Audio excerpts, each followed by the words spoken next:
So my fellas, don't forget to leave feedback and enjoy the story. The story began with a faint veil of light appearing in the darkness. The protagonist, barely opening his eyes, saw a bonfire, seeing the happy girls by the bonfire. He assumed that they were having a party.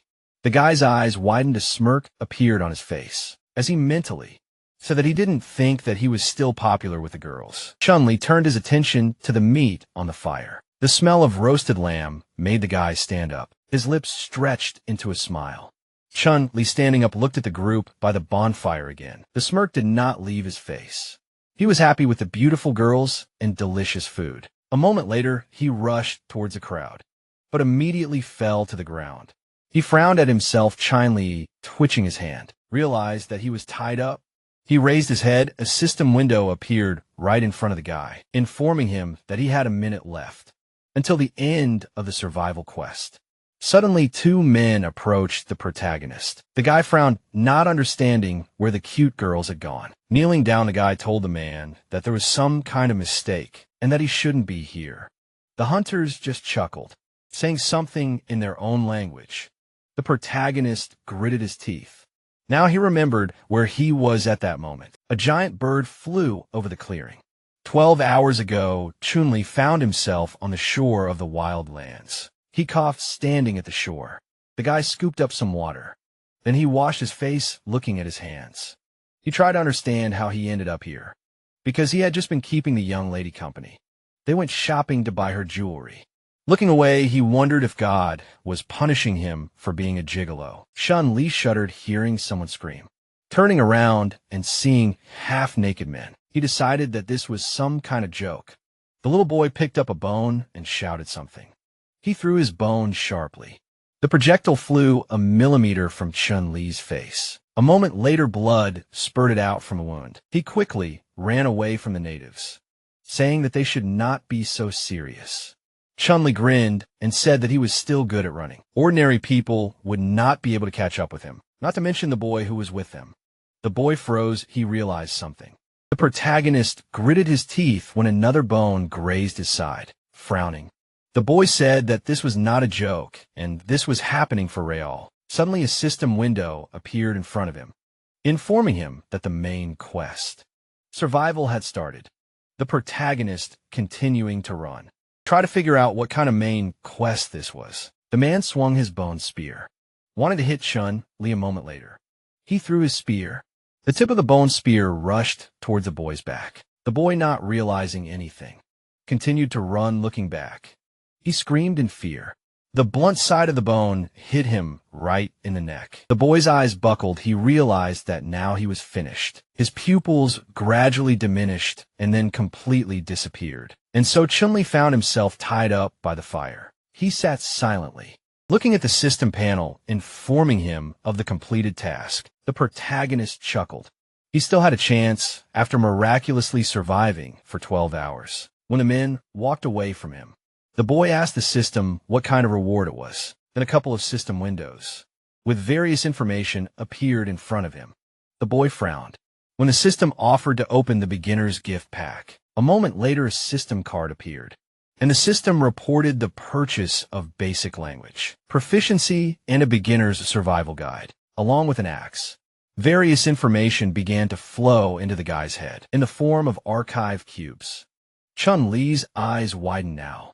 The protagonist began to understand what the natives were talking about around the fire, so he realized that this was a very ancient world, when culture had not yet emerged, and everything was in the development stage. Jim Lee's goal was to survive and create a civilization in this new world. All he needed was a suit to fully start this open-world strategy game. Frowning, he added points to his strength. A moment later, a battle axe appeared in his hand. The bonds on the guy's body began to break. A second later, he tore them to shreds.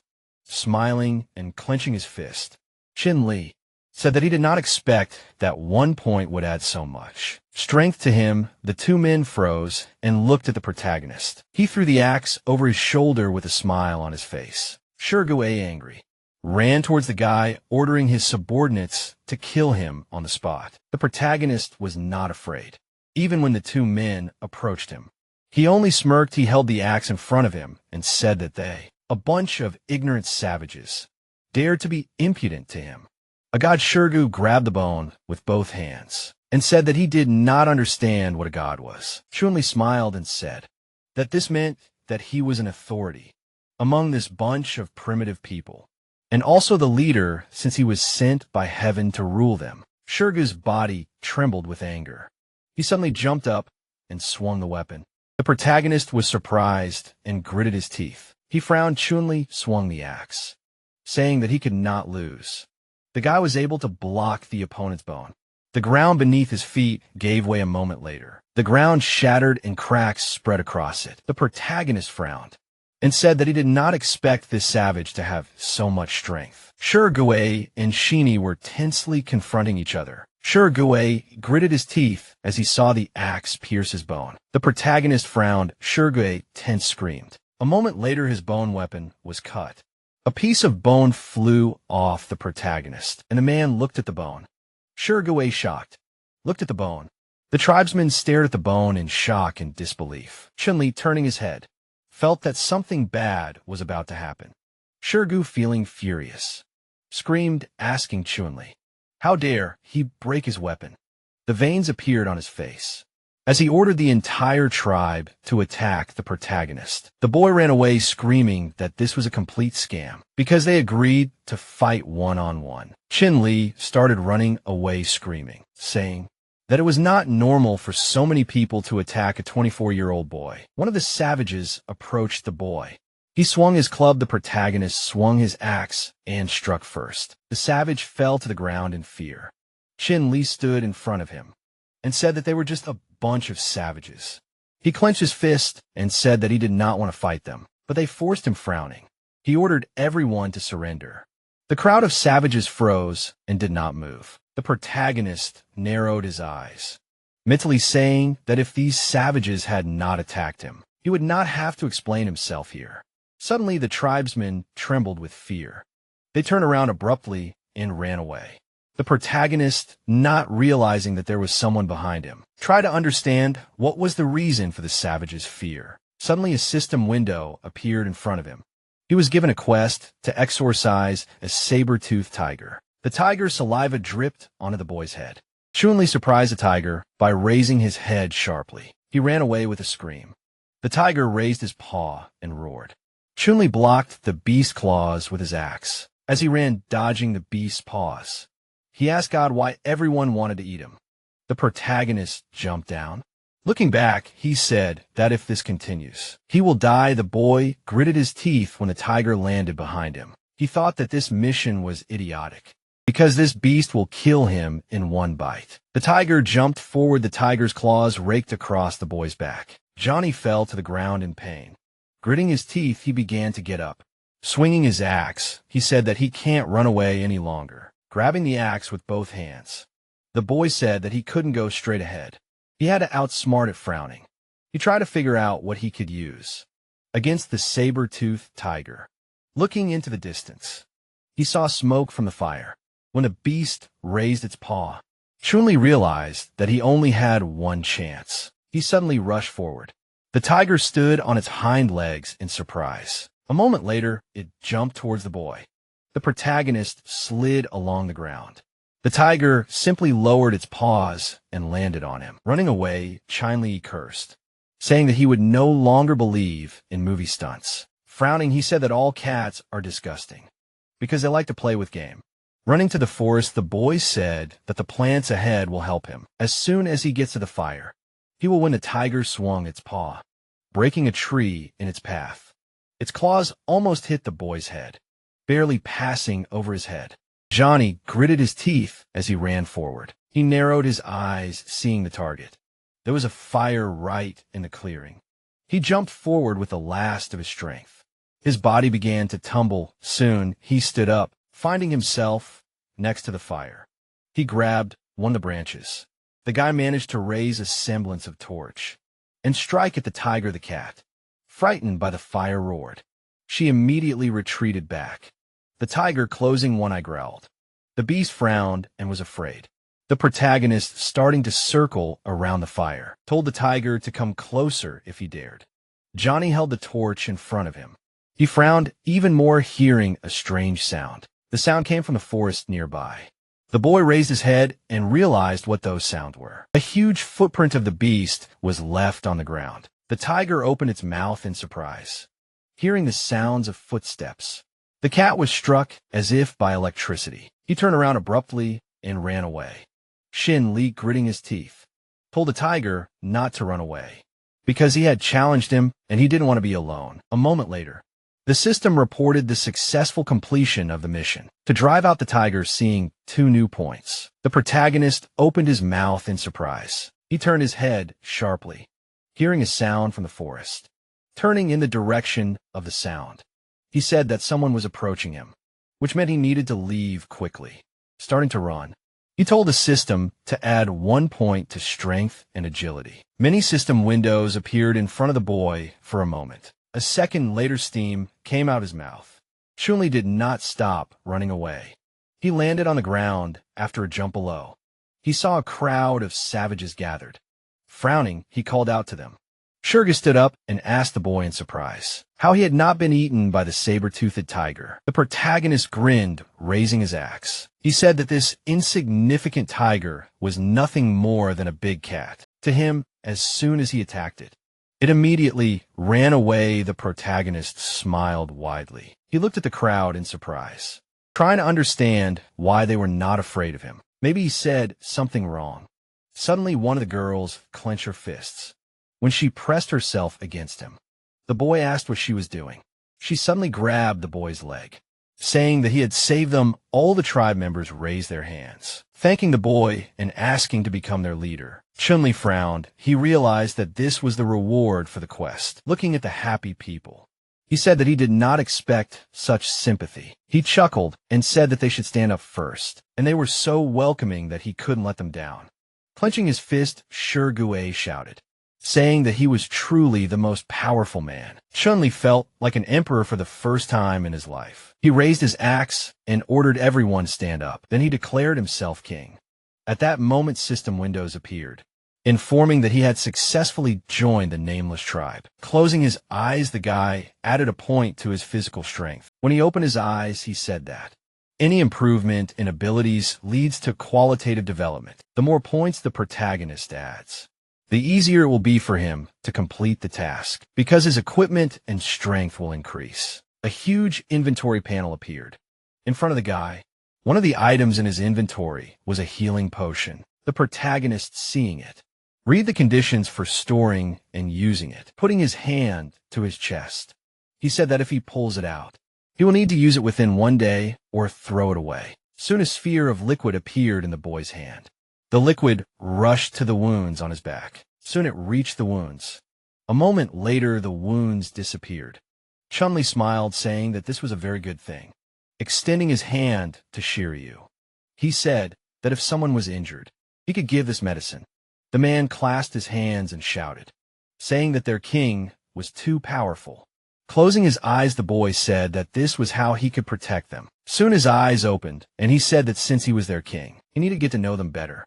Pointing at the man, he ordered him to introduce himself and tell them about his skills. Shurgus smiled widely, saying that before he came, he was the boss of the tribe and also the best in combat. The boy in the regiment, Skin, raised his hands and introduced himself as Aiden. He was good at hunting. The tan man waved his hand and said that his name was Wolfbone, and he could roar loudly, scaring away wild animals. The bald and huge man smiled, saying that his name was Huang Shi, and he was the strongest. At that moment, a hand was placed on his shoulder. The girl stood next to him and said that she was the strongest. Then she looked at the surprised protagonist. Clenching her fists, Shanling introduced herself. The protagonist narrowed his eyes, guessing that she was the hidden boss of this game. The second girl came up with an apple in her hand and introduced herself as Shou. Chun-Li smiled, saying that this was an ordinary person. Suddenly, someone's chest hit him on the back of the head. The protagonist turned around in anger. Ayu apologized, smiled, and introduced herself, pointing to the children on the side. She said that they were her sons, and she had not yet come up with names for them. Chun-Li smiled, grinning widely. He asked himself how he was different from the thief Chow. The boy who suddenly appeared startled the protagonist. Zian, with his hands on his hips, said that he did not have any special skills, but he had good eyesight and hearing, so he could find any path. The protagonist rubbed his chin, realizing that this Zian could be useful in the future as a scout. Lowering his hand, he said that they could call him king, boss, or brother, Chun-Li looking at the people carefully. He said that he knew everything about civilization, and he came here to pass on his knowledge. The savages stared at the boy in front of them. In surprise, Chin Li, smiling, said that he would teach them many things.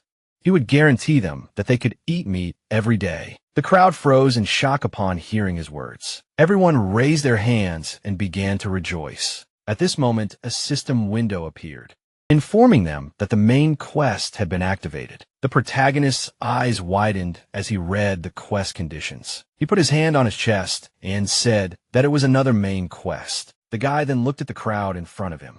There were 15 of them in total. He narrowed his eyes, saying that he needed to expand the tribe to 50 in 18 days. While everyone was cheering, the guy looked down at everyone, trying to figure out how to add other tribes to their tribe. Looking up, Chun-Li realized that these 18 days would not be the happiest. He would have to try his best. While the calendar sheets were falling, looking at the system window, he said that a large chest and inheritance was quite a solid reward. The moon was shining brightly throughout the mountain valley. The protagonist was lying right on the ground. He closed his eyes, trying to sleep. Soon he stood up, saying that this lawn was rubbing him all over. Standing up, he said that he could not conquer the world on an empty stomach. Looking at the savages lying there, he said that these guys were too simple-minded, since they didn't even leave a guard. The haggard guy was trying to figure out where he could get food. His eye widened sharply. The guy remembered that there was a lot of roasted meat by the fire, while the angel and demon in the guy's head were arguing over whether they should go. The guy thought about it himself. He clapped his hands, saying that he definitely wouldn't run into that creature. Chun-Li extended his hand with an axe in his hand. He walked forward. He frowned as he walked through the forest. The bright moon in the sky lit his path. The bushes in the forest began to move. The protagonist raised his head, saying that it was very quiet here. Right in the clearing in front of him, a fire was burning. Chun-Li approached the fire and was surprised that there was other prey left. Looking at the hair and the roasted meat, he said that now that he was the king, he couldn't only care about himself. The boy took a rope and tied up the rabbit's corpse, picking up the bundle of meat. He smiled, saying that he would take it to the boys. Taking the meat, the boy ran away. On the way, he heard strange sounds and stopped. He had a feeling that the terrain had changed. Suddenly, the axe fell from his hand. Chun-Li fell into a hole. He opened his eyes and frowned. The boy examining the hole asked, "Who managed to dig it here?" Seeing his shadow, Chun-Li did not understand how the moonlight broke through this jungle. He involuntarily looked to the side. He raised his head. The protagonist put his hand on the edge of the paw print. Getting up, the boy was shocked. The trees around him were knocked down. Looking at the huge footprints, he was shocked. He looked at the hole he found himself in and said that a creature of such a huge size simply did not exist. He frowned sharply, imagining a dinosaur picking up his axe and meat. He said that he was a complete fool, and he had just seen a saber-toothed tiger. The guy frowned and looked around, saying that this was not just an era of wild creatures. In this era, the most fearsome creatures of antiquity, mammoths and dinosaurs, existed. The protagonist, climbing out of the pit, said that he needed to quickly find a safe place and settle there. Soon the sun came out over the horizon. The tribesmen grabbed the meat with great joy. The protagonist watched in shock as they ate the rabbit. He raised his hands and shouted, ordering them to stop fighting. As the tribesmen stood in front of him, Julie mentally said that they did not know how to make a fire, did not know politeness and the rules of economy. Smiling, he said that today's food would go to those who went hunting with him. First Shurgu smiled widely, saying that they usually hunted in turns, pointing at Huang Shur and Aiden. He said that yesterday was their turn.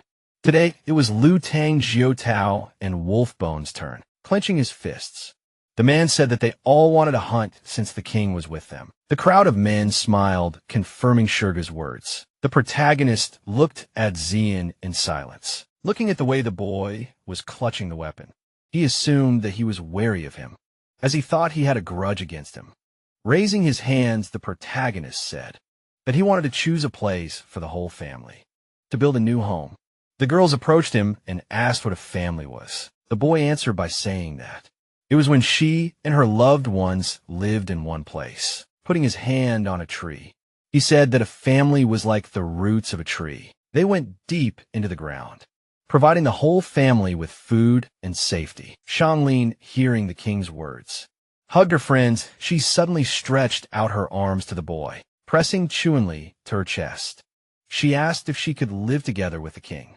He, moving away from her, said that they were all family, so they would all live together. Shanling raised her hands, saying that the king wanted to live with her. The king wanted to have a child with her. The protagonist, standing behind her, told her not to add non-existent rules. Suddenly, the boy turned his head when Shergo asked him where he wanted to build a new house. Smiling, the boy told everyone to come to him. The boy crouched down and began to draw something on the ground. After drawing a circle, he said that they would first need a large flat piece of land. Squinting, he said that a flat area would be best, with mountains to the north and a river to the south. Soon, when the map was drawn, he said that not only would this make it easier for them to get water, irrigate the fields, collect firewood and minerals, but would also provide a safe, closed area. Pointing to another part of the map, he said that on the other side of the river, there should be a forest for hunting and gathering. The tribe members stared at the map in confusion, while the protagonist explained something to them. The protagonist himself had already imagined himself on the ship, making further plans. Cheyenne, approaching the boy, said that he knew the place he was talking about. Chunli, putting his hands on the boy's shoulders, said that if he really found such a place, he would become the first minister.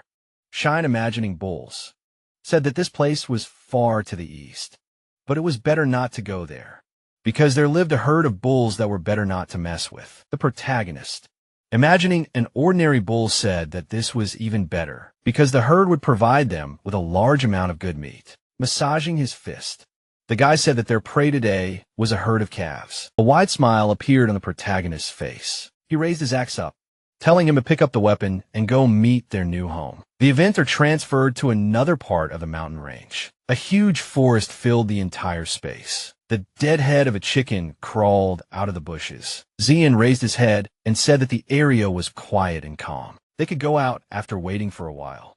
The protagonist smiled and said that he didn't need to worry so much. As they were leaving the forest, the boy said that they didn't need to worry, because scaring off the tiger would definitely protect them. Xiaoyong stopped and said that from that peak, they could see the gathering place of the herd of bulls.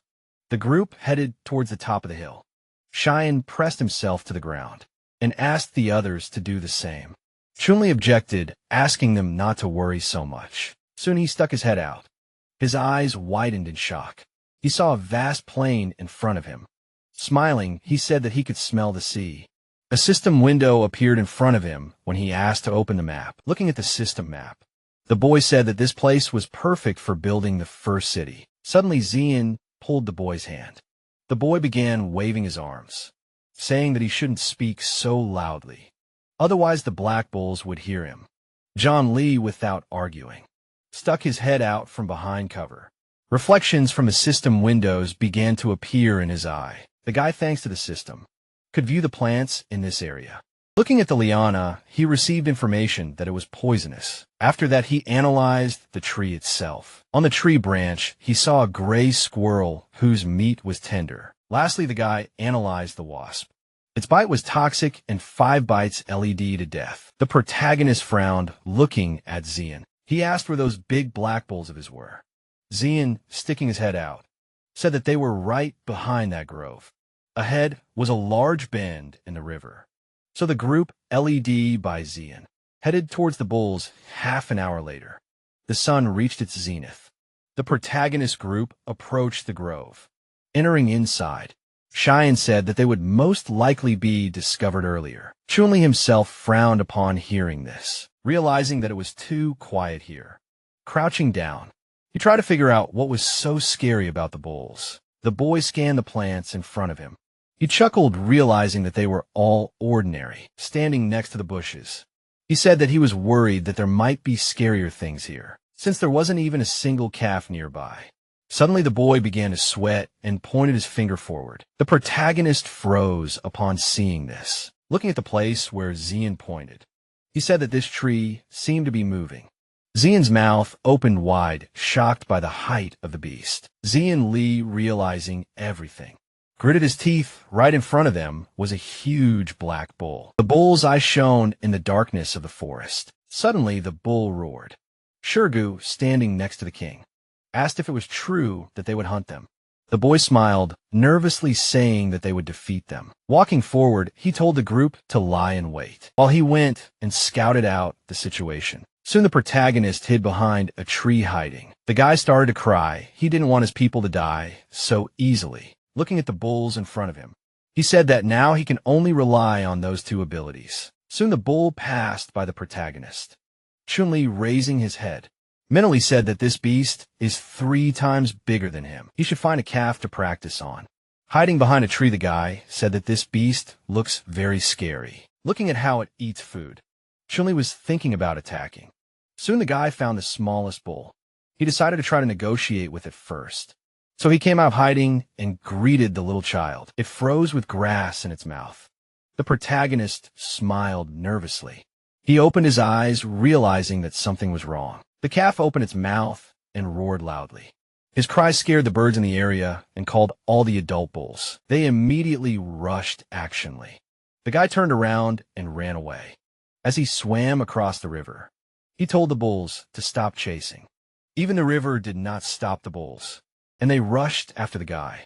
Shurgu and his group watchingly said that he was worthy of being their king. Their king provoked the entire herd and was now running away from them. Soon the protagonist reached a high wall. He jumped up. The guy began to deftly jump along the wall. He stretched his hand up, wanting to grab onto the ledge. Fortunately, he was able to grab onto the ledge. Chun-Li immediately grabbed it with his other hand. He frowned behind him. The huge bulls crashed into the wall, not having time to break after that. They fell unconscious, having climbed onto the ledge. The protagonist understood everything. He chuckled, saying that if they could, they should climb up here. The bulls moved angrily, looking at their enemy. The guy himself frowned, saying that this cliff couldn't hold the bulls, so they wouldn't climb up here. The bulls turned around and walked away. Shinli, who had been watching everything, said that when he returned today, he should tell all the hunters about this and also give them weapons. The guy looked up. He didn't know how to get down now. The mad bulls were waiting for him below. The protagonist began to climb up to take a detour. Soon his hand reached the very top of the cliff. He squinted at what he saw. The beautiful sea and scenery spread out before him. Chun-Li smiled, looking around. He said that this place was much better. Slightly raising his hand, he said that he was going to found a tribe, a city, an empire here. The guy nodded to himself, saying that the game was just beginning. Xian looked at the bulls through his homemade binoculars. Shurgu, who was standing behind him, asked if the king had been trampled. The man climbed a tree and said that he had to find a way to take the king's axe. His foot touched the moss. Something rushed towards him from behind.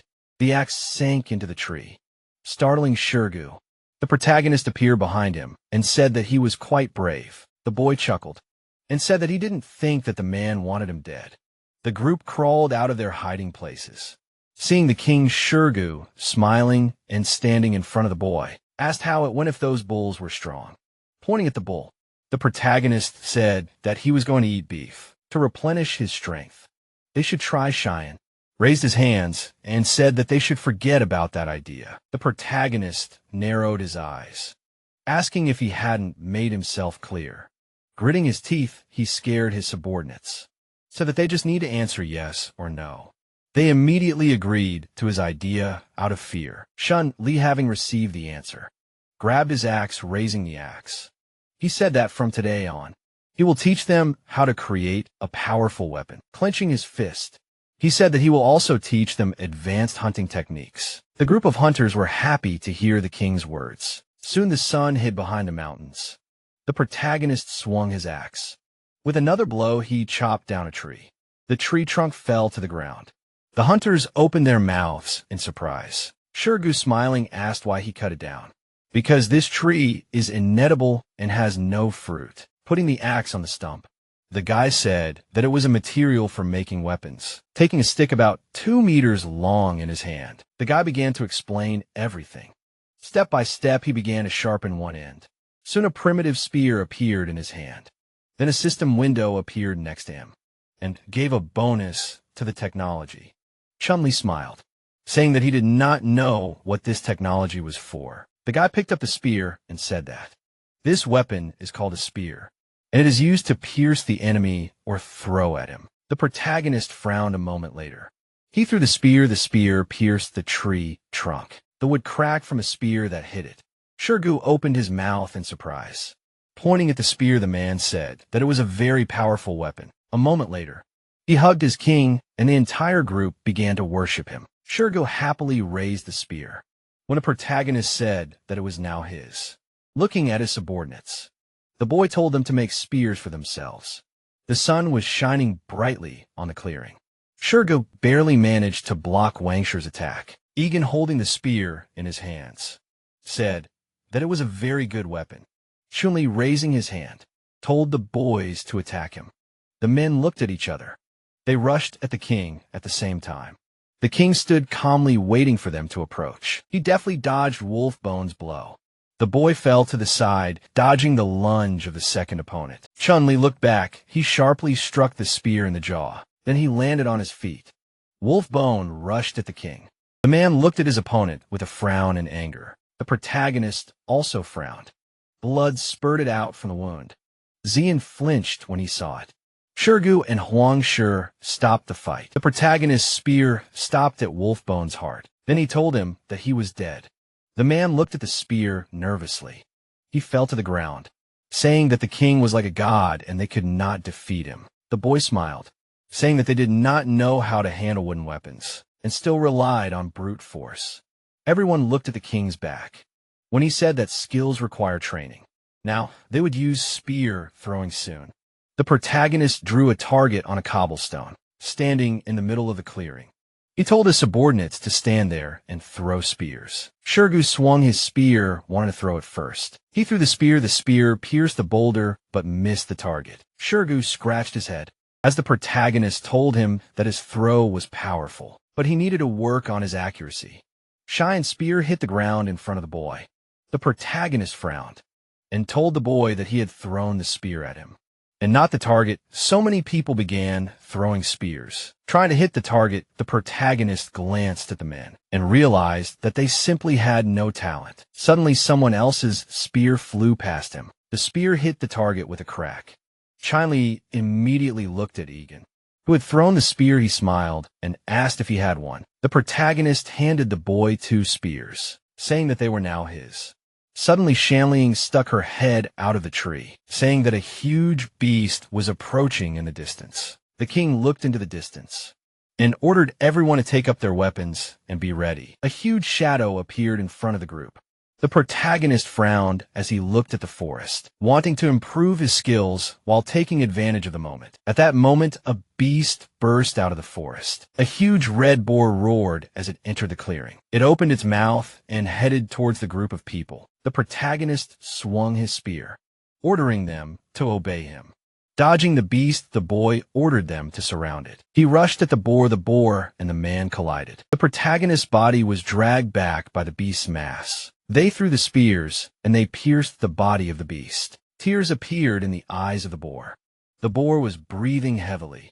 Looking at the enemy, steam came out of its nose. Egan threw his spear. The boy rushed at the man. Seeing this, Shirgue, Huangshi, and Luton swung their spears. They threw their spears at the beast. At the same time, it ran towards the protagonist. With a scream, an axe appeared in the boy's hand. Swinging the axe, he wounded the beast's leg. Xian flinched. He jumped off the tree with a scream. The boy's spear pierced the boar's head. It began to kick in pain. The monster, enraged, roared and stood up. Hensher had to run away because of the enraged beast. Cheyenne barely held himself up thanks to the spear. The protagonist ran straight towards the boar. He jumped up a moment later.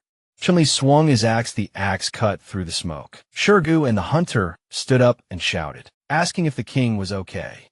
Soon a figure appeared in the smoke. Meanwhile, Cheyenne was lying on the boy's body. He stood up, wiping away a tear. The boy thanked the king, raising his thumb. The boy said that he did a great job. Now he can go with him on all future hunts, and he will also create a new weapon for him. Aiden jumped up in joy, seeing Shanling passing by with meat. Shurgu asked her to give this piece to him. The girl, smiling, refused and said that she specially left it for the king. When Shanling brought the meat, the guy asked her if they really ate it like that. The girl, lowering her hands, said that last time they simply did not have time to preserve the source of fire. The protagonist stared at Shanling in shock. The boy stood up and said that he knew a way. The boy looked at the blade that had broken off. He crouched down next to the log and told everyone to watch and observe as he taught them something. The boy began to spin the blade at great speed. The blade spun to insane speeds. After a couple of minutes, the log caught fire. Shurgu raised his hands and shouted, saying that he wanted the whole world to know that their king had mastered fire. The men began to try to strike fire near the log. Suddenly, a system window appeared, surprising the protagonist. A system window appeared in front of the boy. Looking at this window, he said that he was given 10 technology points at once. Touching the screen, he said that he did not know what use they were. Now, looking at the system panels, he tried to figure out what he could do with the glasses. The boy raised his head and said that cave paintings were how people communicated and transmitted information. He should spend technology points to understand the inscriptions. The boy shuddered when Cheyenne called him.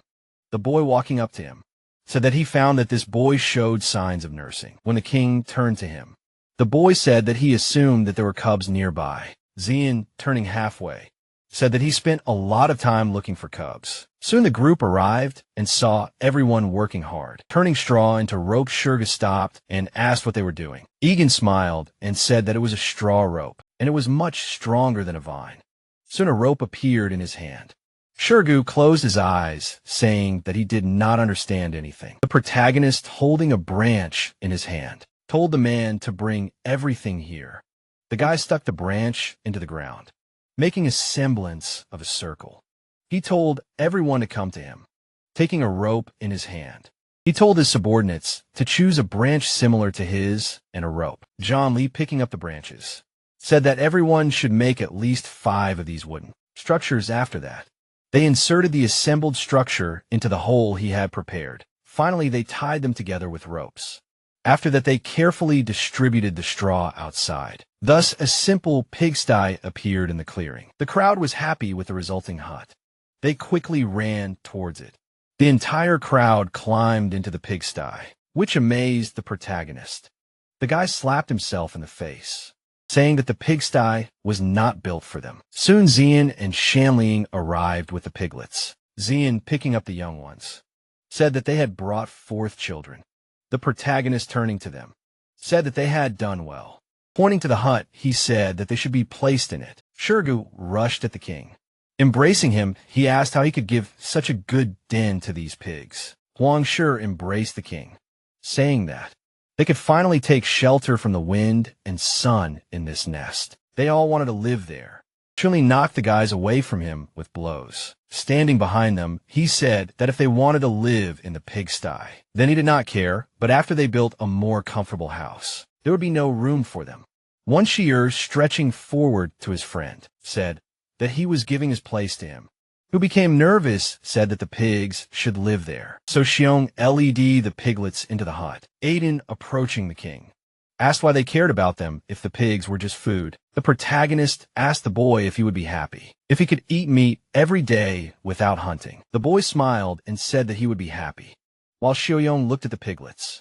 Chunli said that only by raising them and allowing them to have many piglets could they live a good life. The boy smiled and said that if they didn't understand, it didn't matter, they just needed to continue studying. A system panel appeared in the air, indicating that the quest had been completed. The protagonist frowned and commanded the system to open the reward. A small chest opened. The boy received a bag of salt. Chimney looked at the system panel in surprise. His reward was the ability to cook various dishes. He smiled nervously, saying that he needed to become a chef before science and technology developed. Looking at the system window, He decided to focus on collecting various ingredients and spices. Soon night fell, and the moon rose in the sky. The protagonist sat by the fire.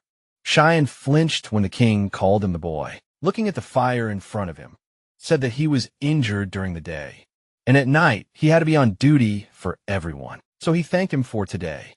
The boy bowed his head, saying that because of him, the king was caught, and then he almost died. So he was glad to help. The protagonist smiled, telling the boy that he was not taking revenge on him, and he was not one of those. The boy, turning his head, said that he wanted to ask him about something, namely if there were other tribes here. Cheyenne, looking at the king, said that there were, but they were not friendly and did not look like them. Chin Li frowned, looking at the fire in front of him. He asked to tell him who they were, how many of them there were, and where they lived. The boy's lips parted when he said that 3 tribes lived nearby. These were the tribes of the Coconut Grove, the Sea Bay, and the Giant Rock. These tribes lived far apart, and to meet them, you had to walk through the forest for at least a day. Jimmy's pupils narrowed when he asked to tell about the tribes individually, so Shirong began the story. The Coconut Grove tribe was the closest to them. They lived in the east. There were about 30 to 40 of them. They did not like to fight, and their leader was a woman who was not easy to handle. The Sea Bay tribe also had 30 or 40 people. They looked scary and were constantly killing each other. The Giant Rock tribe was the most powerful tribe and had a large number of people. They usually lived in the mountains, but sometimes came down from them. The tribe's leader had gained supernatural strength and could kill a tiger with his bare hands. The protagonist rubbed his chin and mentally said that the Coconut Grove tribe was the most suitable for capture. Looking at the humans, he said that relying on them being quirky, one should not be rude and should find a way to defeat them peacefully. Suddenly, the protagonist froze. Feeling cold, Shannon placed her hands on his shoulders. The girl smiled and asked if he wanted to do something interesting with her. The protagonist turned his head and said he did not want to. Shannon froze, watching Shannon pretending to be a cat. Praising the girl, he extended his hand to Cheyenne. Grabbing the boy, he ran quickly, saying that Cheyenne needed to go to the toilet. Tears appeared in Shanling's eyes. Cheyenne and the protagonist were sitting on a branch. The boy called out to the king. Looking down, the protagonist looked at the 2 creatures on the shore. He frowned. A blue humanoid was chasing a bird. Soon he was able to catch a dodo. The protagonist turned around and said that they had been lying in wait all night and had only just found the Sea Bay tribe. The 2 creatures were smiling and laughing, happy to have captured the bird. One of them pointed his gun at the other, telling him to give him the dodo or he would kill him. The protagonist, who was sitting on a branch, said that these guys had well-developed limbs and a very simple brain. Frowning, he said that if they could join them, the number of people in their tribe would increase, and they would be able to capture the dodo. Cheyenne, parting his lips, said that their people were half as many. They could not fight them. The 2 humans below began to fight. Chun-Li, bending down, said that it was indeed a problem, but if the weapon was advanced enough, the weight would be good. First of all, he needed to get rid of the herd of black bulls, and then use the new resources to create more powerful weapons and equipment so that his tribesmen could resist the enemy. Looking at Xian, he said that they were returning soon. It was morning. Everyone in the camp began to wake up. Shirgu froze, opening his eyes. Everyone began to rejoice at the return of the king. Shirgu, crying, said that they had been looking for him for so long and already thought that he had abandoned them. The protagonist smiled and apologized for disturbing them. Raising his hand, he told Shirgu to practice fighting with spears. Looking at Aiden, the boy told him that he was in charge of teaching throwing, and he only had a day to improve their skills. Seeing how happy the 2 tribesmen began, he told them that they did not have much time. The protagonist froze, hearing Shanling's voice. The girl approaching him said that these leaves are very convenient to use when you go to the toilet. The girl stopped smiling when the boy, thanking her for her advice, said that now he wanted her to gather all the women so that they could help him with the weapon. Raising his hand, he said that they should first find some rocks, and then he would teach them how to make an axe. Raising his hand, Shanling said that she would call everyone. Soon 3 girls brought rocks. The protagonist, seeing the rock, said that it was very good and would be perfect for sharpening. The guy first placed a rock on the grinder and rubbed it. This way he got the tip of an axe. Then he tied it to a stick with a rope. Soon an axe appeared in the guy's hand. The women applauded the protagonist. Then the system informed him of his successful invention, of the technique for sharpening stone tools. Li clenched his fist and was angry that he was given 10 points for making fire, but only 1 for grinding stone tools. His whole body trembled and rippled. Waving his hand, he told them to follow his instructions. Li suddenly screamed, saying that she had already done everything. The protagonist was surprised to see her with a double-bladed axe and praised her suddenly. A system window appeared in front of the guy. The guy looked at the panel, informing him that he had received the hidden ability to reveal talents. The guy turned his gaze to Li, realizing that creating tools should also be a talent. The girl covered her face with her hands, not understanding why the king was staring at her like that. Li, smiling widely, told the girls to make a stone axe according to this standard. Today they should make as many weapons as possible while the sun was setting. Hiding behind the mountains, the group made spears and axes. The guy standing next to Li praised her, saying that she made more than half of all the weapons. She was great holding out the 30th spear. The girl asked if her weapon was better than the old ones. The guy answered saying that she really had talent, and all the weapons turned out better than the old ones. The guy narrowed his eyes looking at the girl's hands. He said that she had been sharpening spears and stones all day, which was why she was wounded. Li, adjusting her hair, said that as long as she could help the king, she was willing to work hard. Ayu and Shushu came up saying that they were also wounded. Was it really not a pity for them? Shannon was angry as she watched these girls approach her king. He turned around and ran away, saying that he needed to go check on the results of his training. As he walked through the forest, the boy said that they all scared him. He froze abruptly when he heard Aiden scream. A huge log was flying straight at the boy. He barely managed to crouch down, saving his life looking at the log. Chunli said that the hunters were having a great time. Egan, walking up to the logs, said that Huangshi and Langxiu had won. Soon the boys saw the king coming. When the boy stood next to him, the boy said that everyone had made great progress today, and they could already hit a moving target. Turning his head, Aiden said that Georgia, although strong, was not very accurate in throwing. Only when he teamed up with Shurgu could he throw a spear properly. Although Luton did not like to chat, he was the most diligent. He was the first to master the skills of throwing a spear. The most surprising thing was that Huangshi and Langxiu individually were nothing special, but as a team, they threw 4 spears in a short time and hit the target in turns. The protagonist, looking at Aiden, said that they would fight the Black Bulls tomorrow.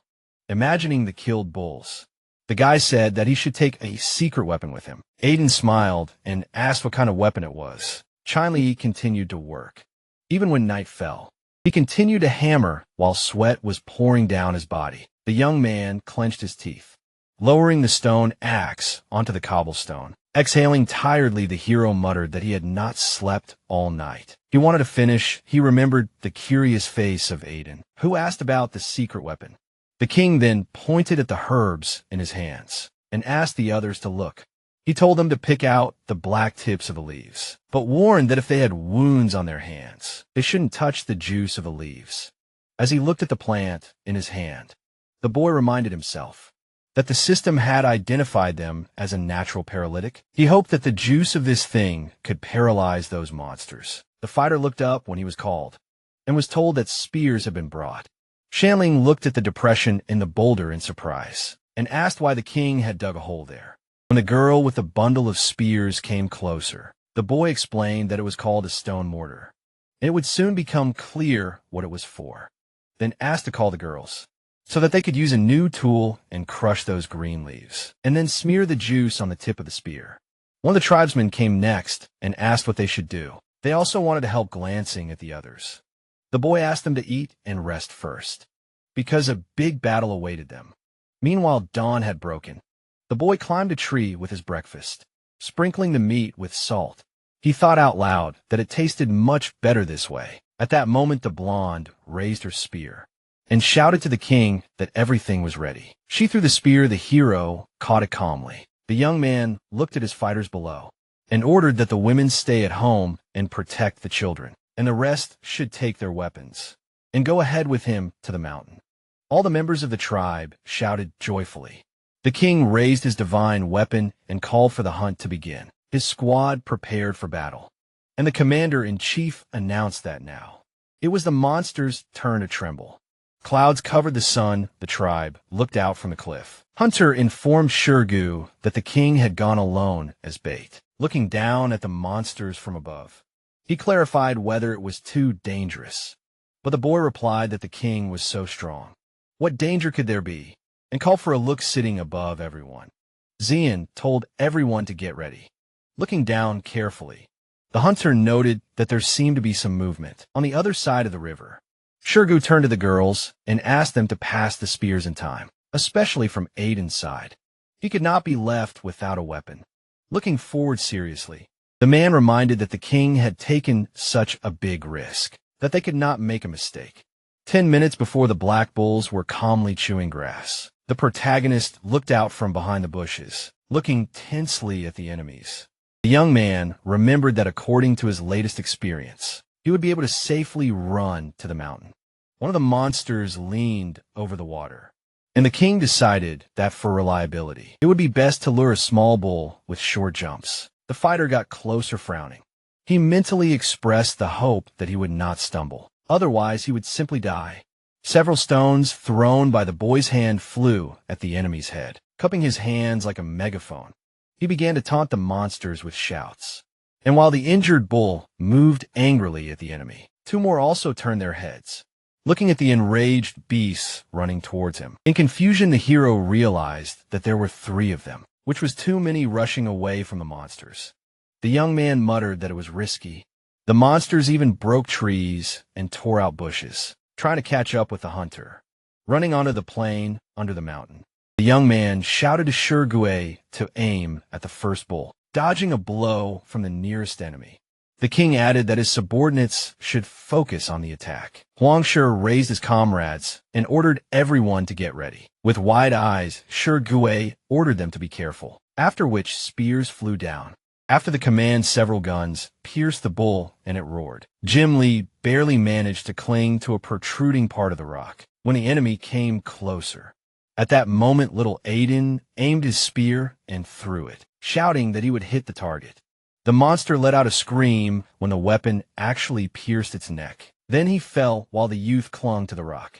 The bulls suddenly began to break it. Looking down, the fighter noticed that things were bad. But before the king could fall, Sugar grabbed his hand, told him that he was okay. He was being held, but in response, he heard the order to continue the attack and not to stop. Gritting his teeth, the boy added that the monsters must be killed. Hanging down, the man ordered to continue the attack, while the hero tried to catch his breath. Shurgue added that everyone should aim for the one on the left, at which point Shanlin asked if the king was hurt, and he told them not to worry about him. Looking at the man waving his arms, the fighter asked him to focus on helping him. And then the system showed the presence of talent for leading troops. Watching his subordinate, the young man thought that it was not surprising that Shurgu commanded so well. It seems he was raised to become a commander, capable of doing everything on his own. Gritting his teeth, the man told the king that the bulls looked bad. The monsters were indeed already falling off their feet, studded with spears, smiling. The hero noted that he did not expect such a quick effect of the anesthetic, and now the prey could not rampage. At this time, Xian put his palm to his visor and reported that the other bulls had also gone on the attack, and indeed a herd of monsters was running towards them from the forest. The king frowned as he realized that it had happened much faster than he had expected, most likely because of the scream. But he said out loud that there was no need to panic. Everything was going according to his plan, and asked them to focus on attacking the 3 bulls below, as they could not be allowed to escape. As the monsters continued to move, the hero noted that the poison had indeed slowed them down and ordered them not to let them escape. The fighters continued to throw spears, and the bulls fell back onto the grass. At this point, Jimmy raised his hand and ordered everyone to stop looking at the enemies lying below and the herd running towards them. Shogun noted that now was not the time for emotions, because if they did not hurry and finish them off, the other bulls would soon arrive. The young man glanced sideways at his subordinates and asked how many spears were left. The blonde woman who approached answered that, taking into account the ones in the hands of the hunters, there were still 28 left. The king looked up at Xian and asked how many bulls he had seen, and was told that there were about 20. The boy narrowed his eyes and explained that this was why they had stopped. They had a limited number of spears. Egan raised his fist, protesting that giving up would be a waste of effort, but the protagonist disagreed. Looking at the drooling enemies at the foot of the mountain, the boy explained that this was part of the plan.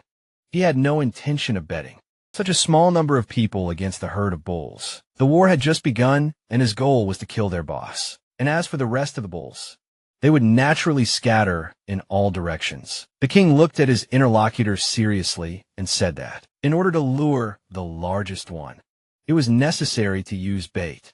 That was why these 3 had to be alive. But they could not be allowed to escape. However, in the original plan, 1 bull was used as bait to deal with 2 extra bulls. They had already used up a lot of spears.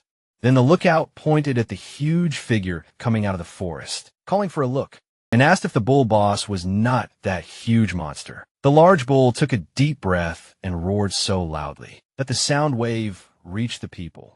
The rock began to crack, peeking out from behind the edge. Cheyenne shouted that they needed to be careful, because the enemies were coming. The monsters simply ran straight to the mountain and began to pound it with their horns, covering themselves from the flying stones. The tribe members decided that the opponents had gone crazy. The protagonist looked down in confusion, noticing that their boss was not going to fight them personally. He was simply commanding them from a distance. But then the mountain began to collapse, and this sound first puzzled the hunters. And then they shouted that the stone wall had cracked. Gritting his teeth, the young man ordered everyone to hide. But the entire mountain was already cracking. Shanling rushed to catch the falling king, but she herself fell down. The girl collapsed to the ground. The hero immediately headed in her direction, shouting that she needed to be saved. The commander and Huangshi reached the blonde, while the young man checked the condition of his comrade. The others also began to descend. The girl looked at the king in surprise when he asked her to rest, helping his friend lean against the rock. The guys said that they would protect her. Looking tensely at the monsters, Wolfbone asked what they should do.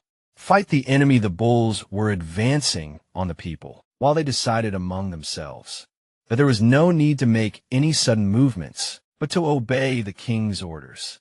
Raising his axe, the commander realized that this was a trick of the enemy and ordered them to disperse. Without taking his eyes off the monsters, the hero thought that things were bad. Most likely the leader saw through his trap. He did not expect that he had such a high intellect. Shirgu stretched his hand down and ordered everyone who remained to take up arms and protect the king. He turned around and shouted that no one should do anything for now, but focus on finishing off the one who ran up first. The bulls continued to advance. The herd rushed at the people with all their might. Luton jumped forward and threw a spear at the nearest monster. And then Chimney himself rushed forward with an axe at the ready, and he chopped the enemy in the neck. The king was thrown away from under the falling carcass. At this time, 2 more opponents rushed at Huangshi. He swung and threw his weapon, but the monster continued to advance, and the man had to catch it by the horns. Wolfbone approached the captured one from the side, turning around to look at the others. Shirgu ordered them to prepare for an attack. Spears flew at the fallen monster. After that, the fighters below turned to the remaining enemies. They did not keep them waiting long, but then a loud sound behind them made the bulls look back, after which they stopped with panic in his eyes. The protagonist realized that the monsters had just received an order to retreat. Frowning, he mentally added that it seemed that the boss had decided to fight personally after all. It started to rain, and the hunters' faces expressed discontent. The protagonist looked at the giant figure of the Bull King. The monster began to take another deep breath before the scarlet beam struck from its mouth. The young man managed to curse and shout for his men to disperse. The energy hit the rock and was reflected back, leaving a hole in the stone. The attack left a deep furrow in the ground. Rising to his feet, the king muttered, "What the hell was this? A sound wave or the power of a roar?" The monster inspired fear, and all his fighters lost their fighting spirit. The monster moved towards the commander, and he said that he would distract his attention and let the rest hide. Did it in the north. A huge paw broke the ground near the guy, but he shouted to those who remained above to wait for his signal. Gritting his teeth, the hero declared to the enemy that he was now his opponent, throwing himself at the insolent one. The boss let out a menacing growl. The young man barely managed to dodge, and he struck the axe on its horns. The pressure cracked the earth under the king's feet. At some point, the monster managed to throw the hunter back. Its paw created a new hole in the ground. While the commander was trying to escape, the bull jumped on him, but then the fighter's gaze rested on the depression created by the monster, and he decided to run there. The guy rushed forward, trying to catch up with him. The boss flew into the rock with his horns.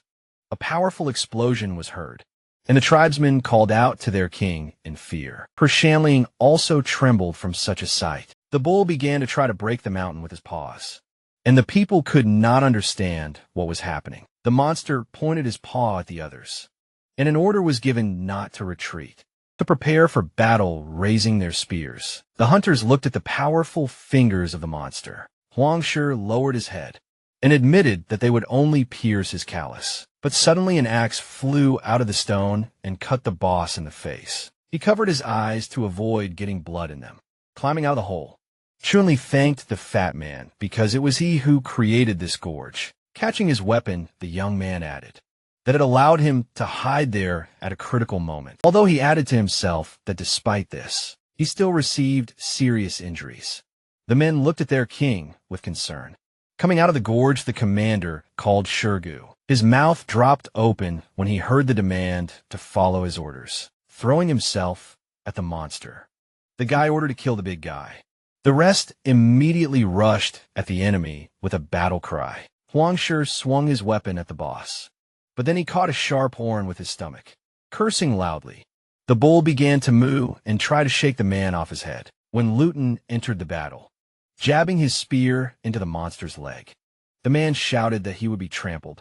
The monster grabbed the long-haired youth with its paw, but then the king rushed in at the call of his allies. With the help of powerful kicks to the boss's face, the fighter managed to knock him down. The monster moaned angrily and again launched his beam from under, the blow of which the main character barely managed to jump out. The beam almost reached the blonde, and she screamed. The young man rushed at the bull, wishing him death. He chopped the enemy on the shoulder, and the energy died out. The king clenched his teeth, cutting through the thick skin of the monster. The axe went all the way to the bottom, after which the commander began to fall, but shouted that this was their chance, and it was time for Shurgu and Aigu to act. Turning to those remaining above, the man ordered to aim at the wound. Spears with poison flew down. The boss howled as the guns hit their target.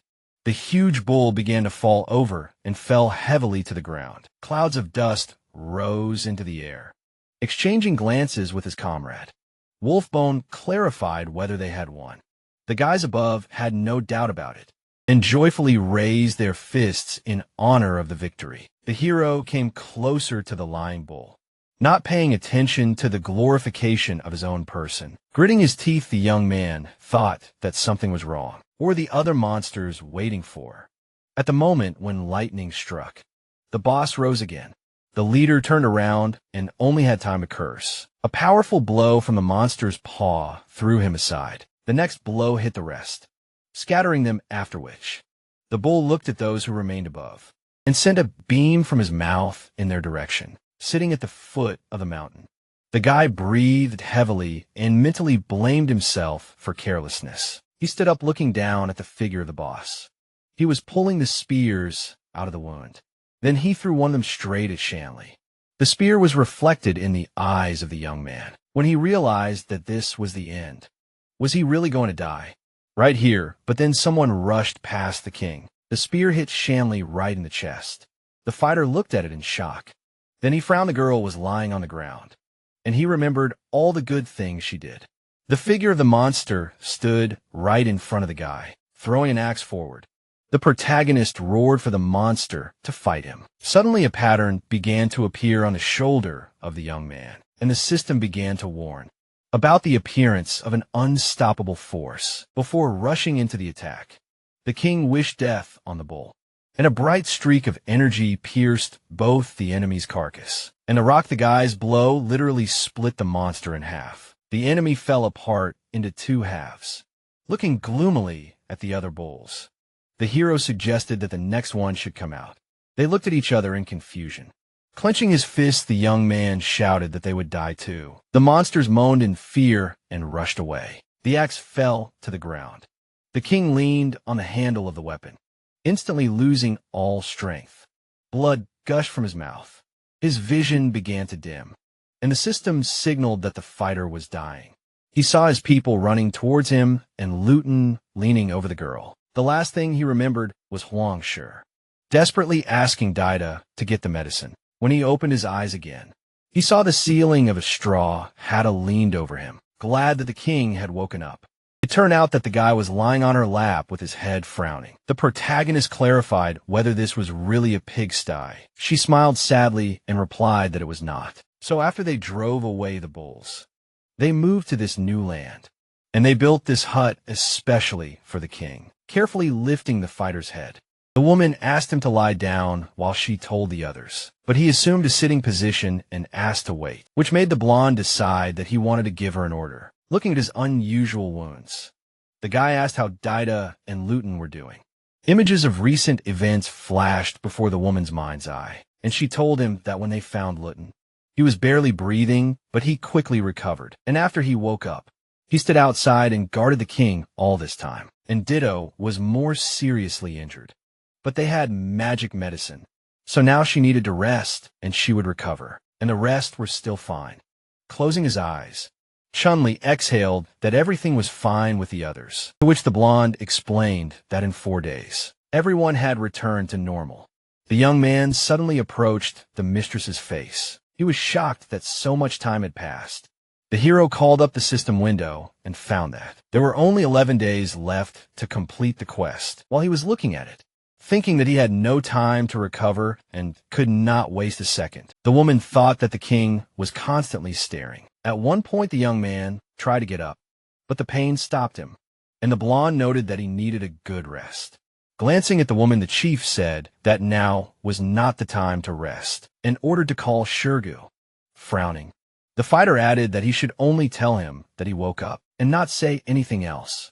The woman rose to her feet, and the hero promised that he would explain everything to her later. The blonde left the hut and went to look for the right person, leaning his palm on his knee.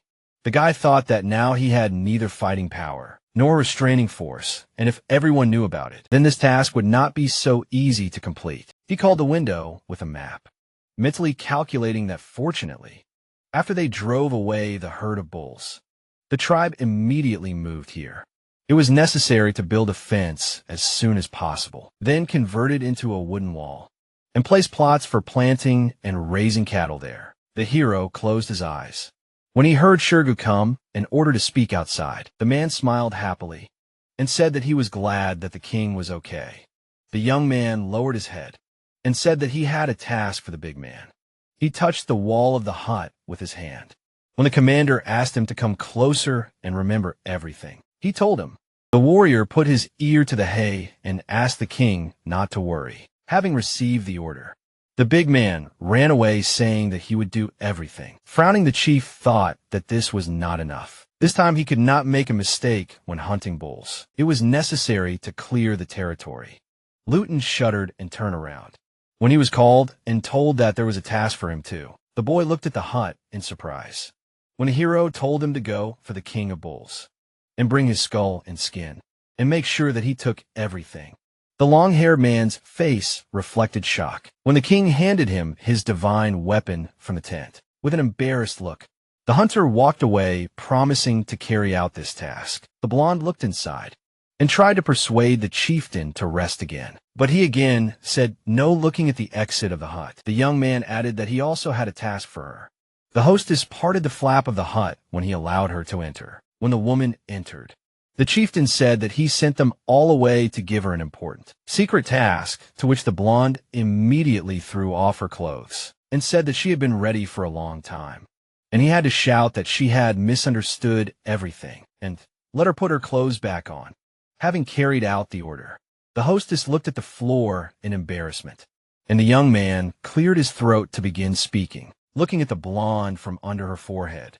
The hero said that he needed her to help him play out a performance. The woman looked at the king in surprise and clarified what he meant. Frowning, the boy explained that he planned to send someone to negotiate with the Coconut Grove tribe. The goal was to convince them to join them. And that was his order. Looking at the king with a puzzled expression, the mistress remembered that they had many more people, so it was unlikely that they would agree. Imagining himself with the head of a monster, the king explained that they should show them strength. Let them think that only agreeing to join was the right choice. Looking seriously at the blonde, the young man added that he chose her for 2 reasons. Firstly, they were a matriarchal tribe, and women would be easier to communicate with. Raising his hand, he admitted the second reason, that only she knew about his current condition. Remembering the state of his hand before passing out, the hero thought that that explosion caused him severe damage. Although the medicine stopped the deterioration, something better was needed to cure it. The woman even somehow guiltily agreed with the leader's arguments. She raised her finger to ask if she should look scary, to intimidate the Coconut Grove tribe. Then she leaned forward and said that she knew what to do, and that he should trust her with it. The two walked along the mountain road. Xian told that they would soon be there. And although the Coconut Grove tribe did not like war, he thought that they should not be provoked. The girl agreed with him. She told him to lead them calmly, and the rest was her concern. Xian said that the king was indeed biased, because he had made very beautiful clothes for Au. There was a rustling in the bushes. The messengers peered out. Xian announced that they were there. Members of the Coconut tribe were bathing at the waterfall. Some were fooling around and laughing. Some were shouting that they hated the Joker. Au concluded that her companion was familiar with this place, and he laughed in response and showed her where to look. Xian pointed to the girl with green hair. She was the one they were looking for. She was the queen of the Coconut Grove. Au was surprised and said that she was a beauty. Xian replied that appearances were deceiving. He had heard rumors that she had eaten several suitors. An image of the queen with a bloody streak in the corner of her mouth and a skull in her hand came into his head. Au asked again if she had really eaten them. Cheyenne confirmed his words. And at that time, the guards of the tribe stood behind them in confusion. They called out to the newcomers. The sun rose high above the mountains and shone brightly. The guards brought Au and Xian to the queen and said, addressing her, that they had caught these spies and that they called themselves Poop, and shouted that they wanted to meet her. The queen watched them silently. Xian indignantly shouted that they were not Poop, but ambassadors, and that this title was bestowed upon them by the king himself. The queen asked again. A strange sound was heard, and Au was in silent confusion. The queen concluded that there was no grace in them, and ordered the woman to be kept as a slave, the man to be fed to the fish, and the piece of meat to be made into dinner. Xian moaned in protest. He was dragged aside and called to Au for help. She said that she thought the queen of the Coconut Grove tribe was receptive enough, but now she saw that this was not so, and the girl planned to give her the meat of a mountain ox. The queen stopped the guard who was supposed to take the captive away, wanting to let her finish. She clutched a whip in her hands and pointed it towards the girl, clarifying her words about the meat of a mountain ox. She confirmed that there was a herd of black oxen to the north of the river. The queen assumed that the girl wanted to join forces and attack the herd. She replied that under this condition, the ox could not be called a gift, and said that people should not be underestimated. Then she added that the herd of bulls was not their enemy, that the land around the river had already changed hands. The tribesmen began to say in turn that this was impossible, that they had scared the bulls, and that they had almost been trampled. The queen rose from her throne and straightened her whip. She asked the girl if she knew what awaited those who lied to her. Au said that the largest bull had been slaughtered by the king of their tribe, and if the queen did not believe it, She should go with them and see for herself. The advisor told the queen not to believe it, suggesting that it was a trap. The stranger asked again, saying that their merciful king could defeat this entire tribe. Cheyenne, although he was pinned down by the stick, began to assent that his companion was saying everything correctly, and that their tribe not only did not want to fight them, but also wanted to present a gift, and that their intentions were sincere, and asked what doubts could arise. Au added that, of course, if the queen was afraid to go herself, she could send people to take the meat. The queen, standing up to her full height and waving her whip, said that they had better not be cunning, and she looked at the strangers with distrust. In the forest thicket, someone disturbed the birds, and they flew into the sky. The strangers were leading the queen, and members of her tribe with them. Ziam solemnly announced that they had returned. Shurga replied that he should not shout, but go help build a house, and that the king was waiting for him on the other side of the river. He agreed. One of the queen's servants asked her what the phrase, build a house, meant. She did not answer. Au said that they had arrived. The king was in a hut decorated with giant horns on top. A servant announced to the king that the ambassadors had returned. The queen carefully examined the hut, feeling that a strong, murderous aura emanated from it. She thought, looking at the king, that this guy looked like a huge beast. His eyes glowed red, and he thanked the messenger. The queen was horrified, as were her servants. Shanling was peeping, clutching Huangshi in her arms. Luton relayed the king's order, in which he demanded that the wounded hide, so that they would not be seen, and asked the girl to be careful. She justified herself by saying that she just wanted to see what. The queen of the coconut grove looked like. The king cleared his throat and clarified with the newcomers that they really were from the Coconut Grove tribe. One of the servants asked where the bull meat they had come for was. The king replied that it was behind the tent, and that they could take as much as they wanted and could carry. The members of the Coconut Grove tribe were stunned by the size of the bull, but they still decided to join in cutting it up. The king's servants pointed out that they owned other parts that they could take themselves. One of the queen's maids picked up a dagger and swung it with all her might. The dagger got stuck in the bull's body. The king's servant could barely contain his laughter. Another of the queen's servants stood up for her friend, asking what he was laughing at, and suggesting that they were lucky enough to be in the middle of a bullfight. That's all. The boy became indignant and asked if she wanted to fight. Calling her a girl, an object flew past them from the hut. Cutting through the air, it sank into the bull's carcass, cutting it into pieces. The queen's servants were astonished it was the king's axe. For a moment, everyone stood there in confusion. The queen asked what kind of weapon it was, and added that their boning knives were no match for it. The king did not answer this, but ordered his servants to use his axe and help the neighboring tribe divide the meat. Everyone stood there in confusion. Near the axe, one of the servants said that they were the ones who provoked them first, and for what reason, but did not finish his sentence. The king interrupted him furiously, demanding that they obey. The servant obediently followed his orders. The king repeated that he had given them permission to take as much meat as they could carry. He continued that what was said was done. Such were his principles, the queen asked, addressing them as barbarians and nobles, how they had overcome the herd of bulls. The king said that his answer depended on further developments, whether mutual understanding or personal experience. He concluded that this was all for today. Let them take the beef and go.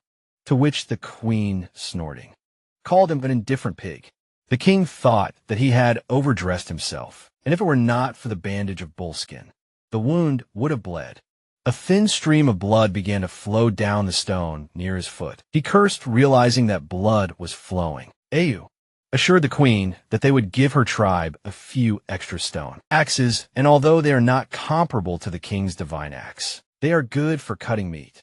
The girl finished. The queen refused such gifts, saying that axes do not look elegant enough for them. Then she added that they also have powerful weapons, but they do not show them off.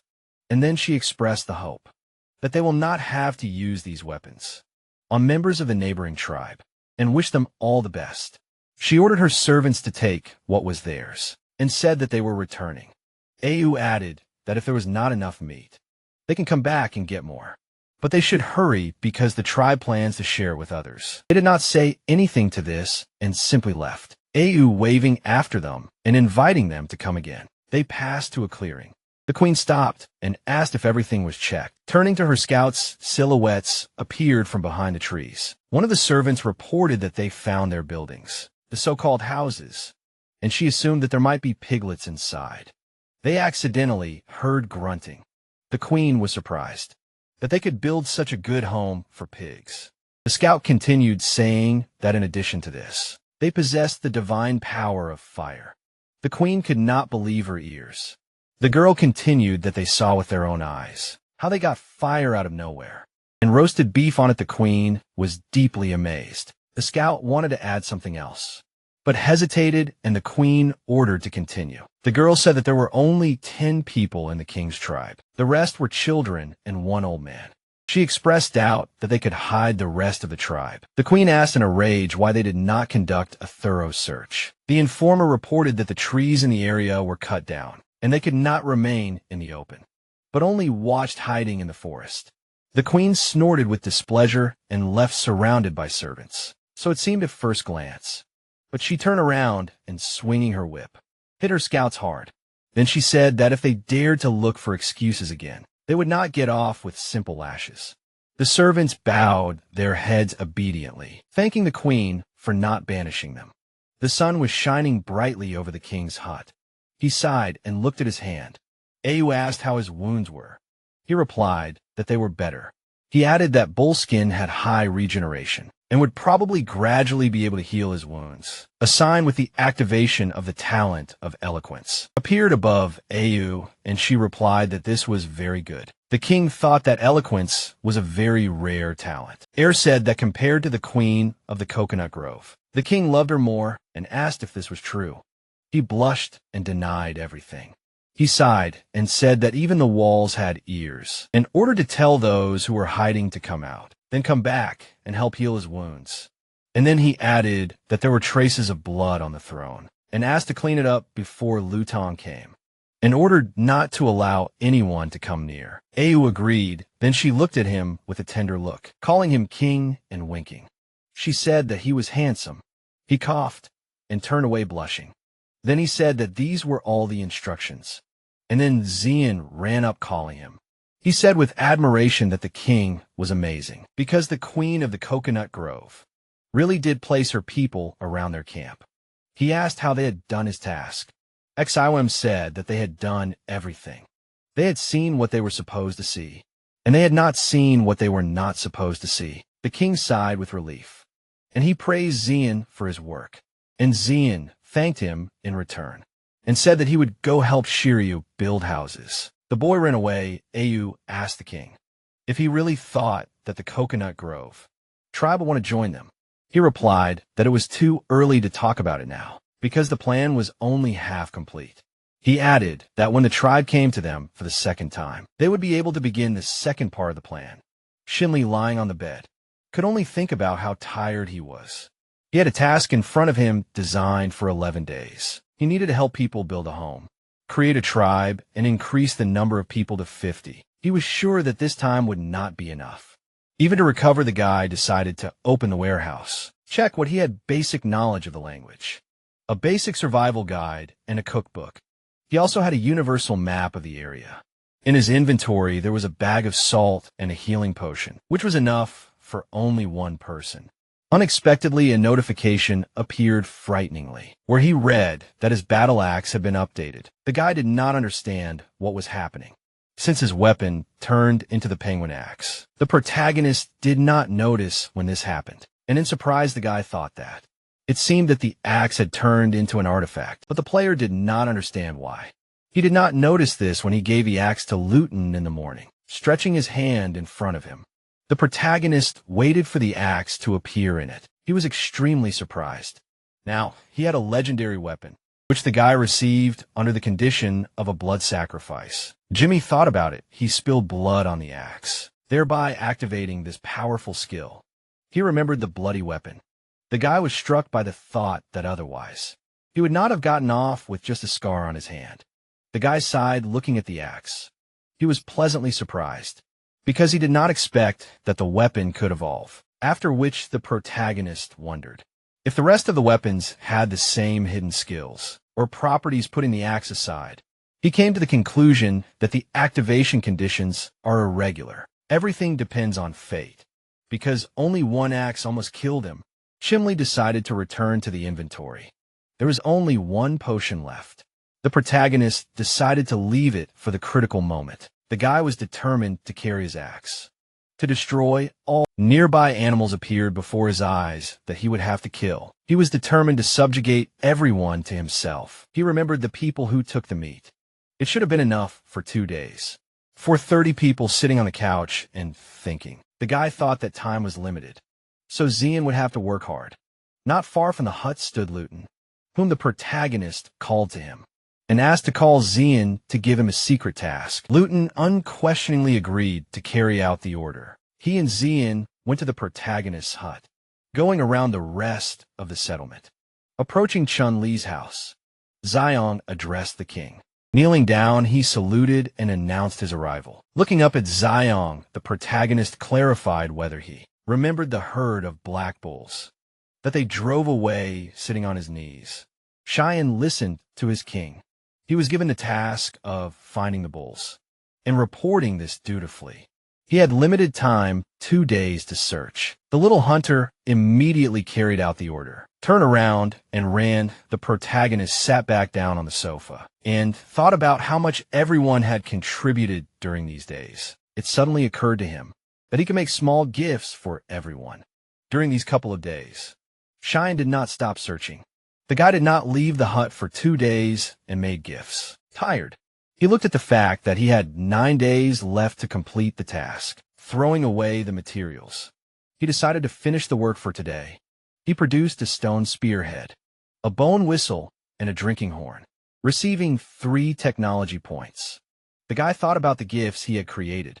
He decided to give the bone whistle to Shurgu, so that it would be much more convenient for him to command the battle or while hunting.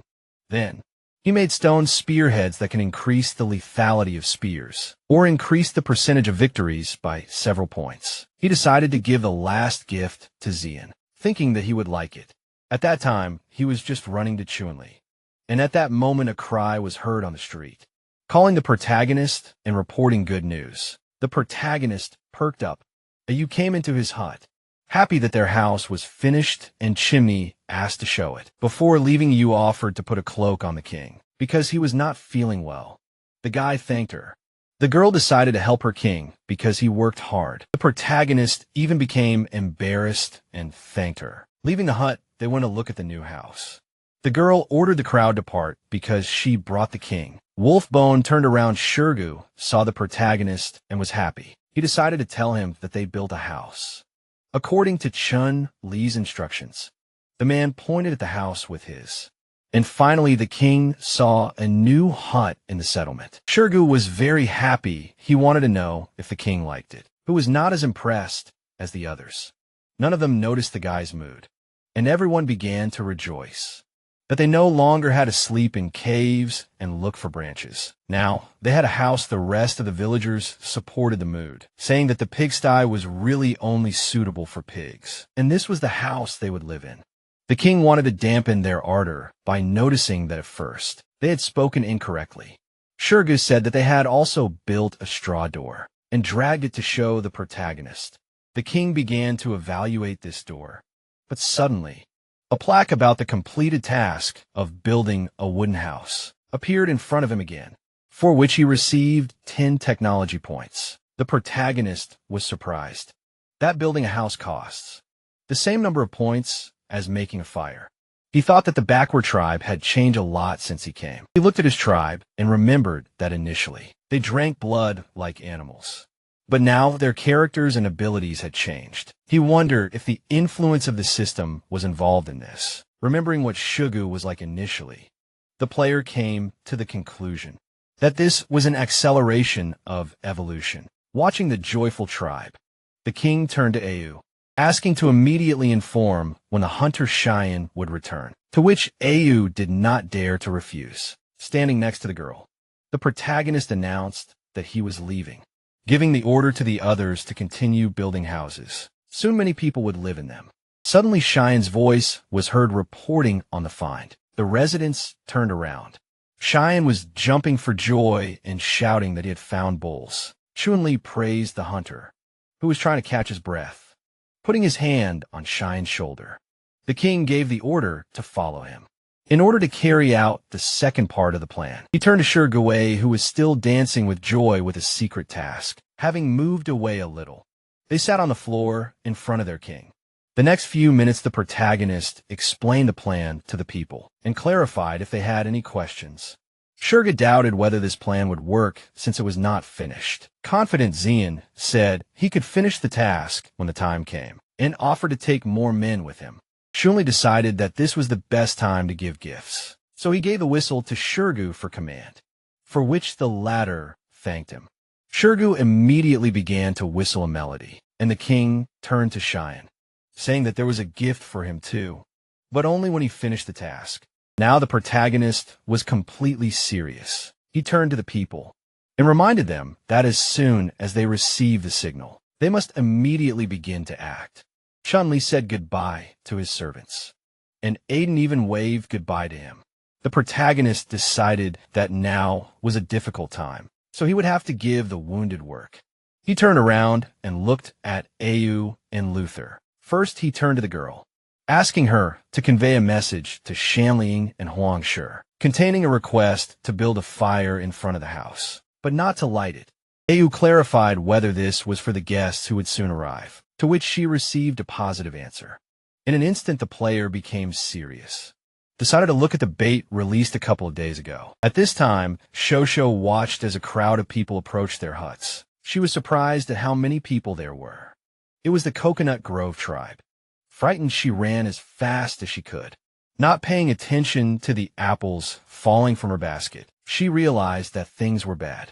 Shosho ran to the protagonist's hut, reporting that the people of the Coconut Grove had arrived. At this time, in the king's hut, Ao was treating his wounds, which were recovering, but he still shouldn't move. At this time, Chun-Li was flying in the clouds and thinking how nice it was when others took care of you. He dreamed of subjugating the tribe of the Coconut Grove. In his fantasies, he was lying on the lap of the queen of the neighboring tribe, and Au was nearby, carried away. They did not notice the knock on the door and the cries behind it, asking to let them in. The protagonist was pleased because the fish had bitten. He asked Au to bring them inside. The girl went out to greet the queen of the Coconut tribe, complimenting her that she had become more beautiful since their last meeting. Au invited her to come into the royal palace, where Chin-Li was already waiting. The queen of the Coconut tribe remembered that last time there was a hut made of straw and bullskin, and now there was a house made of wood in front of her. She was surprised how they could do this. Grinning, she clarified that the king himself was really afraid to come out to her. Smiling, the girl said that this time they would take more meat, so as not to bother her again. There were many people standing behind the queen of the Coconut tribe. They wanted to meet their good neighbors. That's why they came. The queen hoped that this did not scare anyone. They laughed and said that the king had already ordered beef to be prepared for 40 people, almost laughing in her face. She clarified that it seemed there were far from 40 of them. The queen of the Coconut tribe got angry, thinking that since Au cared so much about her people, she could serve her. But the girl did not give in and replied that she was conquered by the power of her king. Au pointed to the beef, which was lying in the same place as before. She warned that if they could not carry everything, then they would have to eat it here. This was the king's order. Smiling, she also added that if it was inconvenient for them to cut up the meat, then the warriors could do it for them. But the queen of the Coconut tribe refused, after which she turned to her subordinates with an angry look and asked them if this was so, to which she received a positive answer from the frightened subordinates. At that moment, an invitation from the king was heard from the hut to enter. The door opened. The queen of the Coconut tribe went inside. Chin-Li, sitting on a makeshift throne, greeted the queen. She looked around. The girl was surprised by what she saw and asked if this was really the royal palace.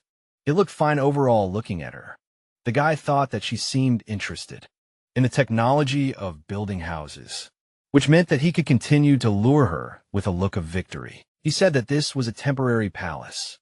As soon as the real royal palace was built, subordinates would be settled there. The queen asked if subordinates would be allowed to live in such a place. With each word of the protagonist, the queen of the coconut tribe slowly approached him. While he was telling that later, the inhabitants of his tribe would live in a stone house, which was much better the next moment. The queen had already attacked Shirley. The guy was shocked by what was happening. He cursed because he did not expect this. The queen threw her leg over his shoulder, tying him with a liana, and the protagonist thought that she was going to kill him. The queen of the coconut tribe felt invulnerable, and the guy sitting in front of her was a weakling. She took out a knife and brought it to his neck, moved closer to his face, and declared that no one knew men better than her. She could make anyone give her rare things voluntarily. Pressing her face even closer to his, she brought the knife to his cheek, after which she decisively asked him how he felt about her grabbing him. But the guy at that moment was only thinking that it was too exciting. Despite everything, a plan had matured in his head, and he declared that she would not be able to force him to submit, because he had played it safe in his thoughts. The main character saw his end, because he knew that he had no escape route. His wound had not yet healed. He would hardly be able to win in a one-on-one duel. At that very moment, the door of the hut opened and Au appeared on the threshold, who had come to inform that everything was ready, and the banquet could begin. For a second, all three froze from the awkwardness of this picture. The queen of Coconut Flame immediately released Jenny. The king cleared his throat and declared that the conversation was over, and it was time to eat the roast. He stood up and asked if the fire had been lit, and received a positive answer. The Coconut Flame queen wondered how he could remain so cool after she had threatened him, whether he had really been overcautious or simply not afraid of death. Her next thought was that the guys in her tribe were weaklings, and this one was different. They all left the hut together and saw a blazing fire, and the Coconut Tribe girls sitting around. The girls began to call their queen over to her and say how delicious it was. Chun-Li took out some salt from his inventory and asked Aya to give it to their tribe. The girl was surprised and called salt a treasure that improves the taste of food. She brought some for the Coconut Tribe, saying to sprinkle it a little so that the taste becomes better. The girls thanked her. The queen called out to Au and asked what it was, but Au just laughed at her, saying that if she was afraid, she didn't have to eat it. The girls around her were shouting how it had become tastier, and the queen of the tribe was dejected. The protagonist, watching the queen start eating the roast, thought that this would help by Cheyenne and Shiryu sometime. Having tried the Coconut Flame queen, she enjoyed how delicious it was. At the same time, somewhere far away in the forest where the sun was high, Chun-Li's subordinates were going hunting. Hiding behind the bushes, they were watching the bulls, and one of the warriors wondered if they had more beef than they could eat. He didn't understand why they had gone on this bull hunt, to which Suguru replied that they were not here for hunting this time. The guy explained that he should just obey the order, because the bulls did not suspect anything. At that time, seeing smoke in the distance, Xian declared that the king had sent a signal. Shirgu took advantage of the king's gift and whistled. The subordinates rushed into battle. They threw their spears right on target. The bulls screamed in pain and fell to the ground. Some of them rushed to run, and Shiro warned Shon that they were heading his way. He only had one chance, so it was imperative to find their new boss. He was watching the bull sitting on a tree and calming Shaggy down. He had already found the boss who was running ahead. The hunter jumped with a spear in his hands right at him. The little hunter hit the target right on. Target and the boss howled in pain. Shai began to rejoice, sitting on top of the bull, declared that he had succeeded and now this bull was his. On a sunny day, terrible animals ran through the endless forest, making loud stomping and frightening sounds. Cheyenne sat on the back of one of them. Holding on tightly, the man begged the beast not to be afraid, because it would be able to do what it had planned. The guy said that it was just a pitiful attempt, and even the previous boss of the beasts was only prey for people, and the animal, resisting strongly, moved loudly through the lenses of the binoculars. It was visible how the animals fell cursing. Egan said that the herd was moving to the east. Shirgu, hiding in the bushes, said that he had already given the signal. watching the wild animals run. Shurgu, taking a whistle in his hands, began to give sound signals, continuing to run. The animals heard a loud whistle and turned towards the sound, not understanding what was happening. Ziam shouted that they were running in the other direction. He shouted at the beast because it was he who had turned the wrong way. Under the loud roar of the beast, the hunter tried to stop the monster, and he discovered the ability to ride a horse. The beast continued to run at incredible speed through the endless forest to the waterfall, moving loudly. A huge fire was lit in the middle of the forest. Thanks to it, people were able to roast a lot of meat. And the green-haired girl, worried about her figure, thought that she would gain weight from the abundance of food. But the food was too delicious, and it was impossible to stop. And the people sitting next to her and devouring meat asked for more. Chunli, standing near the fire, looked into the distance, looking at the forest and the flying birds. The guy's head flashed, with the thought that something would happen very soon. Standing next to the girls who were eating meat, he continued to think. One of the girls turned to the queen to pay attention to the man from the camp, running out of the forest. This girl, out of breath, screamed for the queen to pay attention to her, running very close to the queen, sitting next to the tents. The girl screamed that trouble had befallen them. Suddenly she tripped. With a loud scream, the subordinate fell right at the queen's feet. The queen looked at the girl with distrust and asked her what had happened to make her come running in such a panic. With tears in her eyes, she loudly repeated that a herd of men and bulls had invaded their territory and had started to riot, and that those who had remained in the camp would not be able to resist them. The leader's face lit up with anger. The girls sitting with the queen began to move towards the settlement, while she screamed that the animals would pay with their lives. And the settlers did not understand what could have happened, because they had not interfered with the bulls. The queen continued to glare at them with angry eyes, and the girls did not understand what had happened in the end, and asked the queen about it, because things were bad meanwhile. Chaos reigned in the forest, because the bulls had made their way there, and began to attack people and cut down trees. And the villagers in turn ran and screamed, surrounded by maddened animals. A huge bull made his way through the bushes towards two girls sitting in the trees, and ready to attack. They were dictated to climb the trees and use slingshots to attack the bull. With the slingshots ready, the girls begin to attack the animal standing in the trees. They begin to shoot from slingshots, which are filled with stones, realizing that slingshots are useless against the thick skin of the animals. They conclude that they will have to fight hand to hand and save the sisters with loud wishes for the death of the animal. The girls jump on the huge beast from different sides, starting to fight for the queen. They attack the boar, but the huge monster does not care about the girls. He throws them in different directions, and the girls fly off to different corners. One of them suddenly fell to the ground. The boar, with a wild roar, attacks the girl, who tries to cover herself with her hand to save herself. Approaching the girl, the boar stretches his paw towards her, while she covers herself to save herself. Blood was spilled. The shocked sisters stand and scream, not believing what happened. The confused girl lying under the boar looked back. She does not understand what is happening and why the animal stopped. The villagers exclaimed, because they saw the queen who saved the inhabitant of the settlement, who fed the paws of a huge monster, and did not allow the girl to be killed. She in turn shouted to the mad bull that she would not allow her people to be harmed, and the animal's main enemy would be the queen. The girl throws the bull aside with her lasso. He falls to the ground with a loud roar, screaming loudly. The bull's eyes are already beginning to glow red from endless rage. The bull prepares to jump and gets into a comfortable position for it. The queen and the bull jump on each other to attack. Throwing the lasso, the queen slows down. She screams, loudly stopping completely. The girl falls, but someone's hands catch her, preventing her from falling. Coughing up blood, she says that it hurts, continuing to lie in the man's arms.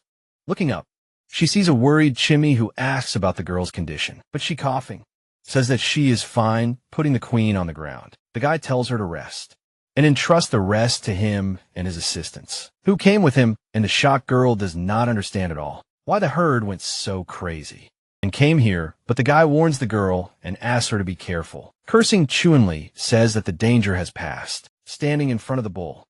He repeats that they completely forgot about caution. The bull was preparing to attack the boy with a loud roar, and the boy had a thought in his head that the bull did not recognize him, and it became unclear why. The animal was not scared when it saw the cape made of the bull king's skin. Preparing to attack, the bull stood in a menacing stance, but frightened began to tremble. Chimney let off steam because he realized that the bull was scared of him. The boy pointed his weapon at the animal and said that they met again. Chimney said that the animals found a new king very quickly, but he was still far from the old one. The trembling bull made a plaintive sound, still pointing his weapon at the animals. Chunli said that since they had come, let them stay here. The bulls stopped in bewilderment. Shurgui Aiden, Cheyenne, and Huangshi rushed at the bulls with weapons. A battle between people and bulls began. The guys attacked the animals, and the animals in turn tried to defend themselves. Shurgui and Cheyenne pounced on the huge bull, standing on Shurgu's hands. Zian begins to make a jump. With a loud cry, he jumps onto the bull, jumping right onto the animal's head. Zian grabs the horns to keep from falling. Sitting astride the bull, the guy begins to control it. Shurgu and Huangshi attack the bull armed with a torch and a weapon, while Zian sits astride the animal. Jimmy suggests that the queen leave, but she refuses. She says that the herd has not yet been driven away, and she must join the battle. The protagonist grabs the girl's hand and asks her not to go there, but she resists and asks the guy to let her go. The protagonist says that she cannot cope with these monsters, and he took people with him who can defeat the monsters, because going to them is like going to certain death. The guy says that it is better to send people to him so that they can heal their wounds, and then they can return to the scene of the battle. He repeats that he can provide homes and food for everyone, and guarantees everyone's safety. The protagonist asks the queen to see what has happened to the inhabitants of the settlement, because they are all tired, wounded, and unable to fight. Au, who is standing nearby, asked the queen if she would rather watch the girls die in vain. The dissatisfied queen remains silent. She gives the order to the people of Coconut Grove for all the victims to retreat to the north. The exhausted girls decided to retreat because the fight with the beast had exhausted them greatly. The girl, armed with a bone knife, shouted for the wounded to go forward, and all the residents followed her instructions. Chunli told Au that he would leave the queen to her and asked her to take everyone to the camp so that the residents could rest, and the guy himself would stay with Shiryu and the others to buy time for Au, to which she agreed. They asked them to take care of themselves and began to retreat with the queen. Meanwhile, the battle between the humans and the boars continued, and with the loud cries of the animals. The fight continued with great force, because the guys were armed. One of the villagers ordered them to gather courage and kill all the monsters. Shurgu turned to her and said that one of the groups of monsters was on them, and if the girls were afraid, then they should retreat with everyone. Not listening to the man, the settlers rushed into battle, leaving behind an indignant guy. Shinli, not surprised by this turn of events, told Shurgu that the girls were very brave, and the guys should not lag behind, to which Shurgu gave a positive answer, agreeing. With rough cries, people and animals rushed at each other with great speed. The battle continued until sunset, and at sunset the girls who had gone ahead arrived at the place where Shosho met them. She said worriedly and with a bit of joy that she was glad that the girls had returned, and immediately asked where the king was. But the upset Aya said that the king had stayed with Shurgu, and that many people had come with them, who were injured and needed a good rest. Shosho, pointing to the tents, asked the girls to settle down there, because there was enough room for everyone. Gratitude to Dada flashed through her thoughts, because they had been able to endure the pain, and hastily built these huts. Shosho said that those who were not injured should follow her to get water and food, to which the girls thanked her and said that they would go, but took the queen to one of the huts and asked her to stay there, because in this place her safety was guaranteed and she could not worry. To these words the queen agreed, but continued to say that she would also take care of the rest of the people, and asked her majesty not to worry. The saddened queen sincerely thanked her for her care. The girl closed the semblance of a door in the queen's temporary residence, and exhaled calmly, who decided that overall everything was going well. Au remembered standing in front of Chunli, who was sitting on a haystack. The boy was saying that the essence of the whole plan was to use the least amount of effort to achieve the goal, which was to conquer the Coconut Grove tribe. He was saying that, after all, they had just finished a hard battle and would not be able to bear the exhaustion. Au chuckled, and the thought flashed through her mind that, as she expected, the king's plan was perfect in every way, and there was only a little left. On the second day, the girls were working at the temporary shelter site. They were making a fire and cleaning up. The man was guarding the area from outside attacks. Shanling asked him if everything went well last night, to which the man replied positively and said that nothing had happened. One of the girls of the settlement was watching their dialogue. She looked up and thought that the weather was cloudy now. A greeting was heard from above, and the girl, frightened, asked what Shanling was doing here. She said that their king invited the queen to the palace and seemed to want to discuss something important in person, to which the settler agreed with the words. In the middle of the shelter stood a large house made of wood and hay. Inside was Chunli sitting on a throne. His main mission was to help the primitive people build their houses, officially establish a tribe, and increase the population to 50 people. And he was given 8 days to do all this. But Chunli was not happy about this news, because there was very little time left. He heard someone knocking on the door and paid attention to it. Aia turned to the king and said that she brought the queen. Entering the shelter, the queen said that she heard how they talked about merging the tribes, and she replied that she agreed, but with displeasure on her face. She repeated that Chunli should not even dream of it. The queen said that the king should not even think that he could force her, taking advantage of the temporary weakness of her tribe. Rising from his throne, the protagonist said that this was not coercion, but a deal. He gave the queen an ultimatum and said that he could teach the girls how to build houses. He looked at the guest. So he said that he could teach them how to make weapons and make fire. They stood opposite each other when the boy asked the Coconut Grove tribe to unite with the Chili tribe. In exchange, the girl moved closer to the chief when he asked the queen to accept his protection and order. Approaching the queen, he said that in some things, relying on courage would be useless. The frightened queen continued to listen to Chun-Li's words, who repeated that the cruelty of the Sea tribe and the strength of the Mountain tribe would unite. But the queen knew more about this. So Chun-Li was silent for a while.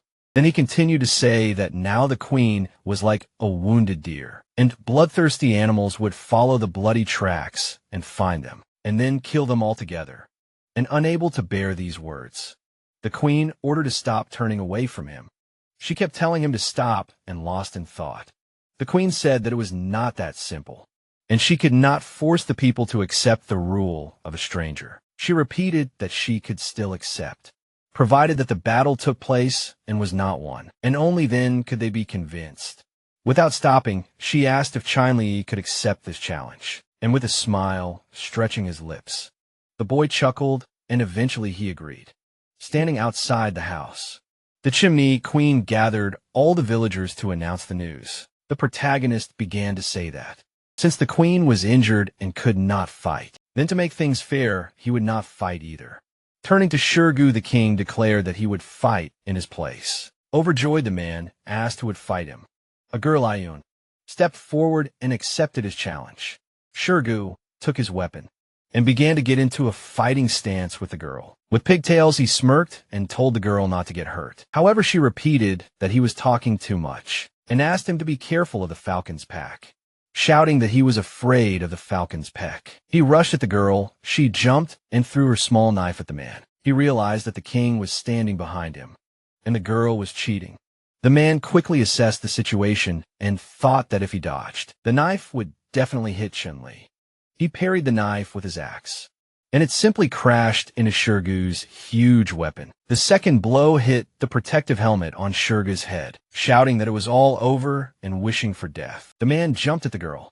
Swinging his axe, the girl crouched and put out her small knife. She managed to Audrey Shaggy and, jumping up, struck him right under the eye, which the helmet did not hide. To which the man said that someone attacked him, and the fight was unfair, putting the knife in front of her. She pointed it straight at Chun-Li's face. Ian pounced on the king with a knife. He stood rooted to the spot, not responding to the attack. Egan, sitting on the roof of the hut, answered for him. The king looked sternly ahead. The queen was also collected and stern. The girl was mortally wounded. Blood spurted from the wound. She fell on her back unconscious. One of the tribeswomen raised her hand, clenched into a fist up. The rest of the tribesmen surrounded her, accusing the king of setting a trap and bringing them here with a treacherous plan. The king and queen did not respond to the reproaches. Members of both tribes stood in battle readiness. The queen's servants asked to order them to kill the opponents. One of the king's servants covered the women with his body. Ayu plaintively called the king. Seeking support in him, his face was covered with small beads of sweat. He cursed because murder was not part of his plans, which meant they wanted to provoke a conflict.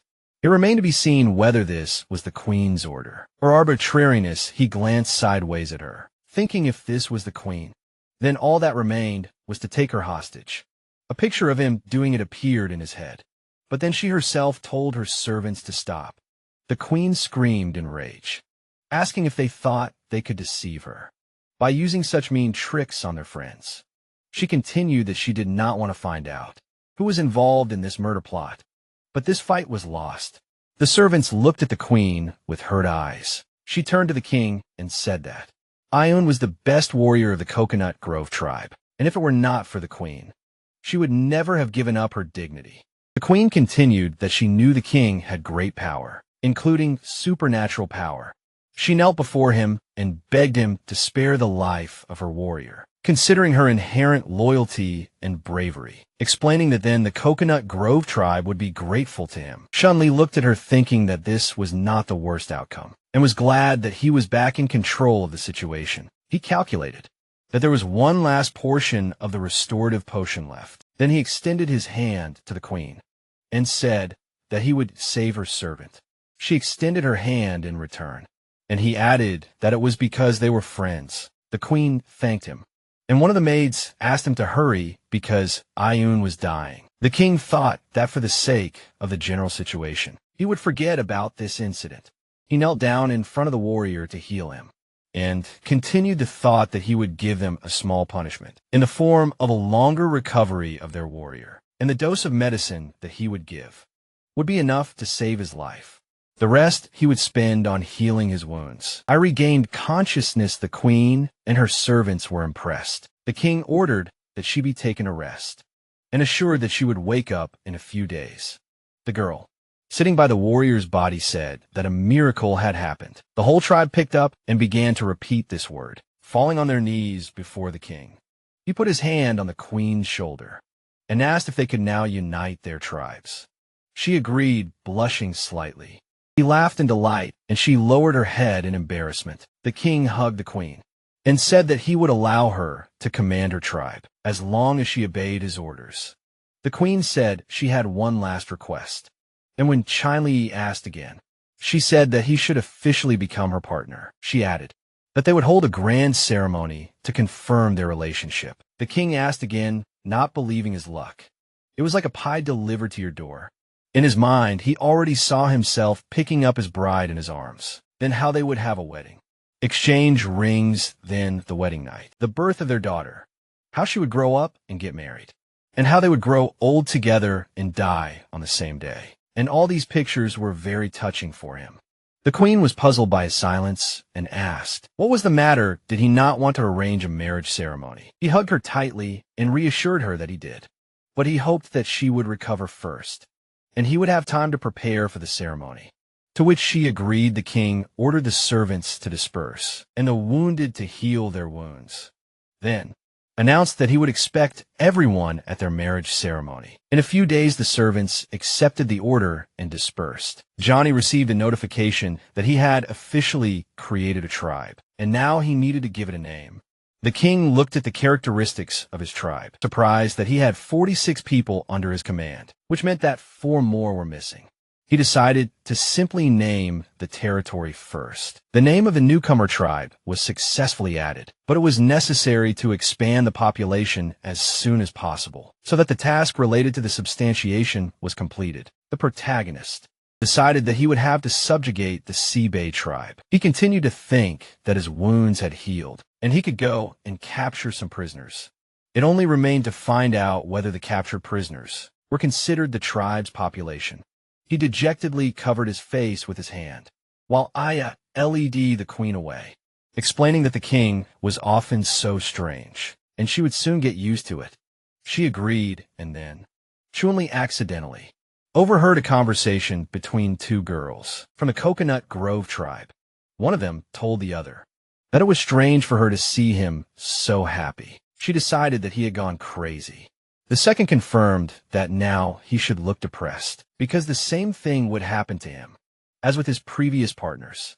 The king was very tense. The girl continued that at the ceremony, the queen would cut him into pieces and mercilessly eat him. He began to shake. Chunli was horrified imagining this picture. The protagonist imagined how the queen grabbed him with her teeth and asked if she really ate people. The girls grinned maliciously. Chunli assumed that this was the reason why there were so few men in their tribe.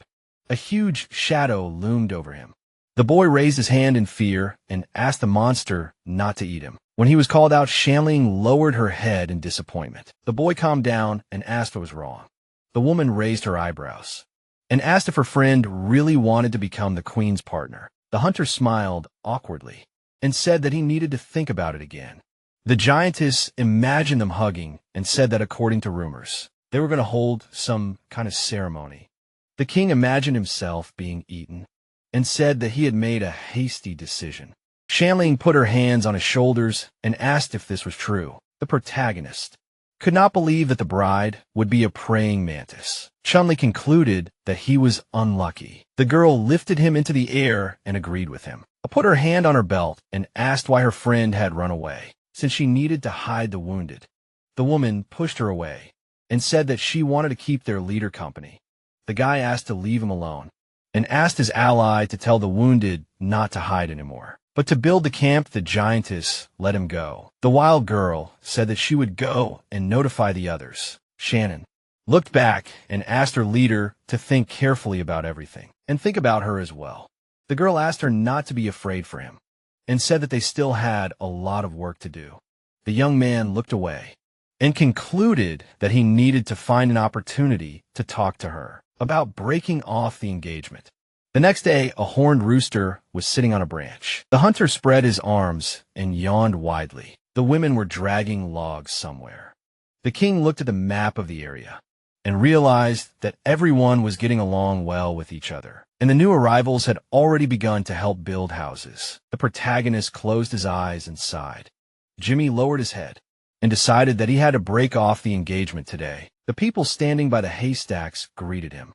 The boy asked them to ignore him and help the others. Raising her hand, the tribesmen assumed that he had come to see the queen and said that she was north of the river. The girl pointed to the side and asked the guests to follow her. The woman pointed to her tribesmen who were bathing in the river. The wild girl turned to the queen and reported that His Majesty had arrived. The bride asked her to leave them alone. The tribesmen hurried off the river and greeted the boy. The girl placed her hands on the bank and asked if he had something urgent. The boy raised his hand and explained that he had come to look at her wounds. The woman narrowed her eyes and replied that she just needed to rest for a couple of days because her wounds were not serious. Licking her lips, the queen asked if she should go ashore and assumed that her guest wanted to taste something. The hunter raised his hands in front of him and replied that it was not necessary. The king closed his eyes and remembered that he still did not know her name. The bride smiled and understood what was going on. She closed her eyes and lowered her ears. The protagonist froze in place. Shaolin put her hand to her cheek and introduced herself. Chunli frowned and asked her name. The girl told him that her predecessor had given her this name, but since she was exiled, no one called her that, covering his head with his hands. The guy realized that he could be exiled and decided that their tribe should be renamed to praying mantises. Insects were sitting on a tree branch. The young man asked if the previous queen had a partner, and what happened to him. The praying mantis bit off the partner's head. The woman told him that he was eaten, and that their tribe has such a tradition, because people believe that they get more strength By eating their groom, the hunter opened his mouth in displeasure and wondered how she could say such a thing with such a calm expression. The bride smiled and said that this tradition was a thing of the past. The queen raised her eyebrows and explained that she was not going to continue it because it was too elegant. The king asked if she really did not eat people. Xiaowan smiled widely and replied that she had not yet had a partner, and therefore no opportunity to eat anyone. The protagonist opened his mouth and sighed in relief. Waving his hand Shun, Li asked her to rest and drink more water, and said that he would go prepare for the ceremony. The boy wiped his forehead with his hand, and thought about how he no longer had to worry about being eaten, but Shanling would have to negotiate with her. The girl smirked and said that there was more to it. The boy pursed his lips tensely. The woman explained that she would not mind cutting off a piece. If someone offended her, the hunter looked around in fear. The axe cut the carrot in half, holding it in her hands. Shosho said that vegetables were cutting just fine today. The king approached his house. A task appeared in front of him. The protagonist realized that he had to capture several prisoners and complete it right now. Shirgu passed by him and wished him a good morning. Chunli looked at him and said that he had one task for him. Frowning, the boy explained that he needed to leave for a while and asked his comrade to supervise the organization of each tribe member's work and find him in the South Sea in case of an emergency. The bright sun shone over the beach. There were corpses of fishmen on the ground, sitting on a branch. The young man wondered what had happened here. The hunter looked to the side and realized that the Sea Bay tribe had been routed. Dead monsters were scattered all over the beach. The king looked at them from the height of the tree. Birds surrounded the monsters. One of them raised a wing and told how she dealt with them on her own. The protagonist kicked her and asked her to leave. The birds ran away. Chimney realized that even they were showing their superiority and decided that it was safe for now. The boy put his hand on the fisherman's wound and noticed that the battle had not been over for long because the bodies were still warm and did not smell. There were sharp claws on their hands. The young man realized that he needed to be more careful. The shape of the wounds was very similar to the scratches from their claws. The hunter removed his hand and wondered if there was a feud here. He got his feet and decided that it would be a good idea to find survivors, to take them to the tribe. The king looked down. Tensely on the shore lay a dead monster which had no wounds. Its face was distorted, which meant that its death was painful. The monster lay waist deep in water. Its arm was wrapped in seaweed. The protagonist wondered if the water people could drown in the sea. Chunli squatted down and wondered what had really happened here. He looked back when he heard someone screaming. Cheyenne ran to the shore, and the boy asked what had happened. The boy raised his hands and reported that they were attacked by a group of crazy members of the Sea Bay tribe. The hunter gritted his teeth and realized that they needed to go back now. He jumped up from his seat and ran forward at full speed. The warriors came out to protect the tribe.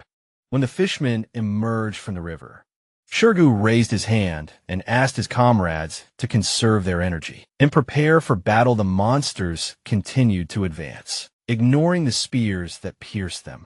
Egan, sitting on a branch, asked what had happened to them and noticed that they seemed to feel no pain. The monsters spread their paws. The fighters raised their weapons, and the man ordered them not to let the enemy pull them into the water, because in the water only death awaited them. The fishermen got on all fours and ran towards them. The tribesmen threw missiles at them. The attack knocked the monsters down. The hunters joined the fight because they had a great chance. The warrior gritted his teeth and reported that the queen had come to help. Shawan approached him and asked what was going on. Looking at the approaching monsters, the girl asked if they lived on the southern shore and noticed that they were in a very strange state. Shurga looked back and assumed that they were crazy to come from ashore and attack them. The fishmen bared their fangs and hissed. The fighters, guarding the entrance to the village, decided to be careful. The monsters rushed forward again, letting out a battle cry. The tribesmen gathered in a group to get rid of the enemy. The monsters pounced on them, and the battle began. The woman tied up one of the opponents and asked if he could talk. The bride frowned and realized that something was wrong, because they could not communicate. A cloud of dust enveloped her. The queen loudly asked what they were doing. The fishermen jumped at her from behind. His pupils narrowed and his eyes were bloodshot. The monster raised his hand to hit the enemy. The protagonist jumped in front of him and protected his betrothed. Waves of light energy rushed around him. Chun-Li frowned menacingly and asked how the enemy dared to attack his woman. The guy clenched his teeth furiously and asked her to leave here. The young man parried the enemy's blow. He opened his mouth and began to breathe heavily. The monster stopped in front of him. The hunter could not understand how he managed to withstand this blow, because he had as many as 3 points of strength. The fisherman pounced on him from behind. The king turned around and opened his eyes wide. The tribesmen immediately pierced the bodies of their opponents with spears. Egan frowned sternly and called on the enemies to fight them. Luton narrowed his eyes in disdain and asked them not to even think about harming their leader, holding an axe in his hand. The protagonist praised them for their excellent work. The warriors continued to fight the monsters. Chun-Li decided to leave it to them. The boy looked back and asked Xiaowang to help them. The monster punched his palm. The youth said that he should focus on it. The opponents cast a stern look at each other. The hunter said that he did not want to be disturbed until the winner was determined. The battle raged around them. The king picked up the axe and explained that he regretted what happened to their tribe. Frowning, he added that it had nothing to do with them, and asked if they had found the wrong target for revenge. The brute dodged his blow. The protagonist noticed that they had lost the ability to communicate. After another attack, the fishman fell to the ground. The monster immediately jumped to its feet and turned around. Chun-Li noted its excellent muscle strength and reaction, as well as sharp claws and teeth. The guy narrowed his eyes sternly and realized that he was losing to him, despite the fact that he had several times more strength than an ordinary person standing in front of the enemy. The young man thought that he could not use the destructive power of Panga's axe, and decided that this power should be used only in case of extreme necessity. The monster made a dash towards him. The hunter realized that he could not be distracted. The brute sank his teeth into his hand. His crazy eyes lit up. The king's pupils narrowed from terrible pain. He brushed off the enemy and freed himself from his grip. The protagonist swung his axe and stepped back. The fishman clenched a piece of his cloak in his teeth. Chun-Li was glad that the bull king's skin was thick enough to protect him. There were teeth marks on his arm, and he realized that otherwise the fangs would have torn his arm off. The monster stuck out its tongue and growled. A black veil covered its eyes. The monster spread the webbing between its fingers. A vortex of energy swirled around it. The brute made a sharp dash towards the enemy. The young man ducked to dodge its attack. The fisherman began to chew on his cloak.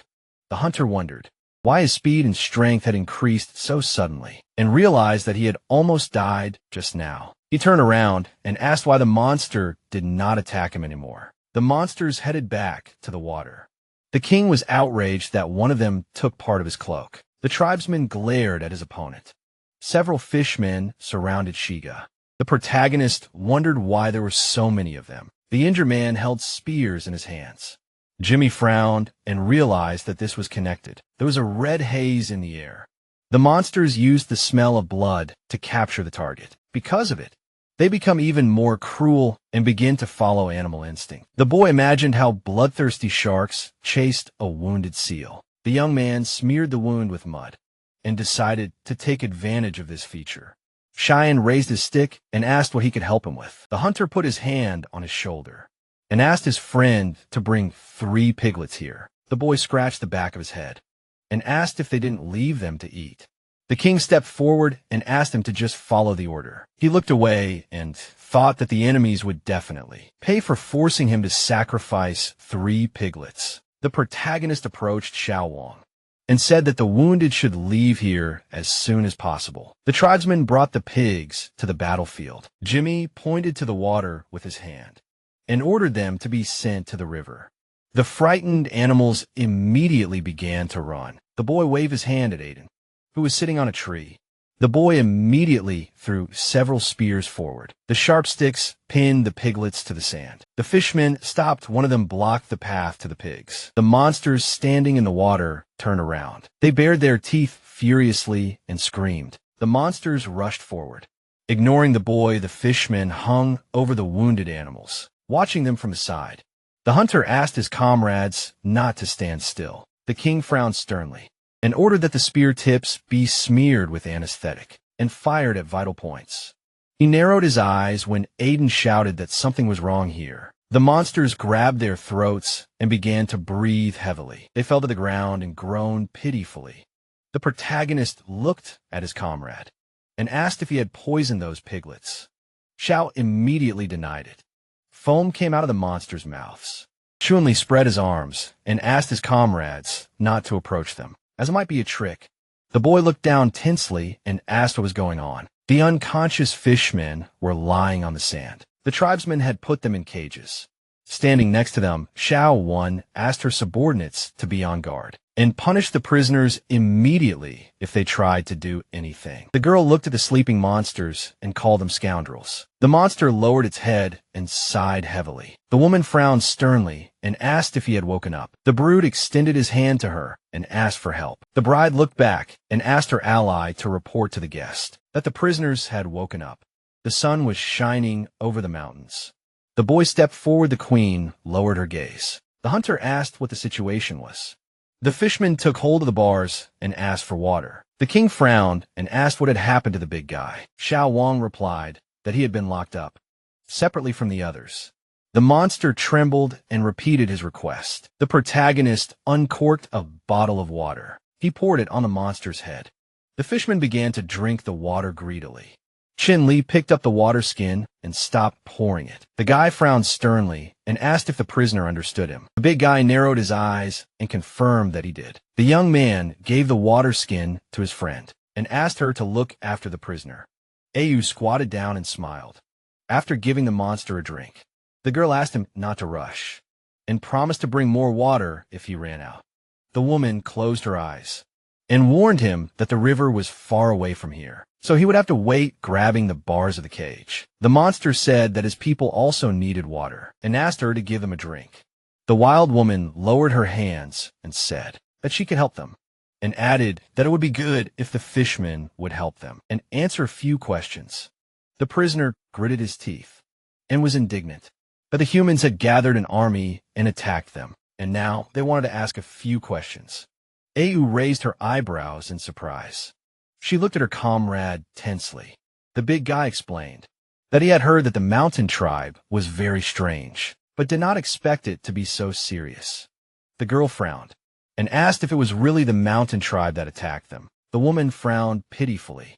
The monster asked if it wasn't them. The wild woman looked away and replied that they were from the newcomer tribe and that their leader was standing behind them. The monster widened his eyes and said that he had never heard of them. The fisherman lowered his head and suggested that the mountain people had sold them out as far as possible. But closed her eyes and replied that that was not the case at all, raising her index finger. The girl explained that the Sea Bay tribe had invaded their territory and that they had no relations with the mountain people. The woman recalled how the monsters had emerged from the water and said that they had lost the ability to communicate like animals, so they had to temporarily lock them up here. The prisoner opened his mouth wide and said that this was impossible. The brute bared his teeth and asked if he had lost his memory. The wild girl widened her eyes and asked him to tell her his version of what had happened. Frowning Habu introduced himself and told him that they lived near the shore. In a memory, the monsters were fishing. The monster raised its hand and reported that Xinyu and Hua Bai were fighting again. The leader grinned and said that fights between young people strengthen relationships. The fisherman punched his comrade in the face. The small monster ran up to the leader and complained that they had stolen his bird, grabbing him by the head. The big guy said he needed to learn how to fight and explained that no one would dare steal his things if he made others afraid. The child pointed to the side and said that they were not his kind. Have you frowned menacingly? There were people from the mountain tribe standing on the shore. The monster turned around and asked why they had come here. The man raised his hand. The stranger lowered it and ordered his comrades to kill the monsters. The warriors rushed to the water and screamed furiously. The monster gritted his teeth and wondered if the mountain tribe had really attacked them. Sitting in the cage, the leader explained that he had been knocked unconscious later and added that he did not remember how he had ended up there or what had happened to the rest. of his tribe, the protagonist scratched his chin thoughtfully. Chunli opened his mouth and sighed heavily. The boy raised his hand and said that he had been in their territory not long ago, and that there was not a single living creature there either. The brute opened his mouth in amazement. When the boy said that, the sea tribe would have disappeared from the face of the earth if he had not left them alive. The prisoner trembled and became angry that he could not protect his fellow tribesmen. The fisherman lowered his head, and a leaf fell from him. He reached out to it and asked what it was. The girl handed the leaf to her leader and said that she had never seen such a plant before. The hunter took it in his hand. The king frowned and activated the system. Green light illuminated the leaf. The system reported that it was hemp, the smoke of which causes hallucinations. The protagonist's eyes widened in shock and wondered if this was really it. The sun rose over the mountains. The tribe members gave the prisoners something to drink. Xiao Wang frowned and asked them to take their time and pass the water back and forth. Jim Lee held the hemp leaves in his hands. He put them together and thought that they had collected them from the bodies of the sea. Bei tribe, the young man, frowned suspiciously, imagining people worshipping an unknown creature. The hunter remembered that Xian said that the leader of the mountain people had divine powers and guessed that their god was actually a demon.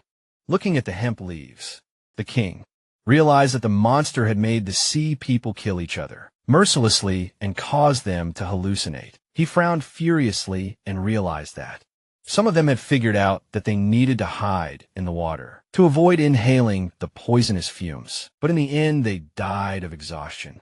The protagonist looked at the captives and concluded that the maddened fishmen had not invaded here by mistake. The monsters were discussing something in the cage. Chunli guessed that it was a plan of the mountain tribe to make the amphibians fight them until both sides were hurt or died.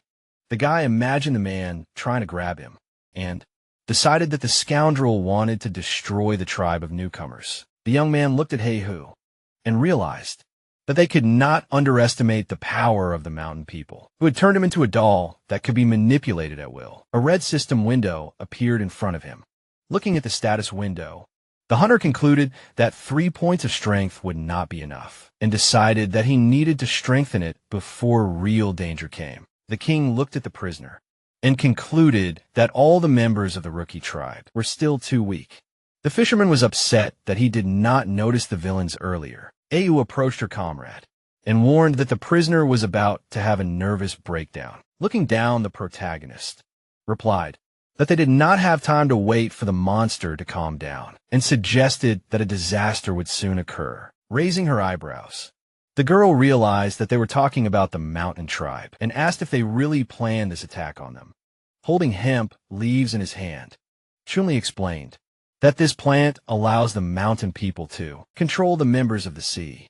Bei tribe, the boy, clenched them into a fist and said that he did not know when the next attack would happen and was not sure that the enemies would fight them personally. Heihu looked down. The boy said that they had too little information now and said that they needed to hurry and make the prisoner remember at least something. The hunter approached the cage and called out to him. The leader angrily clenched his teeth. The hunter asked him not to blame himself for what happened, because the poisonous fumes of this plant were to blame. For everything, the king handed him the leaves and asked if he had any memories associated with this plant. The fisherman brought the leaf to his nose and sniffed it. The monster grabbed his head and said that he smelled this smell when he fought those villains. In a memory, he was enveloped in poisonous smoke. The monster explained that he only felt sharp and unpleasant odors. At that moment, the protagonist squatted down and guessed that the enemy was using different types of poisonous plants. Heihu grinned when Chun-Li said that. They needed to figure out the functions of these herbs before taking the initiative. The leader raised his hand and asked permission to join them in the war against the mountain people. The fisherman smirked and said that he would regret it for the rest of his life if he did not take revenge on these villains. The monsters stuck their hands through the bars and shouted that they wanted to join the battle too. The boy looked at them tensely.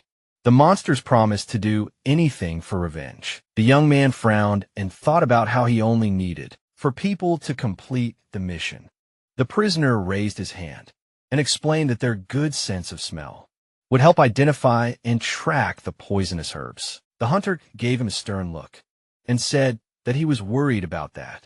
Standing in front of the cage, the king reminded them that the fishermen were too sensitive to the smell of blood and decided that if things got out of control, the consequences would be dire. Heihu opened his mouth wide and said that they would definitely be able to control themselves if they had not inhaled the poisonous fumes. The protagonist gritted his teeth and explained that they could not be sure that the enemy would not use poisonous smoke again. The leader shuddered tensely. The monster lowered his head and agreed with him.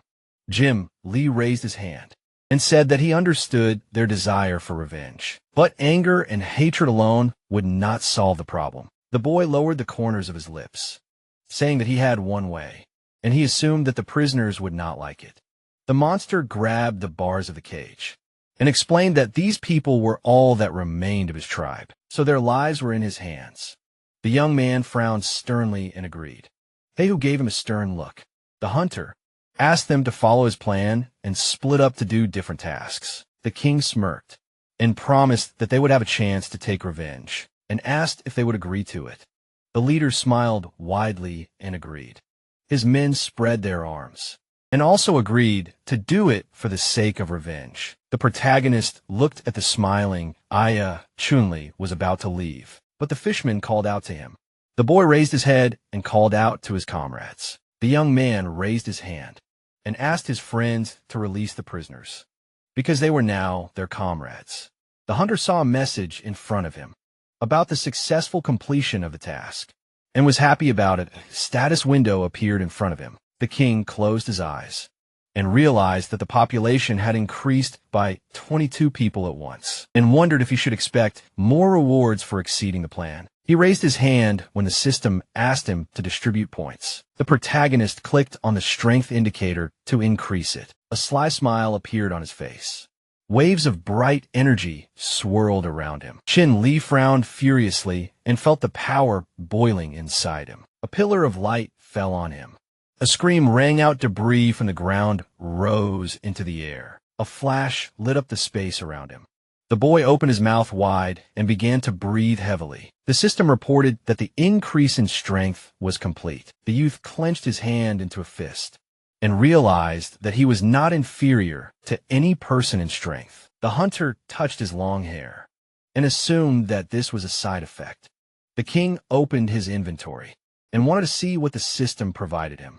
In a large treasure chest, there was a metal raw material, namely 1 ton of hematite.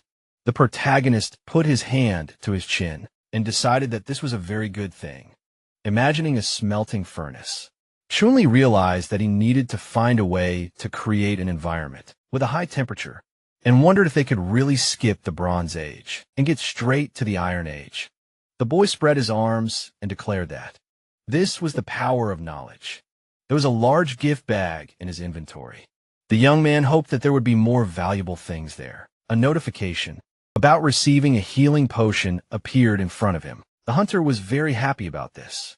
Smiling, he said that the things the system gave him this time were much better than any seasonings, and decided to check the rock paintings.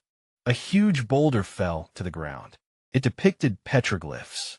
The system reported that information was written on it about the products of a certain culture that could be obtained through devout worship. The king frowned and wondered what kind of cultural products he was talking about. The protagonist smiled and decided to pay 10 technology points to determine the inheritance. Stereotype, a bright light burst out of the stone. Chimley frowned in confusion when the system congratulated him on receiving a sense of shame. The boy looked at the boulder and assumed that this was actually a decisive step in the development of culture. The young man closed his eyes and realized that he no longer had to worry about men and women bathing together. And he thought about how he didn't want anyone to see Sean taking a bath. The rock broke into pieces, and the hunter wanted to move on. The fishmen were standing behind him, and the king realized that it was time to think carefully about how to deal with the threat of the mountain tribe. Suddenly, Au ran up to him. The king looked at her and asked what was wrong. The girl raised her hand and noticed that her friend had grown taller and stronger, and that his hair had grown. And the protagonist replied that it was puberty. The woman stood on her tiptoes in chimney, asked why she was looking for him. The wild woman looked at him and asked if she should go and negotiate with the mountain tribe and resolve this misunderstanding. The boy frowned and explained that it was not a misunderstanding and that they were determined to destroy them. Looking at his hand, the young man called them the strongest opponents so far and said that they were able to set the sea tribe on them in order to benefit themselves. Au hugged his hand and asked what they should do in such a case. Looking at the fishmen, the hunter replied that they should build high walls and stock up on provisions, adding that they should not provoke enemies without careful preparation. The king placed his hands on his waist and said that they should stay in the shadows and wait for their moment of revenge. The girl said that she did not quite understand him. The woman raised her eyebrows and asked what they should do with those who had just joined the tribe. The protagonist smiled and suggested that they split into 3 groups. Some would build houses, others would gather food, and others would make traps. The wild girl spread her arms and asked what traps were and why they were made. Jimmy looked at her and replied that traps could be used to protect territories. The boy remembered how the monsters had attacked his tribe and said that he did not want to go through something like that again. The young man threw up his hands and explained that setting up different types of traps, depending on the terrain, not only allows you to avoid repeating mistakes, but also to catch a living enemy or beast. Frowning, the hunter promised to explain the method of making it later and said that she had an urgent task for her friend. There was a fire burning in the tribe's territory. The king explained that they had to think about long-term food supply because the population had increased dramatically. There were animal carcasses lying near the building. The protagonist said that uneaten beef should not go to waste and decided to teach his fellow tribesmen how to make dried meat. The sun went down. People were processing meat and hanging it on the branches. Watching them, Chunli noticed that the newcomers quickly adapted and mastered the technique of drying meat well. Shurgu approached him and announced his return. The man noticed that his hair had grown. The guy, grinning, asked him to consider it a miracle and said that he had an important task for him. The young man squatted down and decided to draw something. The hunter drew semicircles and explained that his comrade should set traps in the surrounding mountains so that no one would notice them. The king confidently frowned and decided to personally teach him everything. The warrior scratched his chin thoughtfully. The protagonist said that the most important thing was not to learn how to make traps, but to remember their locations. The fighter widened his eyes and said that he did not find this task interesting. Chun-Li hit him with a stick and explained that he asked him to do this because he trusted him. The guy frowned and added that this was a top secret and that no one except them should know about it. Having drawn arrows, the young man said that his fellow tribesmen should take turns and set traps in different places, and stated that no one should know all the locations of the traps in one area. The hunter looked up and said that if there was a traitor among them, the consequences would be catastrophic. Luton held a spear in his hands. The king explained that after the production was completed, his friend should tell him the information about the location of the traps. In person, he erased the drawing from the ground. The protagonist clenched his fist and asked his comrade to remember the location and not draw anything short of frowned, and said that he would prove himself worthy of his trust, even though it would be difficult. Chun-Li smiled and nodded, putting a hand on his shoulder. The boy asked him to rest and explained that they would start work at night. The heroes approached the main building. A stone with petroglyphs appeared nearby. Looking at it, the young man decided to leave it there for his fellow tribesmen to see for themselves, and realized that the number of things they would learn depended on their nature. The hunter looked at his comrade and said that he needed to rest. He opened the door and asked the guard to wake him up if there was something urgent. In the corner of the room stood a throne made of monster fangs. The king fell onto the bed and complained of fatigue. The protagonist put his hands under his head and realized that he still had many unfinished business, and there was little time left. Johnny imagined all the things he needed to do, including training soldiers, building fortifications, distributing patrols, developing technology, and expanding territory. The boy rolled over and thought that he should cherish this rare time to rest and recuperate. The boy closed his eyes. He woke up when he heard someone screaming. The hunter raised his head and saw the girls laughing. Looking at them, the king asked if this was a party. Someone put their hand on his shoulder and asked what happened to him. The woman handed her friend a bottle and asked if this would do, taking the beer in his hands. The protagonist replied that it would do, and asked who they were holding the bottle. Shay assumed that her friend had drunk too much. Her friends introduced themselves with a wide smile. Chimney realized that he had returned from a time travel, and that he would no longer have to live in fear, and asked the heroines to turn on the music.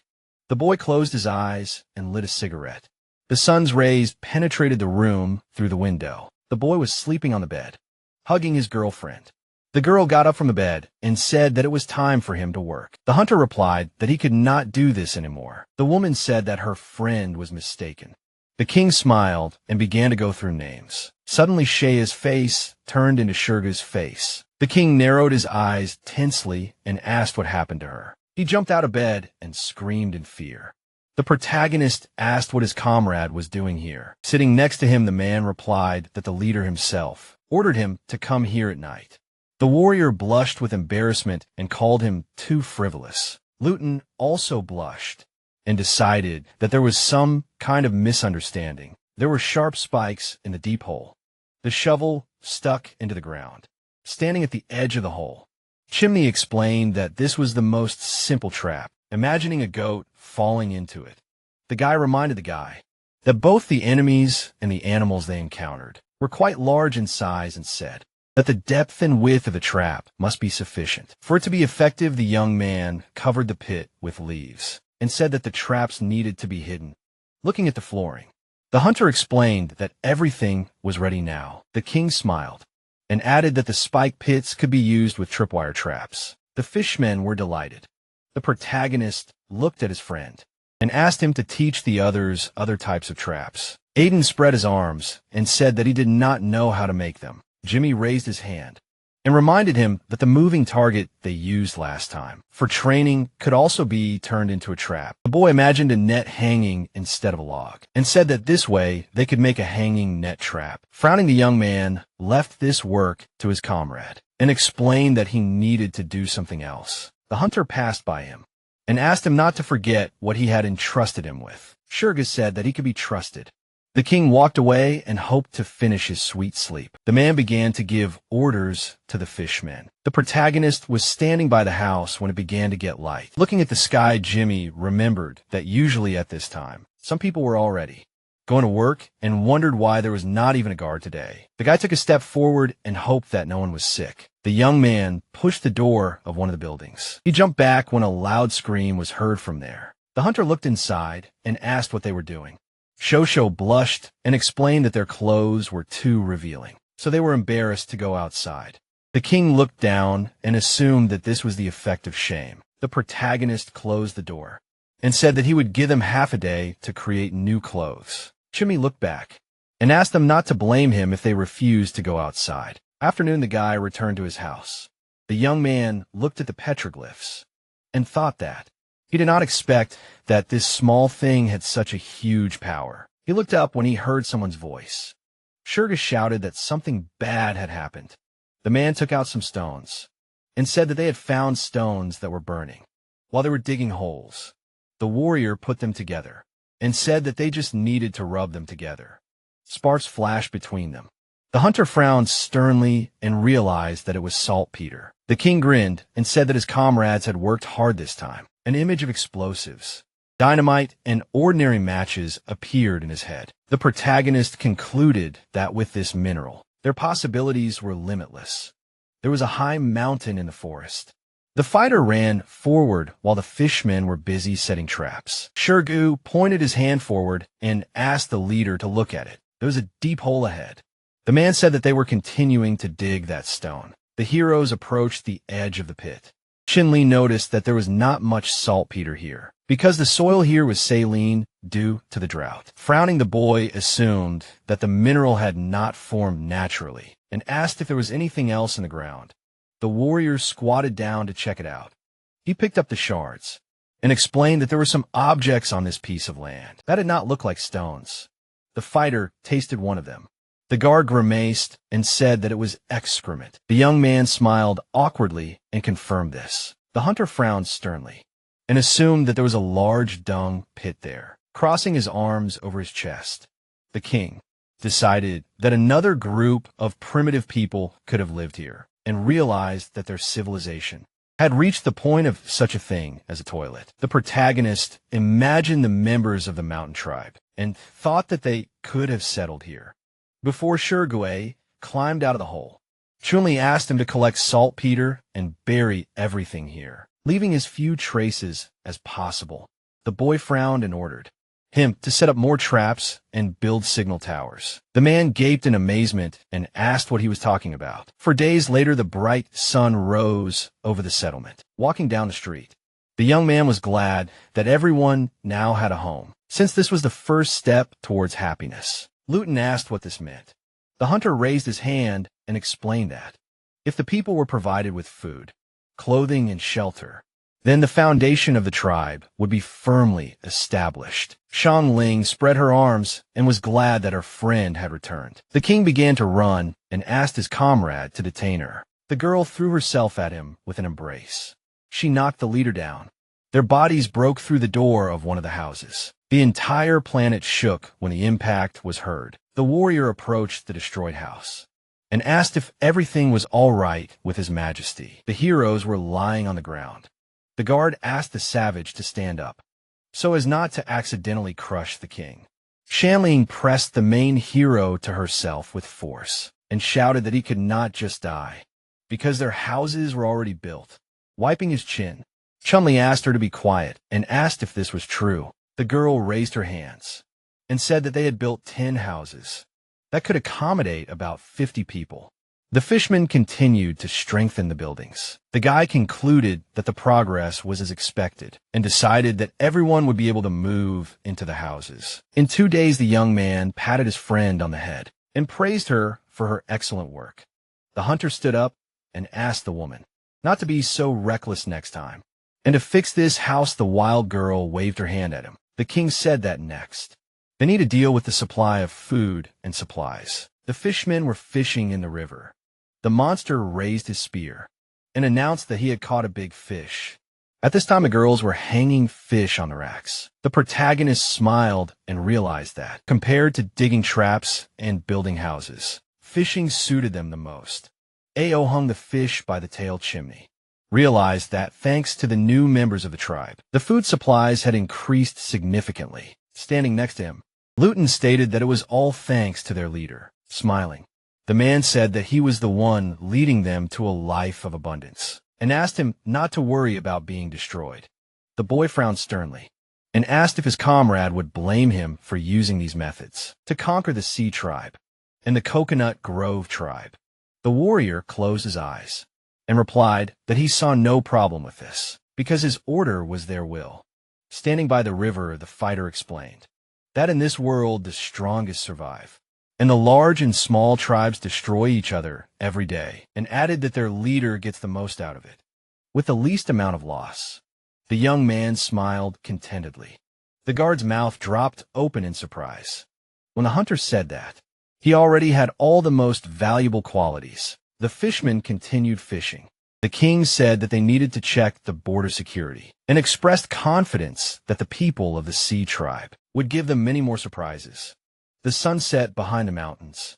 Shirgu was climbing a cliff. The protagonist approached him and said that he wanted to ask him something. The man jumped down. Jinlei asked how things were going with setting up traps and signal towers. The boy looked away. The man reported that by his order, signal towers were built in 3 directions, to the southwest and north. The warrior raised his hand and added that after they assigned 6 people to guard the towers in shifts, there was very little manpower left. The fighter looked at the fishermen and said that they needed to climb the mountains before nightfall to finish the work on time. The youth frowned and was upset that they were short-handed again. The hunter decided to climb with them and help. The guard raised his hands and said that they could handle it themselves. The king narrowed his eyes and explained that now was a special period when every second counted, so they did not have time to think. The protagonist imagined themselves being cornered on all sides and stated that if the mountain tribe lived nearby, they would be much more familiar with the area. Chimney put his hand to his chin and realized that they needed to come up with a plan in case the enemy took advantage of their unpreparedness and launched another large-scale surprise attack. The moon shone in the sky, and the boy asked his comrades to show him the way. The young man set up a tripwire and warned his comrades to be careful. He looked ahead and saw the northern signal tower in the distance. The hunter squinted and realized that he had a bad feeling about this. The king tightened the rope and assumed that it was his imagination. The protagonist looked away tensely when he heard a scream. Chani looked back and realized that the scream was coming from the south. Smoke was billowing from the signal tower. The boy jumped to his feet and shouted that the southern signal tower was under attack. The young man frowned menacingly and ordered his subordinates to gather. Everyone else, the full moon was shining in the sky. The hunter took a step forward. He ran quickly through the forest. The king slowed down and thought that he would only be able to reach the southern mountain in 5 minutes, even knowing the location of all the traps and having 2 points of agility. The protagonist gritted his teeth and realized that he could only pray that nothing would happen. In those 5 minutes, a fire was burning at the top of the mountain. Aiden was swinging 2 spears, frowning. The boy noticed that the trap had sprung very close to the tribe and wondered if the enemies had really penetrated that deep. Jumping down, the warrior decided that there might be other enemies who had noticed the fire and assumed that they were coming here to kill him. The fighter jumped high into the air and wanted to check it out. The guard landed on his feet. The bushes around him shook. Egan stopped and concluded that the villains had set up an ambush. He threw his spear into the bushes and said that they should not make so much noise if they wanted to make a surprise attack. A wide hole appeared in the bushes. A spear flew out. The boy blocked it with his stick. An unknown person pounced on him from above. The warrior raised his weapon in front of him and clenched his teeth. The axe froze in the air. The protagonist lowered his weapon. The fighter asked why His Majesty was here. Turning his head, Chunli replied that he did not have time to explain and asked where the trap was. The guard replied that it was ahead. Crouching down, the boy decided that they were lucky to have met and said that he would go first. Egan raised his spear. The young man asked him to wait for those who came by a safe path and lead them to him, raising his hand to his mouth. The boy shouted that there was a chance that the enemy was not alone and asked his comrade to be careful. The hunter headed towards the bushes. The bright moonlight illuminated the mountain valley. Someone had fallen into a trap and was hanging in the air. The king hid behind a nearby tree, frowning. The protagonist realized that he did not feel the presence of other people and assumed that it was unlikely to be an animal. The stranger swung his legs.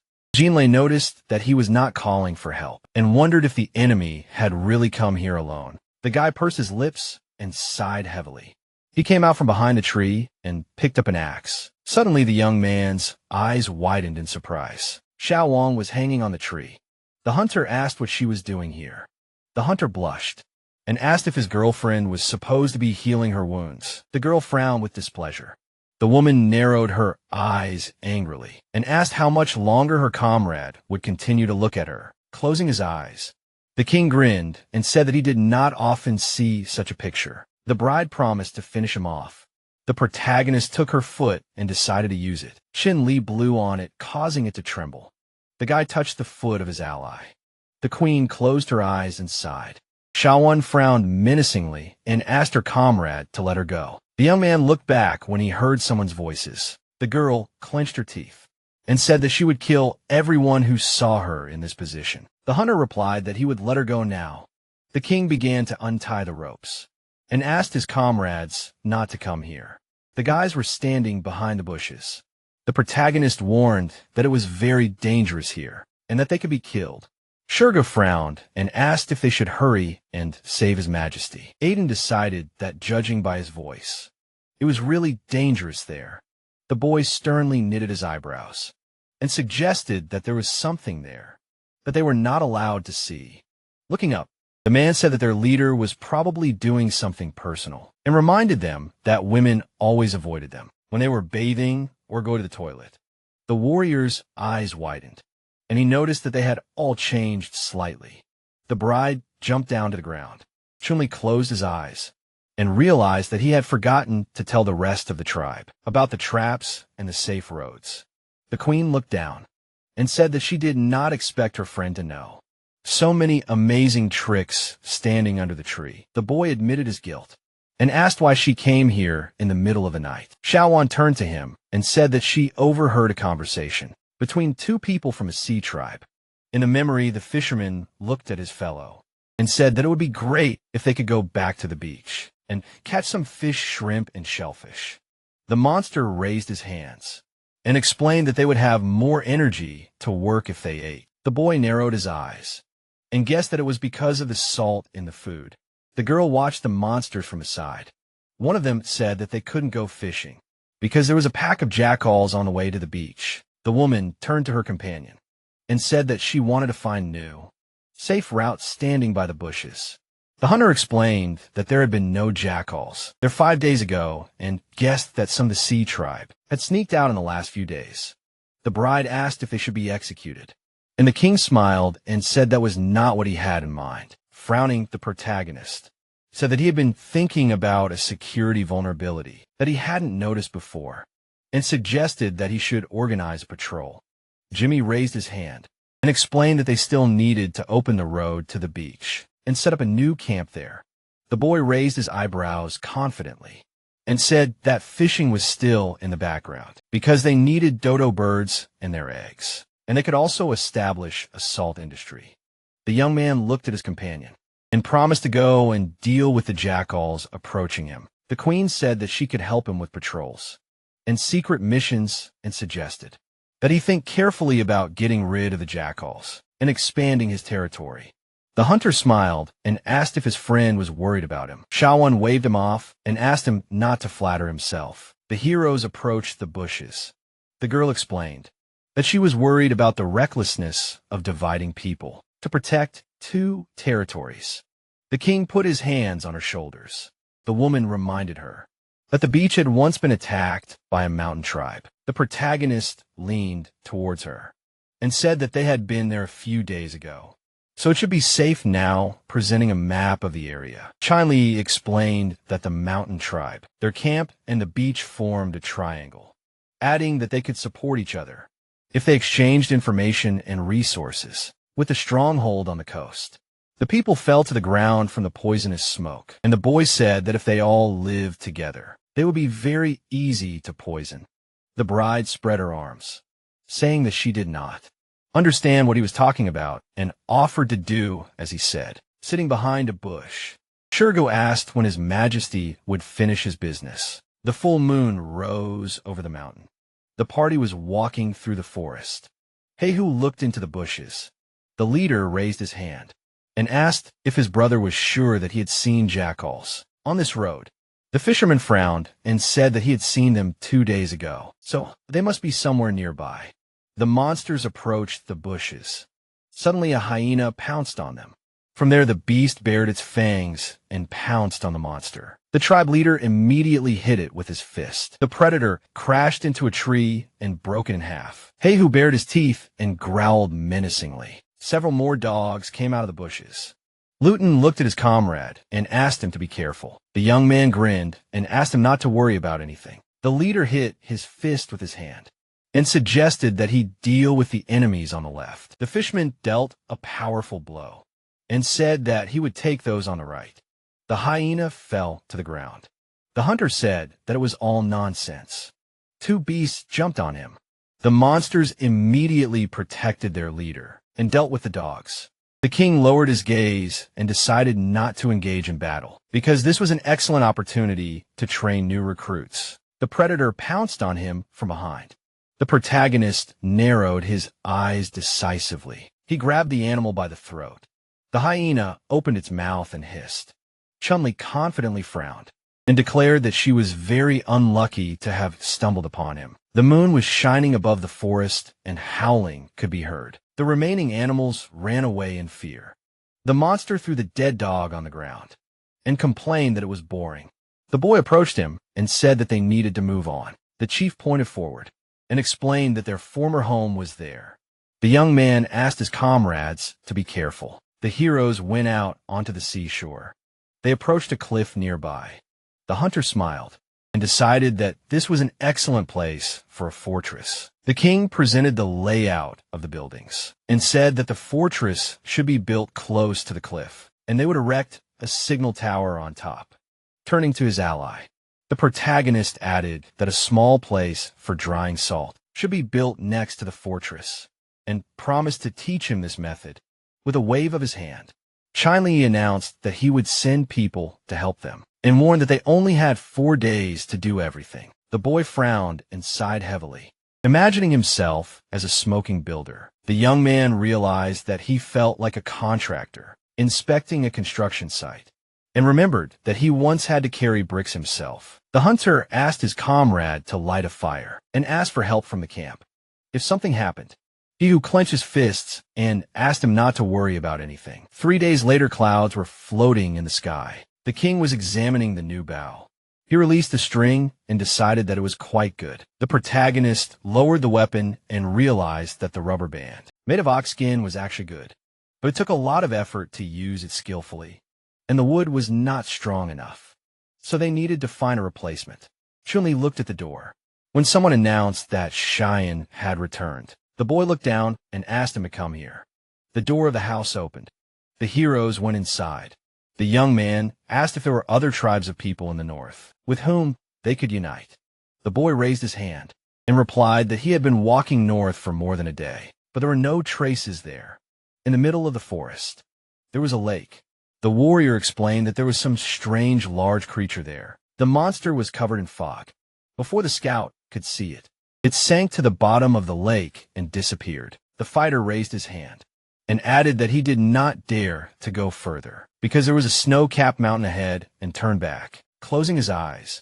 The hunter praised him and was surprised that he was afraid, not of a water monster, but of a snowy mountain. The guard raised his hand to his mouth and asked if his majesty had heard about this. The king asked what exactly they were talking about. Ao pressed herself against him and said that she was very scared. The girl closed her eyes. The protagonist asked what scared her so much. The woman looked up and explained that she was not afraid of the snow mountain, but of those who lived behind it. The savage woman imagined a huge giant behind her chin. Li took her hand and asked her not to be afraid. Xiang said that his legs were shaking just thinking about it. The boy looked at the system window when a side quest appeared. The young man frowned suspiciously. The hunter imagined the giant and was surprised that he was offered 1 stat point just to see it. The king remembered the saber-toothed tiger sleeping on the grass and realized that he had only been given 2 points for banishing it. Scratching his chin, he assumed that looking at the giant from afar would not be too difficult and dangerous, and thought that this was also a tribe with a civilization. Giants walked the earth. The protagonist decided that he could subjugate them and make powerful assistants out of them. Chun-Li looked at his comrades and realized that they needed to be careful because the giants could easily destroy them. Smiling, the boy said that he could not pass on this mission to his comrades and asked the warrior to have a good rest and go to the banquet. The scout headed for the exit and said goodbye to him. Ayu frowned sadly and called him a coward. The boy said that this was not true at all. The fighter played with a snake. The hunter explained that his danger perception was much higher than that of ordinary people, which made him so sensitive to some things, but gave him the ability to freely explore the outside world. The girl looked away when the king asked how the preparations for his wedding ceremony were going. The woman turned to him and replied that the preparations were almost complete, throwing a stern look at her. The protagonist asked to prepare equipment for 4 people and explained that he was going to take someone with him. On a long trip, the savage asked how dangerous it was. Chun-Li smiled and said that he just wanted to explore the surrounding area and said that these fine clothes were very good. Au said that his words inspired them greatly, since leather is now a very useful material. The girl asked when His Highness was going to leave. The boy headed for the exit and said that they would leave the next day, after the wedding ceremony and banquet. 2 days later, clouds were floating above the settlement. The youth was training with a shield in his hands. The hunter lowered it and concluded that the hardwood leather went well with the ox hide. In her part, the king put the shield down and realized that he had achieved something. After 2 days of hard work looking at the weapons, he realized that he had finally finished, making sure that everyone could get a new weapon as soon as possible. Someone knocked on the door, and the protagonist asked the guest to come in. A woman came into the house and asked him to get dressed, because everything was ready outside. Chun-Li thanked her. The sun was shining on the building. Shirgu and Aiden were scattering flower petals in front of their comrade, and congratulating him. The boy confidently knitted his eyebrows. A smile appeared on his face. The path of petals led straight to the bride. The young man took a step forward and remembered that in his past life, he would have to work hard. The tribe members smiled as they looked at him. The hunter realized that he now had his own loyal people. Sean folded her hands in front of her. The king walked up to her and decided that all this was more like a hallucination. He took the girl's hand and thought that in this world, he finally had a sense of belonging to something. The protagonist looked at the happy woman and declared that from now on, whenever he was not around, the newcomer tribe would be handed over to her. The jubilant people raised their fists when Chun-Li declared her his wife. The heroes looked at each other. The tribe members wished for them to kiss. The newlyweds approached each other. Chun-Li began to cry. The wild girl closed her eyes and admitted that this was a very touching scene. In the evening, a fire was burning outside. The tribesmen wished their leader good night. The boy closed his eyes and was glad that everything went well. And without surprises, the young man frowned when Aya said that the queen would be waiting for him in the palace. The hunter grinned maliciously and laughed. An image appeared in his mind of his wife, taking a whip in her hands and wishing for him to feel her love. The king opened his mouth wide and screamed when he was hit. The protagonist spread his arms and hoped that this would be more exciting. Jim Lee opened the door and announced his return to his wife. Xiaowen was sitting on the throne. She had a very menacing look. It was as if there was a fire burning around her. The guy wondered if she really wanted to kill him. The girl frowned and decided to give him a chance to say it himself. The young man narrowed his eyes and asked what they were talking about. The woman waved her whip and asked him not to pretend. The hunter reminded her that it was their first wedding night and asked her to be more gentle. The wife lowered her weapon. The king realized that he should not have given it to her. The queen looked away and asked if her husband was really going to leave right after the ceremony. The protagonist smiled and said that he was already scared. John Lee adjusted his cloak and explained that she had misunderstood everything. The guy put his hand on her shoulder and promised to tell her everything. The hares were sitting by the fire. Sean asked if her companion was really going to convince the giants to join them in the battle against the mountain tribe. Sitting in front of her, the young man confirmed this and said that he needed to take 3 more tribesmen with him, just in case. The hunter frowned and warned that the real purpose of the trip should be kept a secret. The king looked down and explained that for some reason, his friends were afraid of the giants. The girl raised her eyebrows and asked why she didn't go with him. The protagonist replied that one of them should definitely stay in the tribe. He took out a weapon and said that his wife now had more important things to do. A confident smile appeared on his face. The woman asked what it was. Jimmy handed her a sling and promised to show her how to use it. The guy imagined a person swinging a sling and explained that he needed a squad of people who could be trained. The heroes walked through the forest. The young man placed his hands on his waist and declared that his companions were responsible. The hunter looked back when he felt the disapproving gaze on him. The girl immediately looked away. The king imagined her stabbing him with a knife and was afraid that she wanted to kill him. Some time ago, the protagonist grabbed his wife's chin and asked why her legs were so tender. The queen asked him to stop. Shawan frowned and asked him to choose someone from the sea tribe in the coconut grove to accompany him on his journey. Looking away, Chun-Li said that he wanted to take Hei-Hu with him to see his fighting strength, and added that the fortress on the beach would be temporarily handed over to Shirgu. The boy frowned sternly and suggested that in this case, the newly arrived people from his tribe would not be able to cause trouble. In his absence, sitting on the throne, the girl declared that Yun should go with him. The woman narrowed her eyes and warned that this was not a request. Rising to her feet, The queen explained that Ion was the strongest and bravest fighter, and added that she would feel better if she went with him. The wife grabbed her husband by the cheeks and asked him not to worry about what happened then.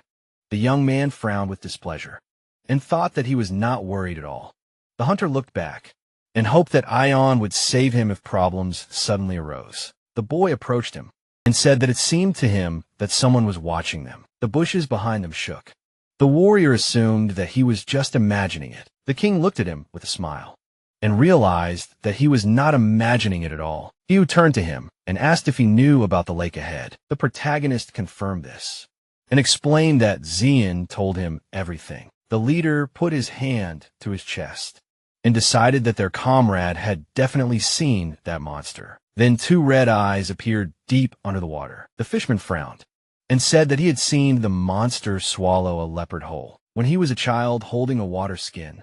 The amphibian explained that he was too small to be scared and said that he would definitely fight it if the opportunity arose. The chief drank the water, and Chili was surprised that it was lucky for him to meet the monster. Aiden trembled, and the boy explained that he did not care who they met and said that he would be interested in meeting someone strong. The boy looked away when the young man said that he would like to meet a giant. The warrior crossed his arms and asked him not to even hope for that. The hunter leaned towards him and asked if they really existed. The warrior looked down and said that before they met him, they were a large tribe that consisted of more than 30 people. On the rock were people dancing around a fire. The giant parted the trees and attacked the settlement. The monster began to devour its inhabitants.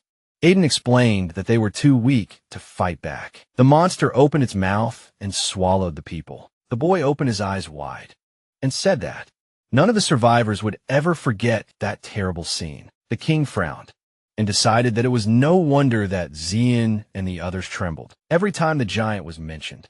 Taking the plant in his hands, he vowed to ask his comrades not to eat it and said that they had a terrible side effect.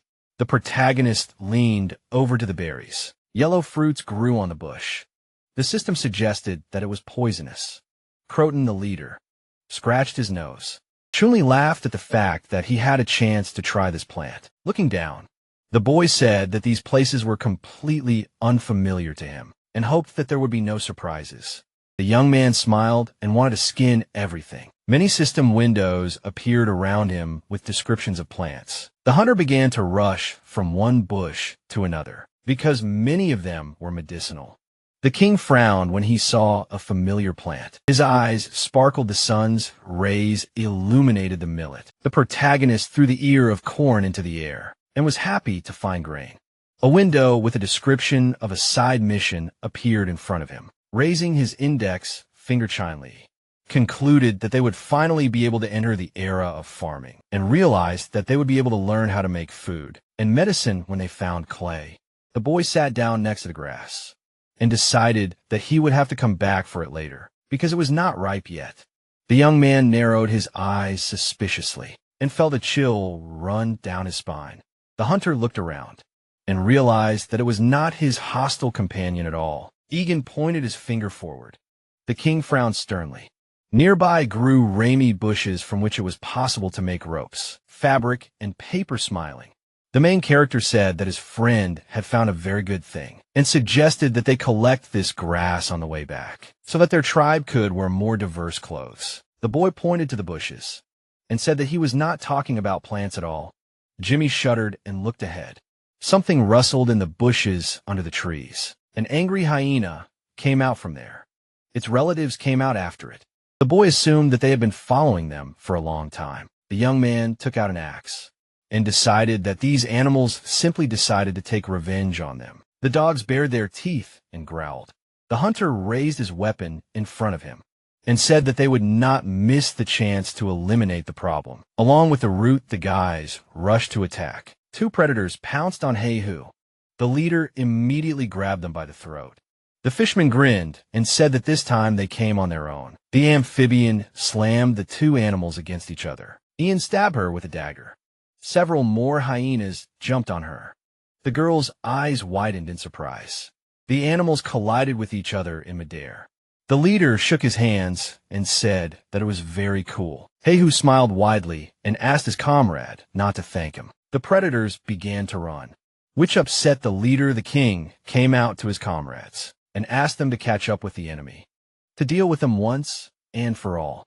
The protagonist imagined the predators running forward and ordered his comrades not to let any of them escape. The animal looked back, continuing to move forward. Johnny dashed forward and shouted that they would not be able to escape.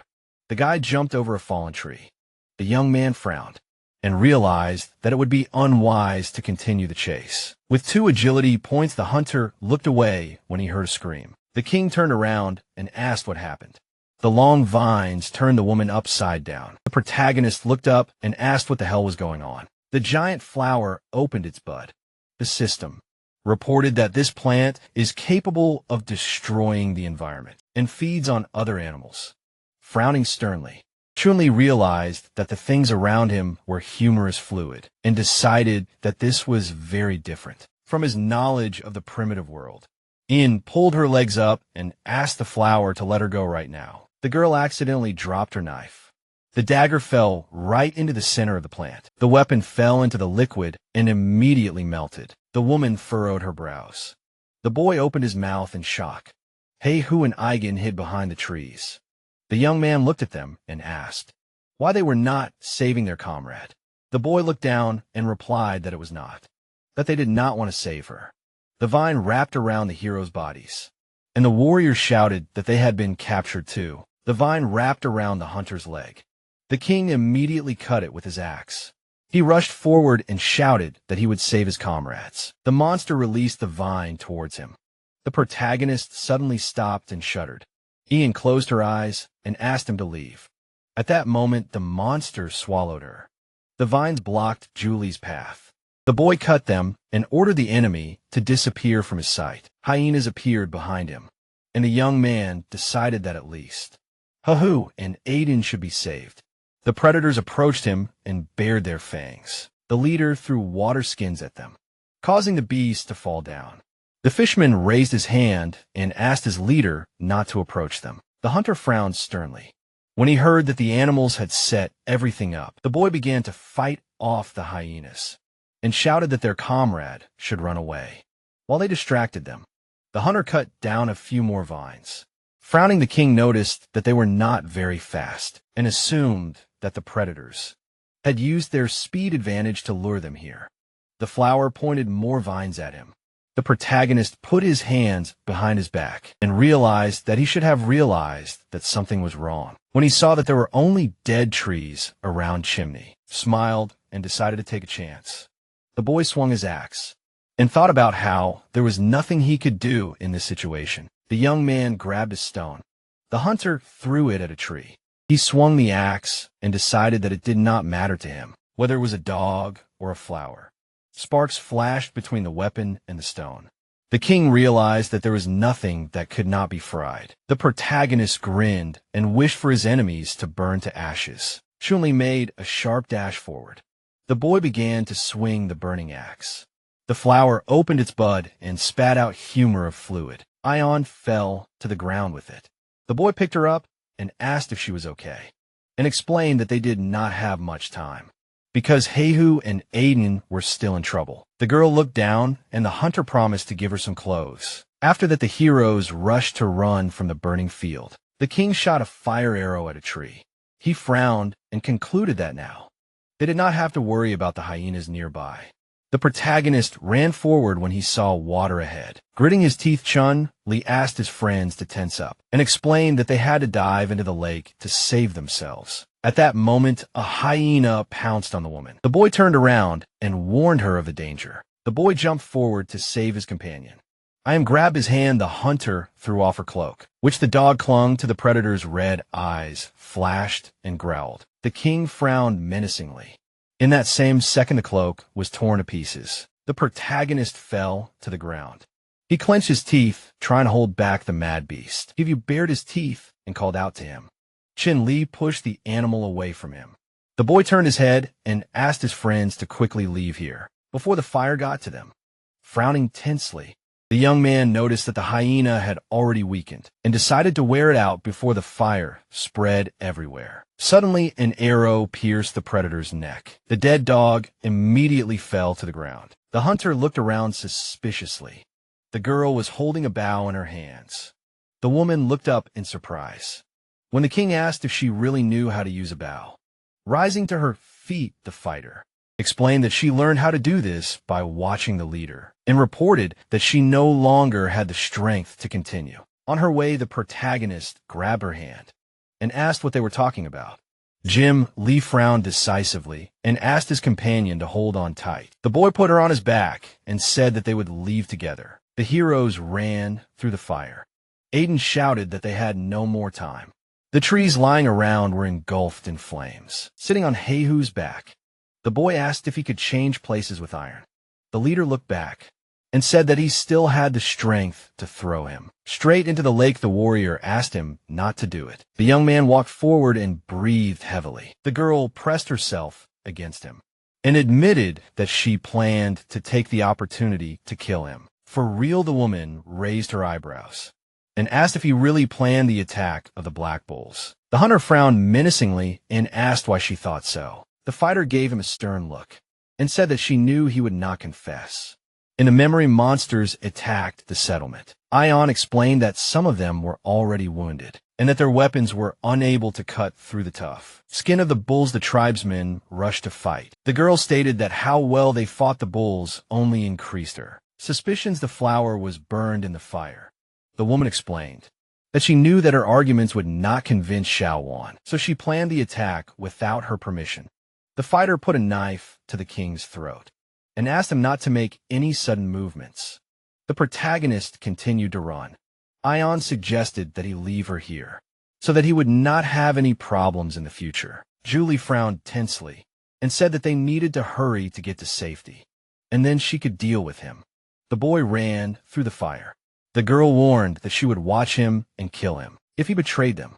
The boy smiled and asked to be punished for his mistreatment. The heroes approached the water. The woman assumed that her ally had simply abdicated responsibility. A splash appeared on the surface of the water. He who emerged and was glad that they were saved, standing in the water. The leader concluded that they had reached the water just in time. Squinting, the hunter noticed that 2 of the 4 had lost the ability to move and realized that they had better abandon the plan to find the giant. The fisherman looked at him when the king asked him to lead the others to the place where they had found the nettles and promised to bring the medicine. The sun rose over the mountains. Aiden applied ointment to his leg. The boy held it up and said that nothing hurt anymore. The protagonist asked him to rest for a while they collected plants. Chunli began to chop the plant and was amazed at how good the medicinal properties of the local plants were. The leader gritted his teeth and asked what that smell was. Raising his hand, Havu asked why there was a smell of hyenas here and suggested that it was left on his skin for a recent fight with them. The guy looked into the bushes and doubted it. Suddenly, the young man's eyes widened in shock. There were small puppies lying in the grass. The hunter picked one up and concluded that those animals did not come here to take revenge on them, but to protect their cubs. A system window appeared next to him, and the king was surprised that this caused a new side mission. The protagonist looked happily at the animal and accepted the task. The heroes walked further through the forest. They carried the nettles they had collected on their backs, when suddenly a loud roar was heard. The guys trembled, not understanding what that sound was. Johnny looked down and thought that they couldn't be so unlucky. A huge bear left claw marks on a tree. The monster came out into the clearing. Aiden opened his mouth in fear and shouted that things were bad for them. The monster opened its mouth and roared loudly. The boy removed the needles from its back and realized that the beast was going to attack them, but they would not be able to escape from it, with 2 wounded. The young man threw the grass back and said that he would distract it so that his comrades could make a detour and return home. The guys tried to stop him, but the hunter looked back and asked them not to chatter in vain. The animal stood on its hind legs. The king said that they only had one chance and asked his friends to do as he said. The protagonist took out an axe chimney, swung it, and asked the fisherman to ensure the safety of the rest of the squad. After that, the boy rushed into battle. The heroes ran away from the clearing. The young man approached the enemy and asked him to look at him. The hunter jumped up and raised the axe over his head. The man-eating bear narrowed his eyes in displeasure. The beast threw the enemy back with a swipe of its paw. The chieftain looked back and called out to his comrade. Havel looked back and said that he had to help him. Aiden opened his mouth wide and said that he had personally seen the strength of his leader, so this predator would not be able to cope with him. The king fought the beast. The boy explained that he would not be able to act freely. If they stayed here, the leader bowed his head. The warrior said that they must follow the order. The protagonist squatted down and saw that his friends had disappeared. Chimmy looked at his axe and concluded that the enemy's attention was focused on him. The monster rose to its hind legs. The boy leaned on his knee. The young man rose to his feet and decided to distract the monster. The hunter looked out from behind the tree. He beckoned the enemy with his finger and called out to him. The man-eating bear swung his paw. At this time, the boys disappeared into the forest. A trace of a crushing blow appeared above the trees. The predator ran forward, rapidly stopping. The king decided that his friend should be safe by now and concluded that it was time to get rid of the enemy. Two red eyes flashed in the bushes next to him. The protagonist looked back tensely. A huge leopard jumped on him. Chin Li dodged its attack. At the last moment, the guy looked to the side and called for the enemy to show himself. The beast came out to meet him. The young man looked at the cat and remembered that it was his old friend. The predator's eyes widened in amazement. The hunter was convinced that they had met before, judging by its intelligent look and the scar under its left eye. At the same second, a bear jumped out from behind the trees. The king looked at it and realized that he was cornered on both sides, surrounded by wild animals. The protagonist decided that his strength would not be enough now, and wondered whether he should use Panga's power. Johnny frowned, thinking that his strength would leave him for a long time, and wondered how long his coma would last. He narrowed his eyes and realized that even if he was fine, the mountain people would take advantage of this opportunity. The leopard's eyes flashed. The bear stepped forward. They pounced on their prey at the same time. The youth ducked and asked if they really wanted to attack a defenseless person. Suddenly, a system window appeared in front of him, informing him that the user was in a dangerous state and activating the emergency escape mode. A white haze enveloped the hunter's body. The king jumped high into the air, and the animals collided with each other. The protagonist landed on his feet. He hid behind a tree and felt incredibly light and explosive. The monsters looked at him with displeasure. The predators rushed towards him. Chun-Li asked if they still wanted to finish him off. The boy started to run and advised the enemies not to go beyond the limits. The young man headed towards the snowy mountains. A red window appeared next to him, warning that this effect was temporary. Stopping, the hunter realized that he had broken away from the enemies and decided that the emergency escape mode was amazing, but too expensive. The king looked ahead and realized that he himself had not noticed how he had ended up here. He smirked, thinking that he should not waste time, and asked himself why he did not go to the snowy mountain and find the giant. Snow was falling above the mountains. Moving forward, the protagonist was surprised that he was able to run so far. In one breath, Chun-Li took a step forward and was glad that his body had become very light and did not get stuck in the snow. The boy lowered his head and noticed that he had almost reached the top. Suddenly, the boy looked up in surprise. The hunter climbed to the top of the mountain. An ice giant sat in the cliff, and a tyrannosaurus stood next to it, looking at the giant from the side. The king was amazed at its size. The protagonist frowned. When notification about the task completion appeared, he opened his mouth in shock. When he read that he now had to attack this monster, Chun-Li pointed his finger at the window and asked if the system had gone crazy. The dinosaur looked back. The guy hid behind a boulder and covered his mouth with his hands. The young man smiled and was glad that he would be given 9 attribute points for this. The hunter looked out from behind the shelter and decided that he could try to complete the task before the effect of the escape mode wore off. The king picked up a stone.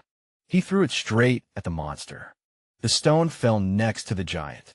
The lizard bared his teeth furiously and growled. The protagonist realized that he had angered him. A message about the successful completion of the task appeared in front of him. Jim Lee frowned sternly when he read that there was a third trial. The boy looked at the system window and found out that he had to defeat the giant alone. The young man looked out from behind a block of ice and thought about the fact that he would be given 100 stat points. For completing the task, the Tyrannosaurus was guarding the monster. The hunter wondered if he should try. Suddenly, the monster slammed its hand on the ground. Snow fell on the king. He shook himself off and concluded that the enemy had woken up. The protagonist waved his hand and said that he would not agree to this. Even if he was offered 10,000 points, the sun rose over the mountains. The tribe members gathered in a clearing. Sha Wan approached them and asked if they had found anything. When they did not receive a clear answer, the girl asked the night patrol to expand the radius and continue searching. Ion approached her and said that they should prepare for the worst, turning to her subordinate. The woman reminded him that her husband had risked his life to save her, and said that she did not want to hear such words from her anymore. The fisherman ran up to them and shouted that the king had returned. The people ran up to Chimney and asked if he was okay. The boy looked up, and the tribesmen were happy to see him back. Shan Ling raised her hand and asked why her comrade did not light a signal fire for them to help him. Huang Shi replied that the leader did not want to gather his people. The queen approached them and asked them to disperse so that her husband could go to the palace and rest. The boy took her hand. Xiao Wang asked everyone to return to their posts and promised to take care of him. The girl frowned menacingly and said that she would kill those who spilled the beans. The tribesmen stared at her tensely. The sky above the settlement was covered with clouds. Luton was guarding the entrance to the main building. Falling onto the bed, the hunter was glad that his friends had escaped and said that he had not expected them to return home successfully. With the hyena cubs rising from bed, the king said that Cheyenne should look after the puppies and added that in the future, they could be his assistants on forays. The woman nudged her husband with her foot and asked him to take care of himself first. The queen frowned menacingly and said that he needed to rest. The protagonist explained that he would recover after sleep because he was not injured. Shawan looked down and promised to talk to Cheyenne. The girl put her foot on her husband's stomach and asked him not to carry everything on himself. Chunli trembled and asked him not to step on him. The woman said that she did not want to lose her man ahead of time. She raised her hand and wished her husband a good rest. The guy watched her go and mentally called her a sadist. The queen left the building and sighed heavily. Luton looked at her and asked what was wrong with his highness. Sean replied that he was fine. The girl passed by the guard and asked him not to let anyone into the chambers. The young man was sitting on the bed. In front of him was the status window.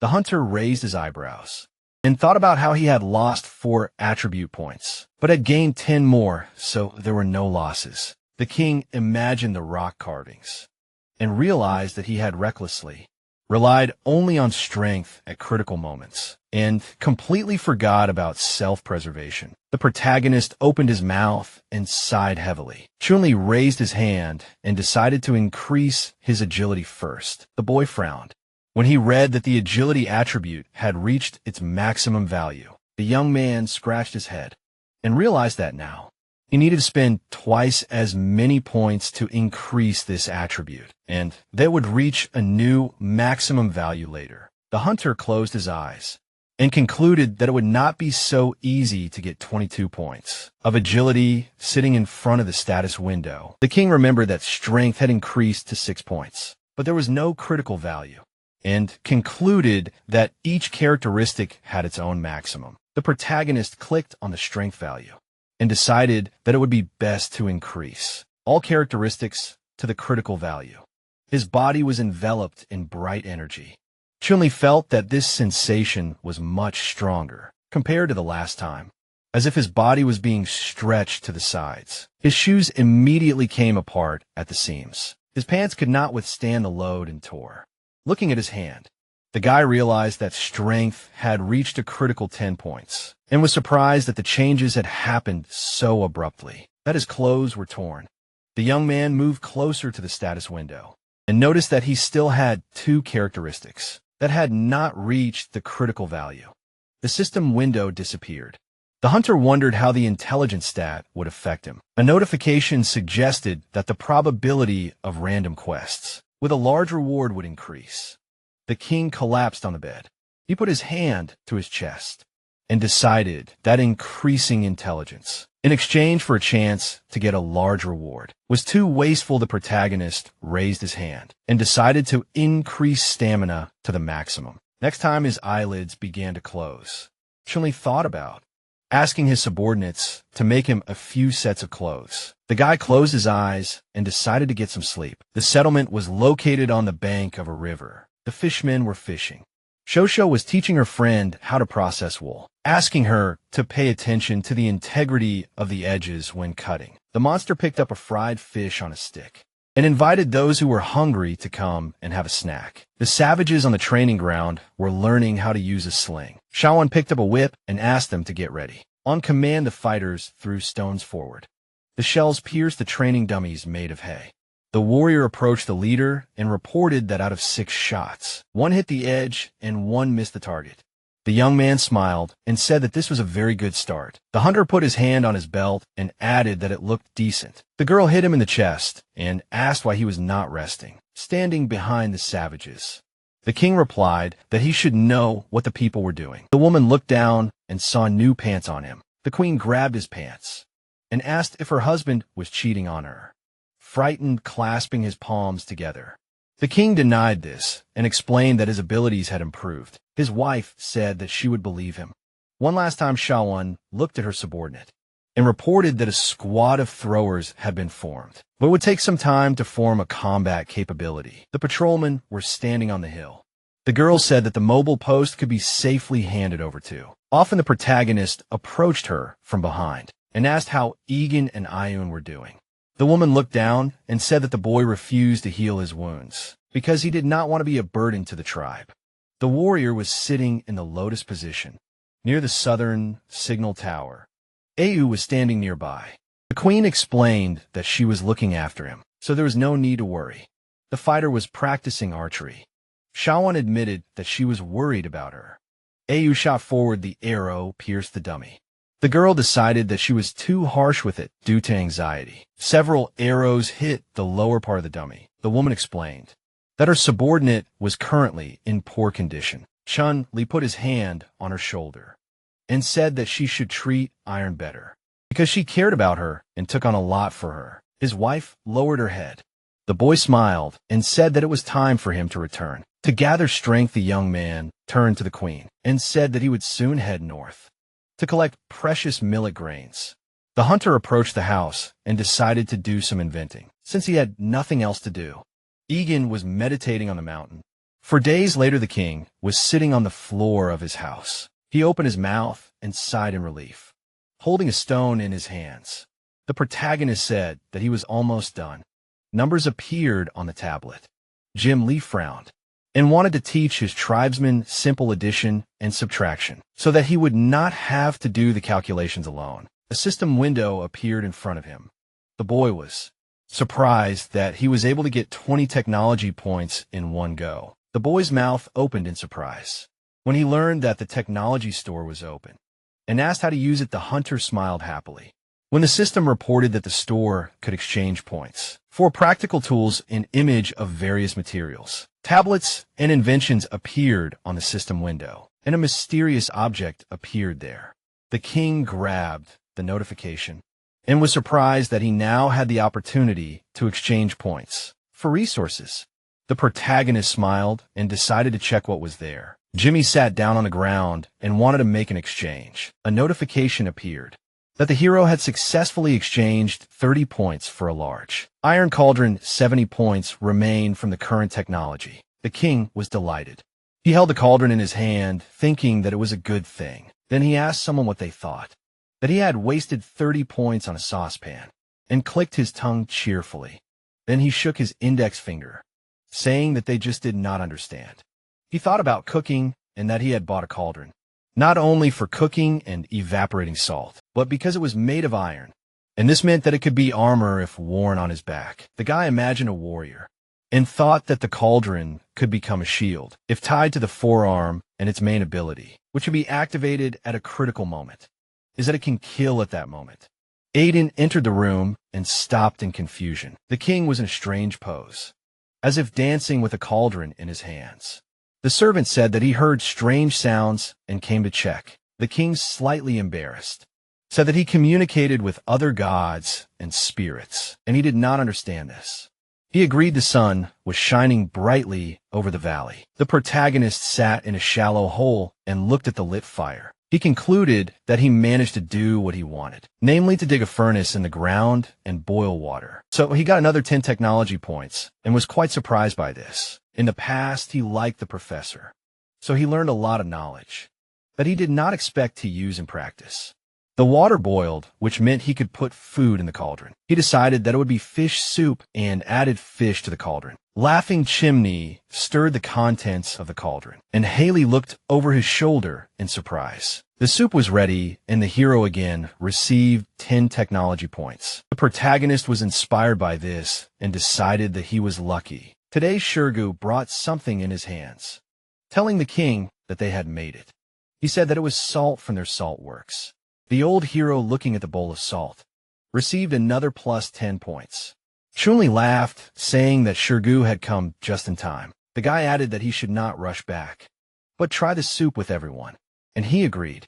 The king thought that he had not chosen the cauldron in vain, because he very quickly got back the 30 points he had spent on it. The soup was almost ready, and the king asked Aiden to call everyone to come with plates. He agreed. The sun was shining brightly on the houses of the tribesmen. There was soup in the plate. The tribesmen ate and admired the taste. Au handed out plates and said not to worry, because there was still a lot of soup left. Shanling raised an empty plate over her head and shouted that it was very tasty, and she wanted more. Sternly told her that she had already eaten 2 bowls, and if she ate any more, there would be none left for the others. The king reassured her that he would cook some more. Separately, for those who were currently patrolling and on patrol, the protagonist added that the guys at the stronghold would also get some. In 2 days, he would personally bring them a pot of soup, and Shirgu thanked him and said that he was wonderful. Shuanli continued that as soon as he found time, he would teach his tribesmen how to use chopsticks, and they would be able to eat roast beef. Shanling was delighted with these words. The hero asked the system to open the technology store. Various cards appeared in front of him. He reasoned that he had 100 points again, and wondered if he should exchange them for anything. The protagonist concentrated, since he could teach his tribesmen simple mathematics. And farming himself, he looked at the skills, and thought that this meant that it was not worth spending points on this. Then, while thinking about farming, he remembered that he needed precious seeds. A voice called him from behind. Often came running to report that the trap in the north had worked, and no human activity was found nearby. She assumed that the prey in the trap must still be alive, and asked what to do with it. Jinli thought about it. The queen answered for him that there was no need to bother him with such trifles. He just needed to kill the prey, to which Offing, frightened by her, agreed. Shaoan turned to the guy and said that he did not need to do everything himself, and reproached him for not spending time with her for a long time. He coughed embarrassedly, then he put his hands on her shoulders and said that he would be by her side for the rest of his life. But now they needed to discuss their home, and he had acquired something new and was going to make changes. She agreed. Chun-Li kissed her on the lips often, covered her eyes with her hands in horror. Xiao Wan was embarrassed, and the king asked Often to wait for him and that he would go with her. And to himself, he thought that if the prey was still alive, he might be able to tame someone. The guy turned to Sean, saying that he was counting on her. She embarrassingly asked him to return quickly. He added that the nettles that Aiden had brought had already run out, and he needed to collect more. The protagonist thought to himself that the most important thing was to collect the precious millet. The sun was shining brightly. The king and his servants came to the trap. Often showed them where to go. Approaching the pit, she said that the animal was inside. The protagonist looked inside and was surprised. He asked what was going on here. His fellow tribesmen also looked into the pit. Often said that he had just howled desperately and assumed that he had run out of strength. A wounded animal was sitting in the pit. Heihu said that they had come across another hyena, probably came to fight them. Chunli was thinking when Xiong told the king that this hyena was the same as a mother pig, because it had traces of breastfeeding. The king asked how he knew this. He replied that he was very sensitive to milk, often anxiously adjusted her breast at this, and Cheyenne clarified that he was sensitive to the smell of milk. Chunli thought that the hyena might be the mother of the cubs. They had picked up, he ordered them to pick her up. Even if it was dangerous, he who accepted the order. Groans were heard finally. Havu and Shurgu completed the task. The latter concluded that the hyena was weak and not dangerous to them. Chunli ordered Shurong to try to save her and feed her something. He was surprised by the order. He asked if they hadn't already raised small jackals. The protagonist turned to his subordinate and asked how they were now. The servant replied that he thought they did not like the meat. He fed them and that they were getting weaker. He was trying to figure out what to feed them. The king said that he thought so. Hey, you picked up the hyena. The king continued that it was not easy to raise cubs, and they almost killed them. He ordered that she be tied up, fed meat, and given to feed the cubs. When they returned, Xian told them to go with him. They agreed with the order and left. Xian assured them that he could be trusted. Chunli hoped that being in the wolf's house would not lead to bad consequences. He ordered often to set traps and the others to go north with him. She accepted the order. The sun was still high. The king cut the ears of corn. He was glad that he had come on time, because if he had been here a few days later, the harvest would not have survived. Then he thought that there was still some time before returning, and he could collect more medicinal herbs. The sun was already setting when they started to return. The tribesmen stopped. A roar was heard from behind the trees. The king thought it was familiar, and the head of the tribe ordered everyone to hide in the bushes. Thinking it was a bear, Chunli was unpleasantly surprised by its speed. The roar was very close. Everyone sat in the bushes and carefully looked out. One sure asked if they needed to drop the load. The king refused and explained that they would wait for him to leave and then continue on their way again. Chimney asked him why he had raised his, but he replied that the king would not understand. Then he explained that this position allows you to quickly run out when faced with danger, and it is necessary to save yourself. Chin Li grinned. Huang Shi asked the boss if this was the same bear that chased him last time. The boss replied that he would know when he saw it. Then the servant asked again if the bear liked nettles. The protagonist irritably said no. Han Shu wanted to ask again, but Chunli shouted at him to be quiet for a minute and threatened that if the bear heard them because of him, he would throw him out himself. The servant objected that the boss had shouted so loudly that he had attracted the bear's attention, and the bear cursed. Shurgu said that the beast was coming. The bear roared loudly. It ran through the forest roaring. It rushed past. The bear fell from fatigue. The onlookers asked each other if it was hurt. One sure said that this was a great opportunity to take the prey, and asked if the king agreed with him. But the king was confused. Suddenly they heard shouts coming from afar, shouting to each other to come here, ordering them to run after it, demanding that they not let it escape. The bear rushed away. The tribesmen warned each other to be careful, suspecting that someone was hunting the bear. The king was surprised from the forest.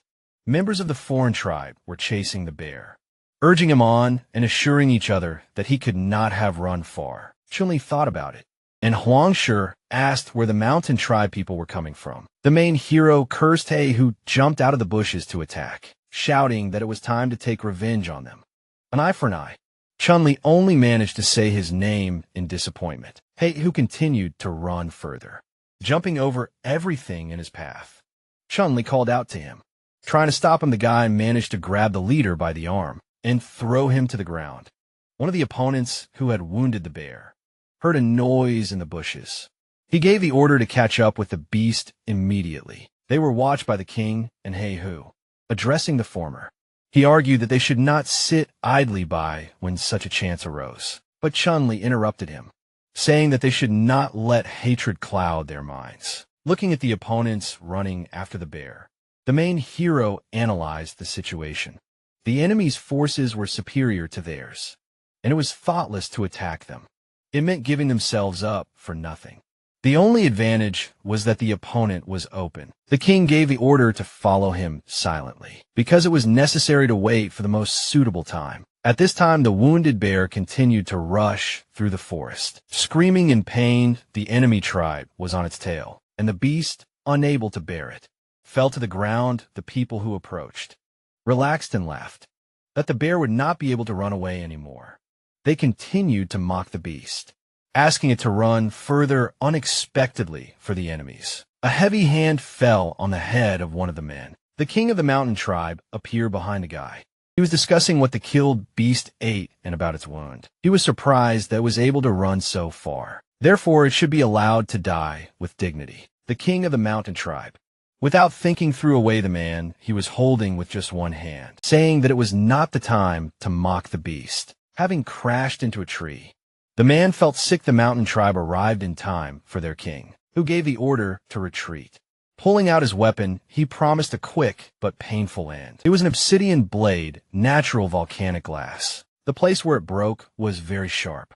The protagonist and Haven continued to watch from behind the bushes. The protagonist thought about the words of the king of the mountain tribe. He thought that they were really good at making poison. Unexpectedly, a new side mission appeared for the player, the task of which was to save a dying bear. As a reward, characteristic points and the bear's sympathy were offered. Chinli was extremely surprised. He could not believe his eyes. He began to think that this was a risk, to start a war with a mountain tribe, in conditions of numerical advantage. In addition, it was necessary to save the bear, which recently almost killed him. Unable to bear it, he got angry because the system was completely crazy in his opinion. Meanwhile, the plate changed. New inscriptions appeared saying that if you refuse a one-time task, it will never be launched again. Chunli thought because this was a rare mission. Meanwhile, the mountain tribe king had already raised his weapon over the carcass of the bear. The protagonist had no time to think. He immediately decided to accept this task and rushed straight to the target. Cursing the system, the mountain tribe king noticed him and ran to attack. Their weapons touched at first. Luck was on the side of the mountain tribe king, but they quickly repelled each other's attacks. Standing opposite, the mountain tribe members surrounded their leader, not understanding who was standing in front of them. Chun-Li's henchmen approached him. The cries of the mountain tribe continued. They accused them of daring to take away their game. The protagonist thought about it and decided to trust the broken system, hoping that the sympathy of the bears was worth the risk. The plaque with the clarification of the side mission appeared again. It was necessary to save a bear, poisoned by common deter and wounded in the stomach. Stop the bleeding and neutralize the poison within 10 minutes. Otherwise, the mission would fail.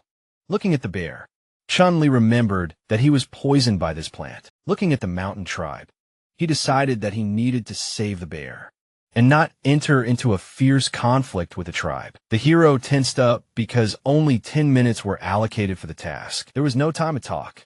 The members of the mountain tribe did not calm down. They were sure that the enemies took away their game. The king of the tribe suddenly remembered Hey Hu, standing next to the guy looking at him.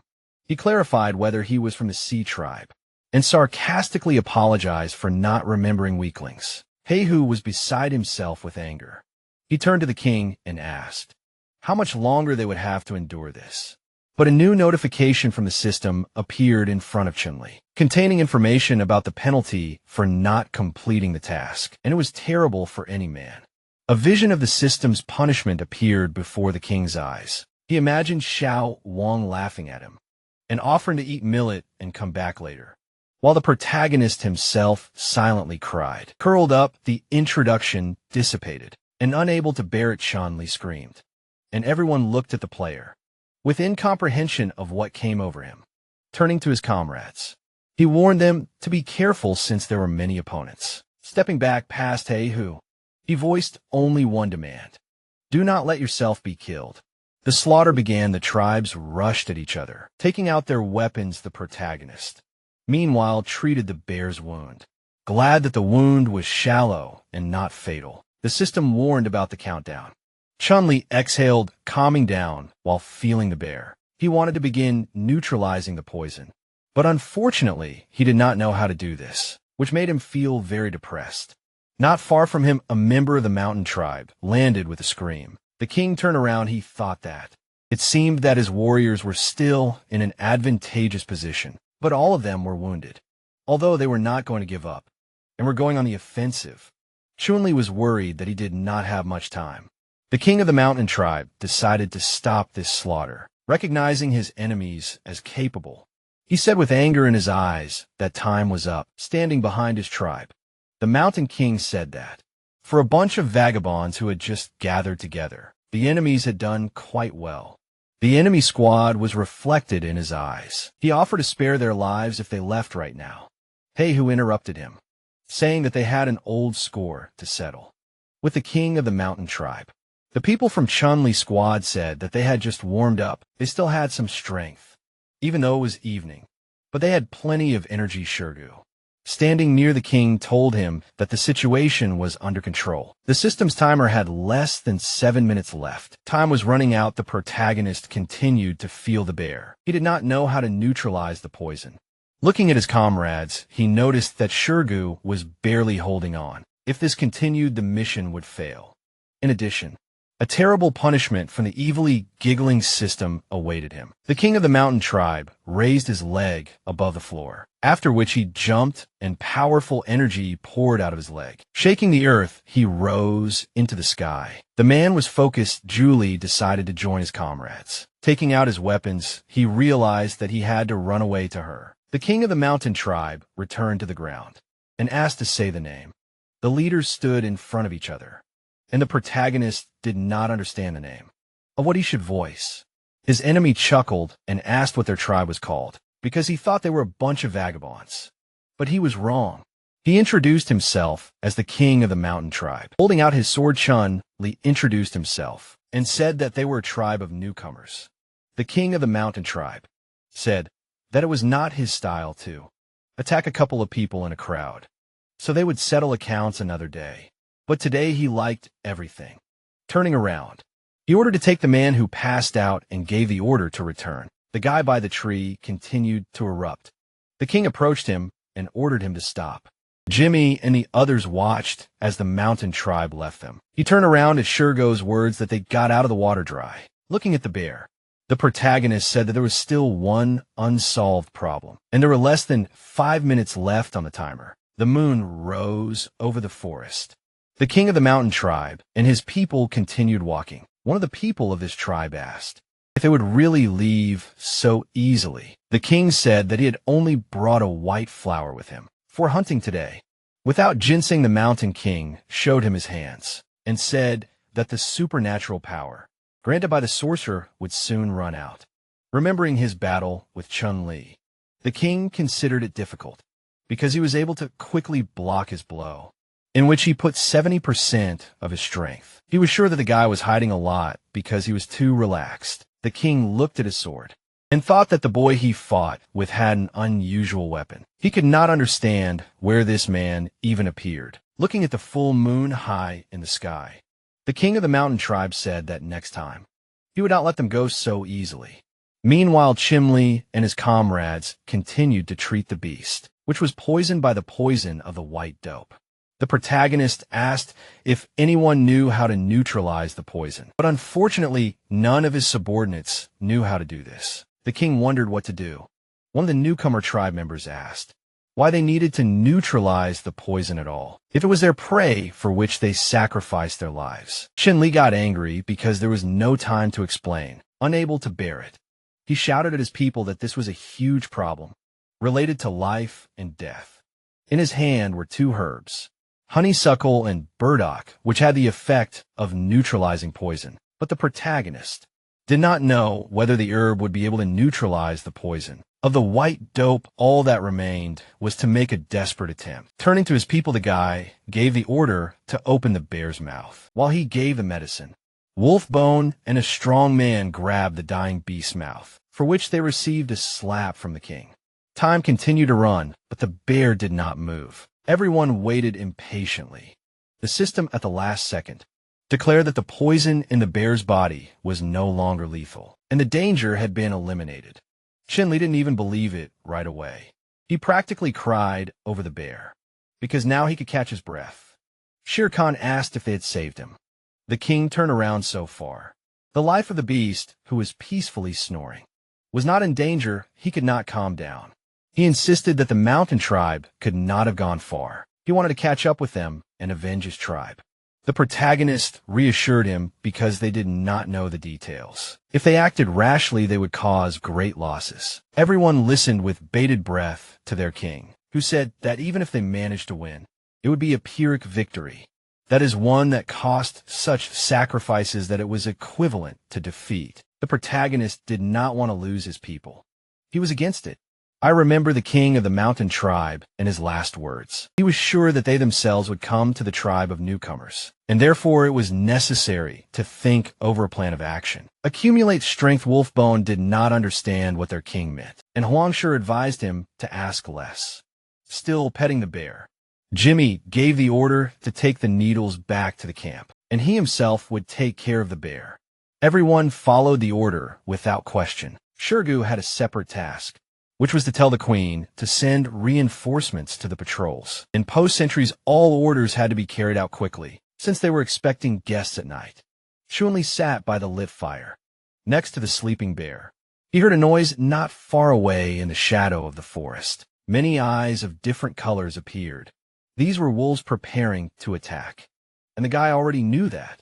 They would want to take advantage of the opportunity. Taking out his axe, he said with a smile that today's dinner was ready. The sun rose over the mountains. The dog opened his mouth and stuck out his tongue.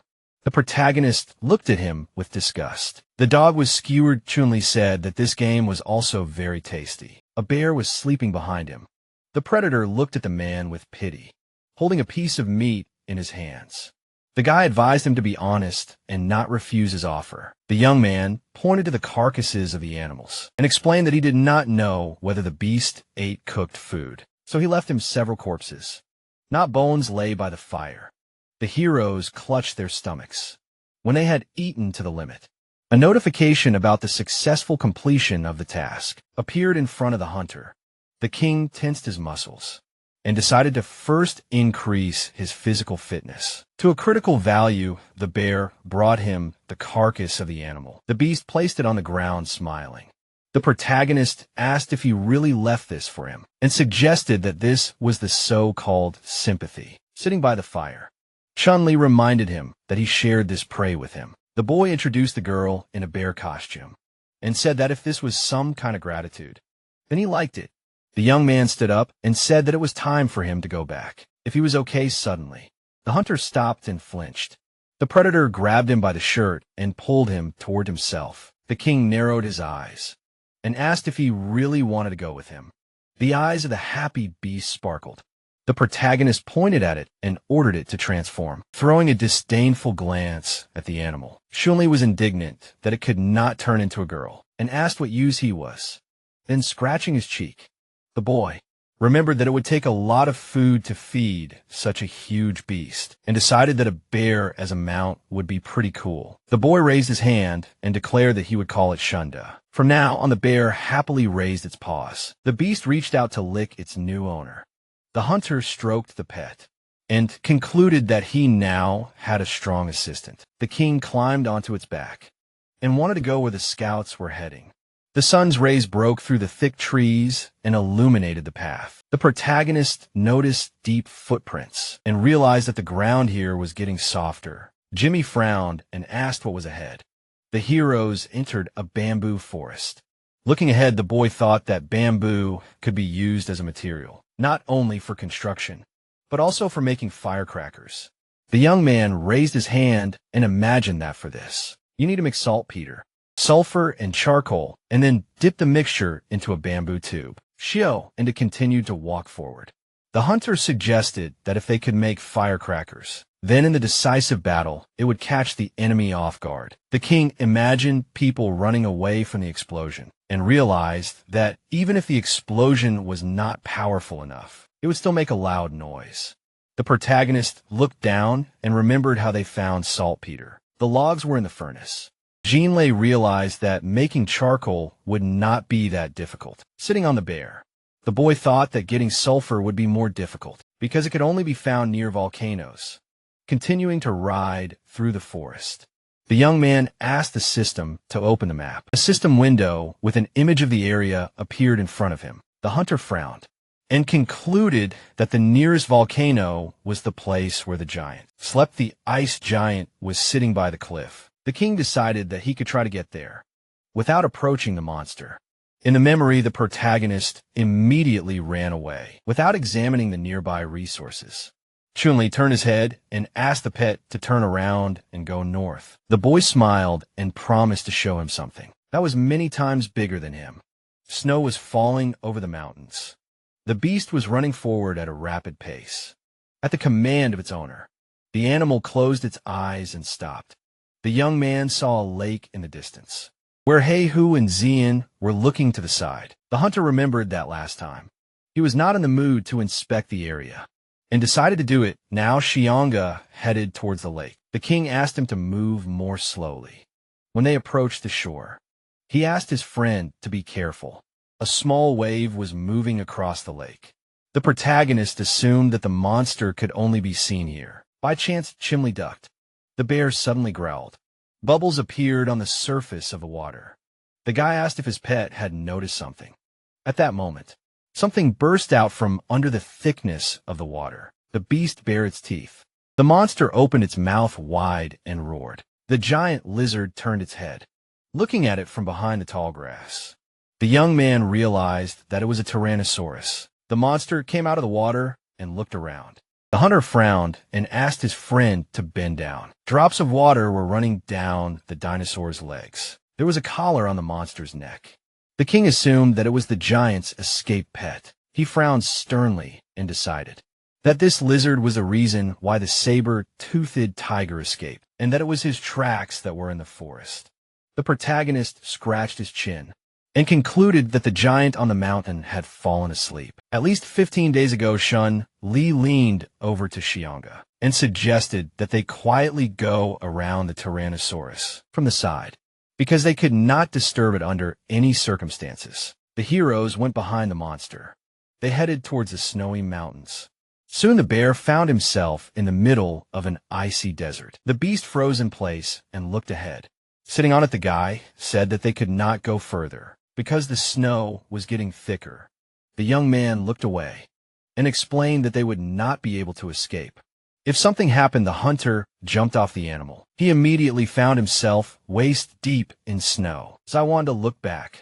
The king declared that he would follow him and would never abandon him, and asked him to be careful and watch the situation. The protagonist squatted down.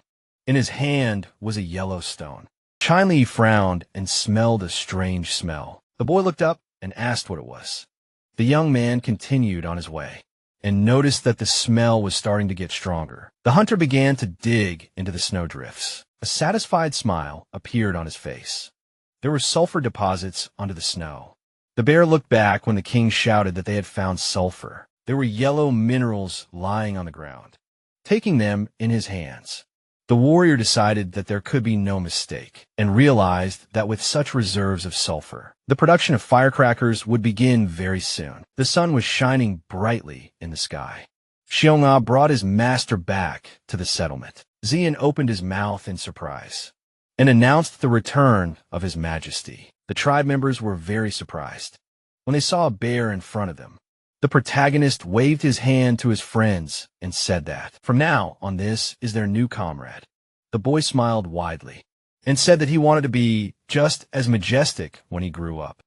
He jumped off the beast and promised to find his comrade a cool mount in the future. The guy picked up the bamboo and thought about how he couldn't teach his ally to ride for free. The young man handed the bamboo to Ayu and asked her to dry them. Xiaoan approached Xiong'a and asked if she could ride him. The hunter happily agreed.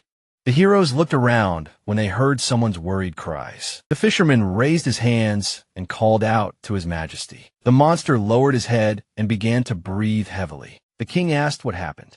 The tribesman spread his arms and told them that a huge monster had appeared in the sea, raising waves and destroying all the salt on the beach. The protagonist frowned tensely when the savage said that they could not handle it.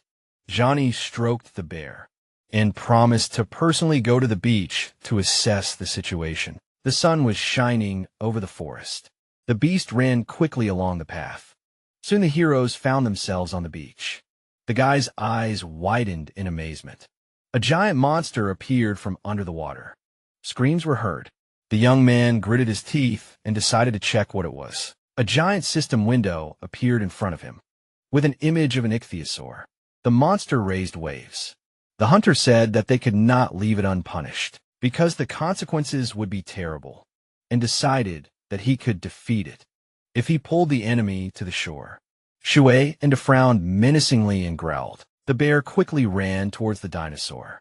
The beast lunged and found itself in the air. The king swung his axe and wished death to his opponent. The ichthyosaur swung its tail. The animal was hit, but the protagonist jumped off it and struck. The monster began to writhe, blood gushing from the wound.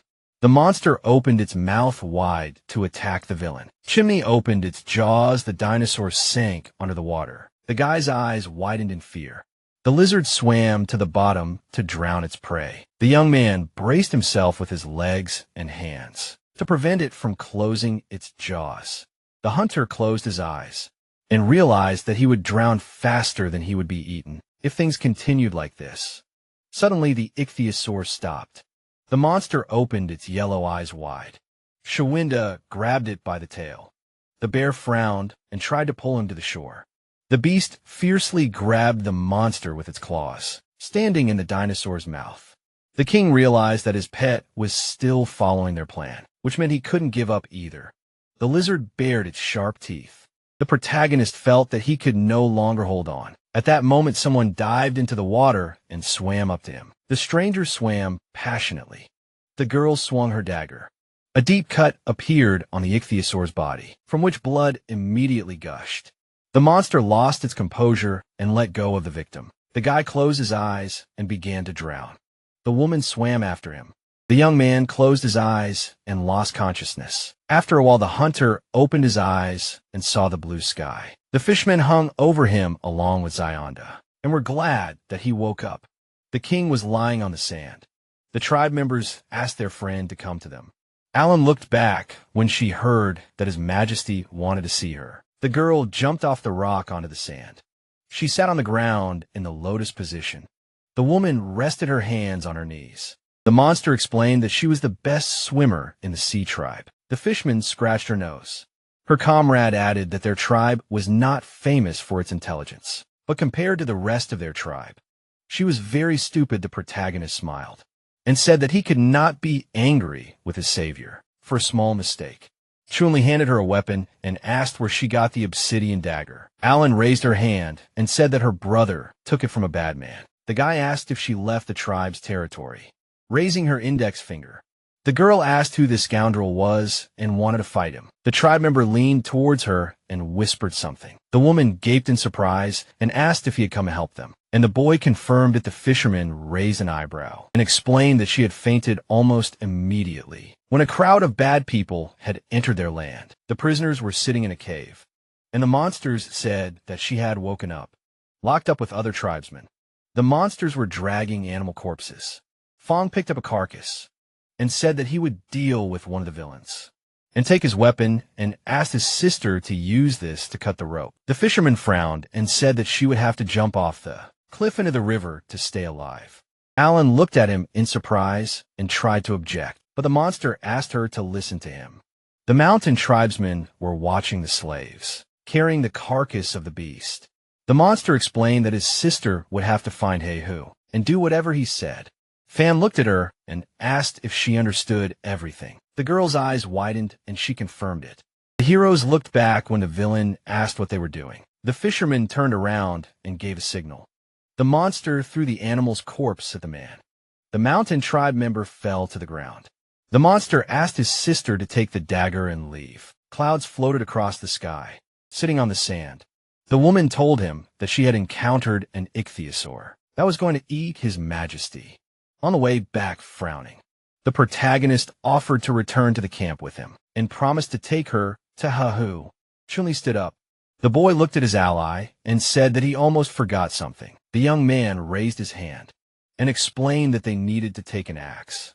And a dinosaur with them birds flew high in the sky. Xianga was dragging the lizard's corpse behind him. The hunter called out to his comrades, who came out to meet him. The boys smiled happily when they saw him and asked why they were together.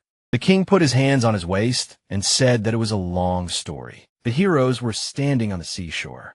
The leader raised his hand and asked if about 10 of their tribesmen were still alive. The fisherman opened his mouth in fear and said that they should free everyone right away. The main character said that saving people was very important. Chun-Li looked up and asked if he was not one of those who needed to be saved. The boys noticed smoke on the signal tower and wondered what happened there.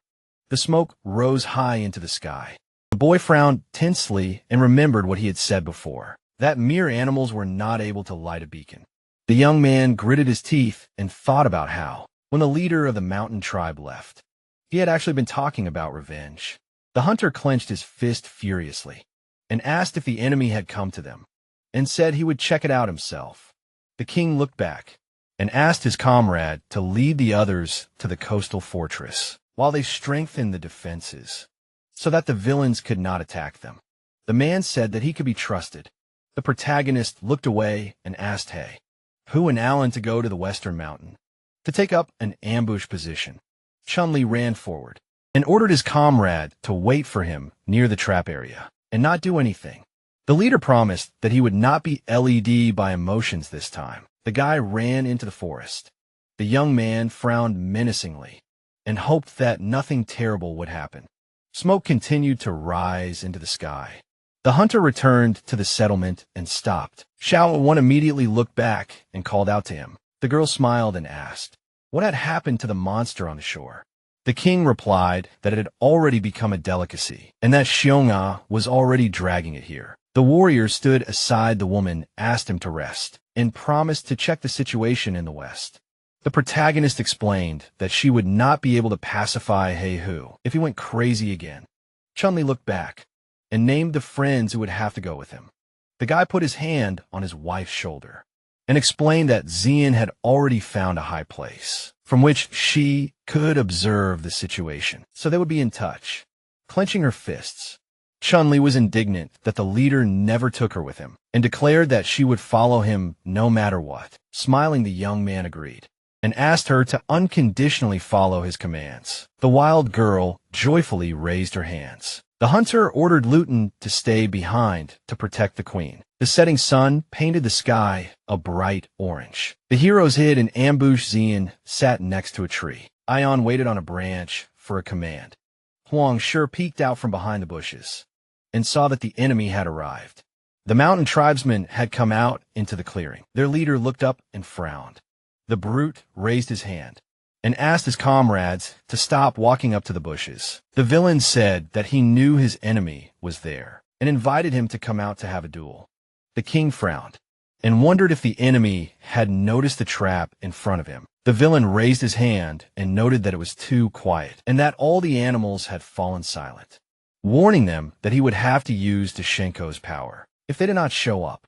The chief smirked and said that he did not like this approach. The protagonist peeked out from the bushes. Chun-Li narrowed his eyes and realized that the only thing left for them was to meet the enemy. Face to face, the boys rose to their feet and showed themselves. Hu and Alan emerged from the river. They surrounded the enemies standing on the bank. The brute cast a menacing glance at the boy and said that they could fight bravely because they had the same number of people.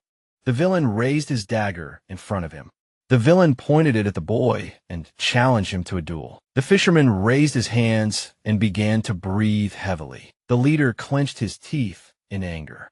The monster lunged forward and challenged the enemy to defeat him. First, the mountain tribe member appeared right in front of him. The enemies rushed at each other. They clasped hands and began to wrestle. The monster's feet hit the ground hard. The opponents looked at each other angrily. The chief grinned and ordered his comrade to play with them. Mutsi knocked Hu down. The leader fell on his back and screamed. His body crashed into a huge boulder. The boy turned to his comrade and called out to him. The young man raised his eyebrows in surprise. The hunter looked away because he could not believe that his friend had lost. With all his strength, Iam cut the rope. A huge log fell down and rushed towards the villain. The tree hit the mountain tribe member on the head.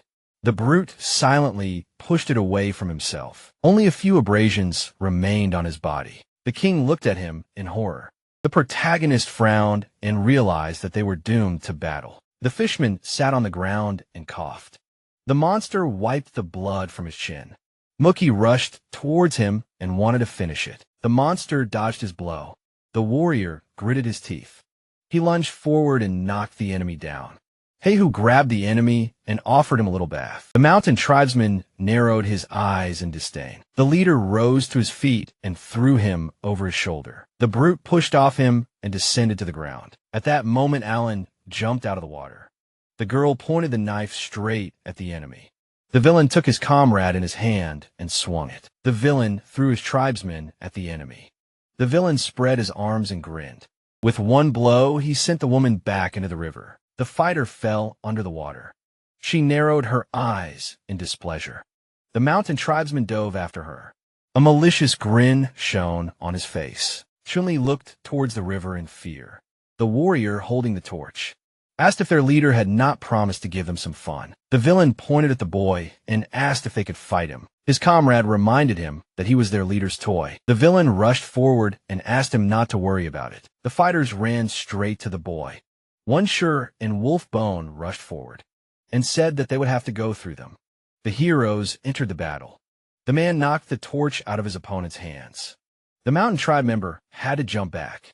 The twins grinned. One of them asked his brother to be careful and not to embarrass himself. The villain raised his dagger and said that he would take on the one who attacked him. His friend decided to have fun with the other. The villain slightly knitted his brows and said that he wanted to bathe in his blood at this time. The big guy stood silently behind. He pushed the log. The fighter grabbed the tree with his hands. The rope snapped, and the mountain tribe member armed himself with the log. The villain put it on his shoulder and declared that it was just wonderful. The chief raised his knife and looked at his comrade. The tribe leader narrowed his eyes and asked him to play as much as he wanted, but not to bother him. The man closed his eyes and said that he would go and find Mookie. The hunter turned to him and concluded that he would not be able to fight two enemies at once. The king rushed forward to help him. At that moment, the big guy swung his knife. The protagonist jumped to the side to dodge his blow. Jimmy frowned tensely and ducked. The villain gave him a stern look and asked why he was ignoring him. The villain rushed forward and shouted that this upset him. The guy's eyes widened in fear. The heroes entered into a fierce fight. The chieftain's eyes flashed and asked the enemy not to be distracted and to show him his true skills. The young man clenched his teeth in displeasure. The hunter frowned furiously and called on his comrades to help Heihu. The brute was carrying a huge log. The mountain tribe member looked up and felt that the tree had become heavier. Shanling wrapped her arms around it and ordered the enemy to stop. The girl smiled and said that she had never been inferior to anyone in strength. The villain looked back and asked if she really wanted to play with him.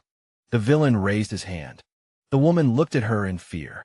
At that moment, an arrow pierced the warrior's forearm. Blood flowed from the wound. Another arrow appeared in front of his face.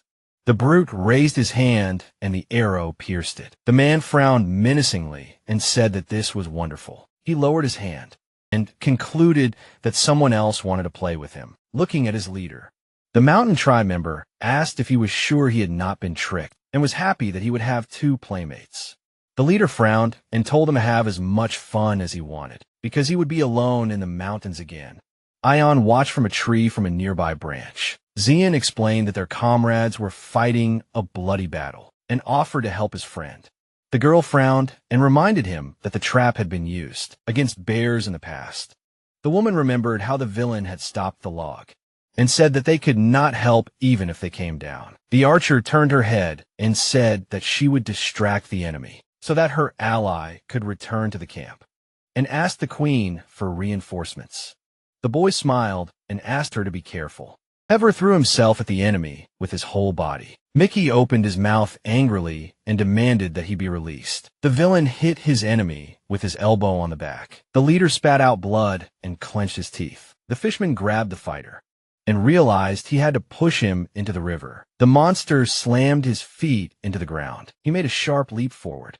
The monster bared his teeth and invited his enemy to bathe on his battlefield. The man's eyes widened in amazement. Alan emerged from the water and called out to her kinsman. The girl opened her mouth wide and asked him not to come here, because it was unsafe. The hands of a mountain tribe member appeared from under the water, Behind her, they pulled the woman under.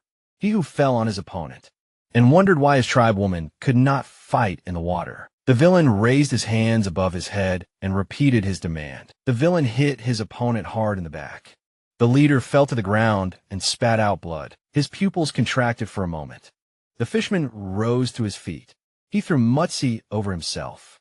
The warrior hit his head on the ground. The monster fell next to him and began to breathe heavily. The monster looked at the sky and thought about leaving everything else to his comrades. The heroes ran to meet the members of the mountain tribe. They surrounded the enemies on both sides. Hunter gritted his teeth and asked his comrade to use that move. Wolfbone frowned and agreed. The guys rushed into battle. The villain noticed that they were coming towards them. The twins grinned and decided to deal with the one with the hammer first. The villains ran to meet the man. The fighter covered his eyes with his hands when they blinded him with sand. The warrior opened his mouth wide and called out to his comrade. He rushed to his aid. The member of the newcomer tribe threw an axe forward and called for the enemies to fight him. The weapon pierced the man's chest. Hongshi gritted his teeth and asked his friend to go away and leave everything else to him. Xiaohu picked up the dagger and told him to take care of himself first. The man rushed forward and said there were 3 steps between them. The mountain tribesman stabbed him in the side. Blood spurted from the warrior's clenched teeth. The warrior grabbed his opponent's arm and said, "There were 2 steps left."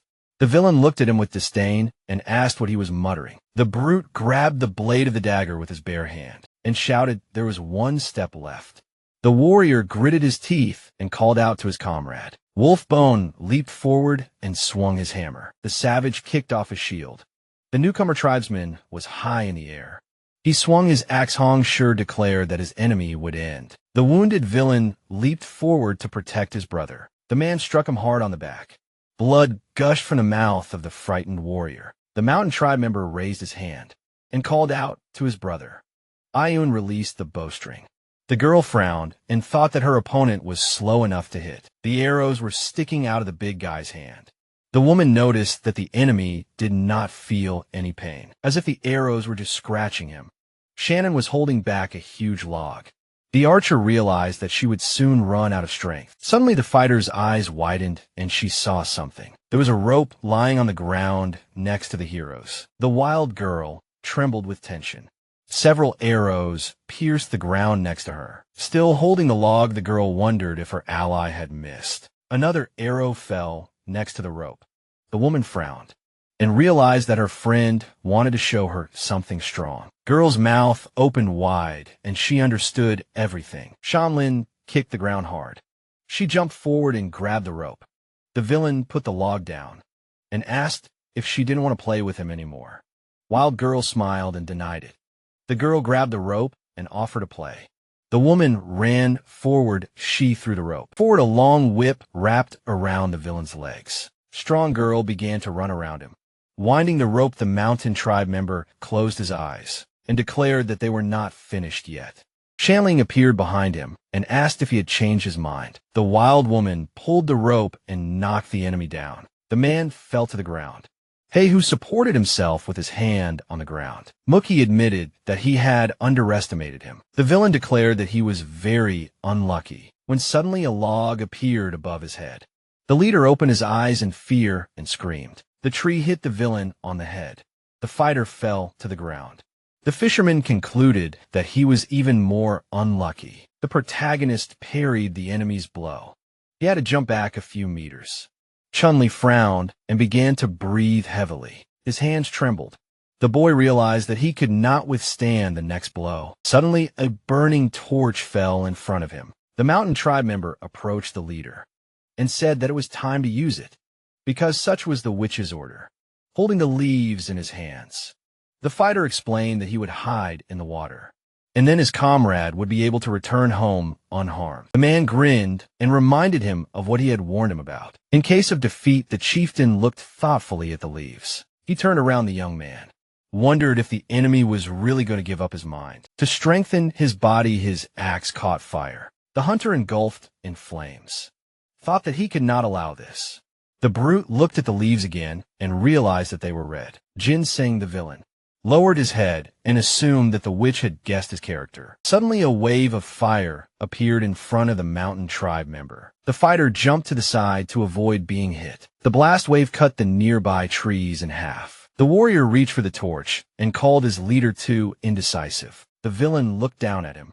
The man grabbed the torch and decided to make this choice for him. The chieftain broke the torch with his foot and ordered him to stop. The mountain tribe member opened his mouth wide and asked how he dared to resist the witch's order. The big man frowned and said that he did not believe that it was her order and asked him to report it to her. The fighter narrowed his eyes and said that he would not listen to his complaints. The warrior ran away and called the leader to wait for him. For a while, the villain turned to his enemy. The villain looked at him and noticed that the enemy still had this destructive power, holding the axe in his hands. The protagonist remembered that he came here right after the battle with the ichthyosaur and realized that he did not have time to recover, and Peng's strength was already running out. Zhang Li squeezed the handle of the axe and realized that he could not hold out for long in this state. The boy frowned and decided that he would lose consciousness as soon as he struck the next blow. Shanling rose from the ground. The young man noticed that their situation was not optimistic either. Heihu crawled out onto the shore with Alan. The hunter realized that their strength was also exhausted. One sure helped his comrade to stand up. The king thought that the enemy could easily kill them if he missed. The chieftain raised his dagger in front of him. The protagonist wondered why he needed to put out the torch and assumed that this was some new trick. Chun-Li rushed into battle and realized that he did not yet know what awaited him, life or death. So he needed to finish this as soon as possible while he had strength. The guy dealt several lightning strikes. The brute parried his attack with his dagger. The youth frowned menacingly and sighed. The villain looked at the flaming axe and asked why his opponent had not shown his power before grinning. The villain realized that such wounds were not his doing and assumed that the reason for such strength was in the ritual of sacrifice. The hunter dealt another blow and forced the enemy to retreat. The chieftain raised his head and declared that he would not last long. He clutched the dagger in his hands and said that the divine power bestowed by the witch would also soon disappear. Smiling slyly, the brute said that he would not be able to dodge the next blow, so he would have to attack himself and hope that the winner would be determined fairly. The king frowned angrily. The villain promised not to harm the people of his community. Lowering his gaze, the protagonist replied that this was respectful and declared that promises were unnecessary here. Chun-Li raised his axe in front of him and called on his opponent to attack. The villain opened his mouth wide and screamed furiously. The boy ran towards him. A powerful energy enveloped the heroes. Their weapons clashed with each other. The warrior frowned tensely. A powerful blow raised dust into the air. The used pupils narrowed. A loud explosion thundered on the battlefield. Smoke rose into the sky above the forest. Huangshe shuddered and turned his head. The man gritted his teeth. The chief of the mountain tribe was lying on the ground. His body was stained with blood. The young man stood in a cloud of smoke. The hunter closed his eyes and sighed heavily. The brute looked at him with a smile. Then the villain looked at the sky. The wounded twins lay in the middle of the rocks. Suddenly, an unbearable pain pierced the king's right hand. Bleeding wounds appeared on it. The protagonist realized that a little more and he would die. Chun-Li summoned a clot of green energy and concluded that he should not use Ponga's power for nothing. The guy stepped forward. He fell head first on Ion's chest. The girl said that the chief of their tribe could not fall in disgrace. The young man put his hand on her shoulder and asked his friend to be careful, because there was still one person left in the water. Reinforcements were approaching from the forest, holding a clot of energy in his hand. The hunter asked his ally to make sure that Alan was safe, and to make sure that everyone left. The king bowed his head and sighed heavily. He closed his eyes and said that he needed to rest. The protagonist opened his eyes and saw the ceiling. Xiaowan was standing next to the curtain. The girl pulled back her cloak. She threw down the whip and walked towards the bed. The woman touched her husband's ABS. Chun-Li did not understand what was happening. The queen sat on him and thought. The wife leaned on her hands and grinned. The guy's cheeks turned red. Xiaowan adjusted her hair and asked if he really liked pretending to be asleep so much. The girl pouted and said that she still liked being the initiator more. The young man opened his mouth in fear and asked how she got here. The hunter smiled awkwardly and asked what happened to Alan and where the enemies were now. The woman covered his mouth with her finger and said that now was not the time to ask such questions. The queen smirked and concluded that her husband couldn't even roll over and wanted to see what he could do in such a state. The king frowned and thought that he had been prepared for this day for a long time, but he had imagined it a little differently in his mind. The protagonist put his hands on his waist and decided that it was time to show himself. The girls admired him, Chunli cried, and realized that now his image of a powerful leader was gone. Suddenly a description of a new quest, called 7 Times a Night, appeared next to him. The guy's eyes widened in shock. The young man shuddered when he read that each time out of the 7 should last at least an hour. The hunter broke out in a cold sweat and reminded the system that his body had not yet recovered. The king imagined a man fighting a lizard and realized that this was the same as choosing suicide before the final blow to the boss. Pouting, the warrior decided that it would be okay to ignore her and realized that it was time to relax. A red warning appeared in front of him, indicating that silence was consent. The protagonist frowned furiously and asked his wife to stop. Xiaowan leaned towards him and asked if gentle pushes were not interesting. Chunli blushed and wondered who could help him in this terrible moment. His wide eyes sparkled suddenly. Something destroyed the wall of the dwelling. Xianda burst into the royal chambers. The bear narrowed its eyes and growled. The girl covered herself with the animal skin and stared at it in surprise. The beast immediately ran away with its owner. The woman asked how he dared to steal his man. The full moon shone above the forest. The animal carried its friend in its teeth. The boy thanked it for its help and demanded that it be released. His eyes turned white. The young man wondered where the predator was taking him and asked if it really wanted to eat him. The hunter began to wave his legs and beg for help. The king burst into tears and thought that he would have stayed with his wife if he had known that everything would end like this. Xianda ran up to the cave. The bear let go of his master. The protagonist stood up and asked why the beast had dragged him here. The beast raised its head and howled. Several of its relatives came out of the cave. Chunli's eyes widened in surprise. The cubs came out into the light. They happily ran to their fellow. The animal closed its eyes and leaned towards them. Then the cubs ran up to the guy. The young man stroked them and asked if these were his pet's children. Suddenly a notification appeared in front of him, saying that the cubs were ready to join his community. The hunter asked what kind of favor the ancestral spirit had given him. The king smiled and agreed. He looked at the system window and read that 2 cubs would be counted as 20 people. The animals began to play with each other. The protagonist realized that out of 98 people, 68 were pure primordial military power, and the other 30 were 3-man eating bears. A large window appeared in front of him with a description of the details. Chunli smirked, thinking about how much time had passed since the last main quest, and he realized that he would have forgotten about it if the system had not warned him. The boy narrowed his eyes and noticed that the list of rewards was quite tempting. But what did it matter when the quests were so difficult? The young man smiled confidently and realized that he would have to speed up the preparations for the attack on the mountain tribe. The hunter rode on Shiwanda. The king looked at his new pets and decided to come up with names for them. The cubs looked at him in surprise when the protagonist gave them names. The bear closed his eyes as children growled happily. Jimmy frowned and realized that he needed a few days to recover, and then he would have a huge pile of things to deal with. A system window appeared next to him. A map of the area opened.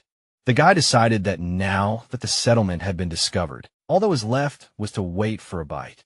Raising his eyebrows, the young man concluded that the enemy was trapped and thought that information about the surroundings, guard posts and traps, was already known. The hunter squinted and decided to teach his fellow tribesmen the basics of agriculture and then go on reconnaissance. Xianga walked along a forest path. The king asked if his comrades ate the ichthyosaur they caught last time and hoped that at least a piece was left for him. The protagonist presented a fried dinosaur and declared that everything tasted good in his hands. 3 days later, the heroes gathered at the entrance to the settlement. Sitting on a bear, Chunli declared that it was time for him to go. Ayu and Sean looked at him worriedly. Looking at Aiden, the boy asked him to look after the cubs and promised to return in 3 days at most. The boy looked ahead and ordered him to keep an eye on the detachment with the catapults. And Alan, the girl, closed her eyes and asked him not to repeat the same thing. The hunter turned to his friend and asked if they had planted the millet seeds. The woman confirmed this and added that the farmland was carefully looked after, so there should be no problems. The wild girl frowned in disappointment and warned that the people of the mountain tribe were not at all reasonable. The queen looked at her and said that it was not so bad, because they would not be able to cope with her husband. Xianga ran ahead. The king promised to return as soon as possible. Aya closed her eyes and hoped that everything would be fine with him. Everyone left, but Xiaowan remained at the gate. The girl looked ahead confidently. She frowned and said that they knew what to do. The patrol landed next to her. Often knelt down and promised to carry out the task. The woman waved her hand and ordered them to hide. The queen lowered her head and was upset because the last time, when they almost got to the bottom of it, the bear took her husband. Xiaowan clenched her fist and said that she had to make sure that he really went to reconnaissance and not to some hidden secret hut.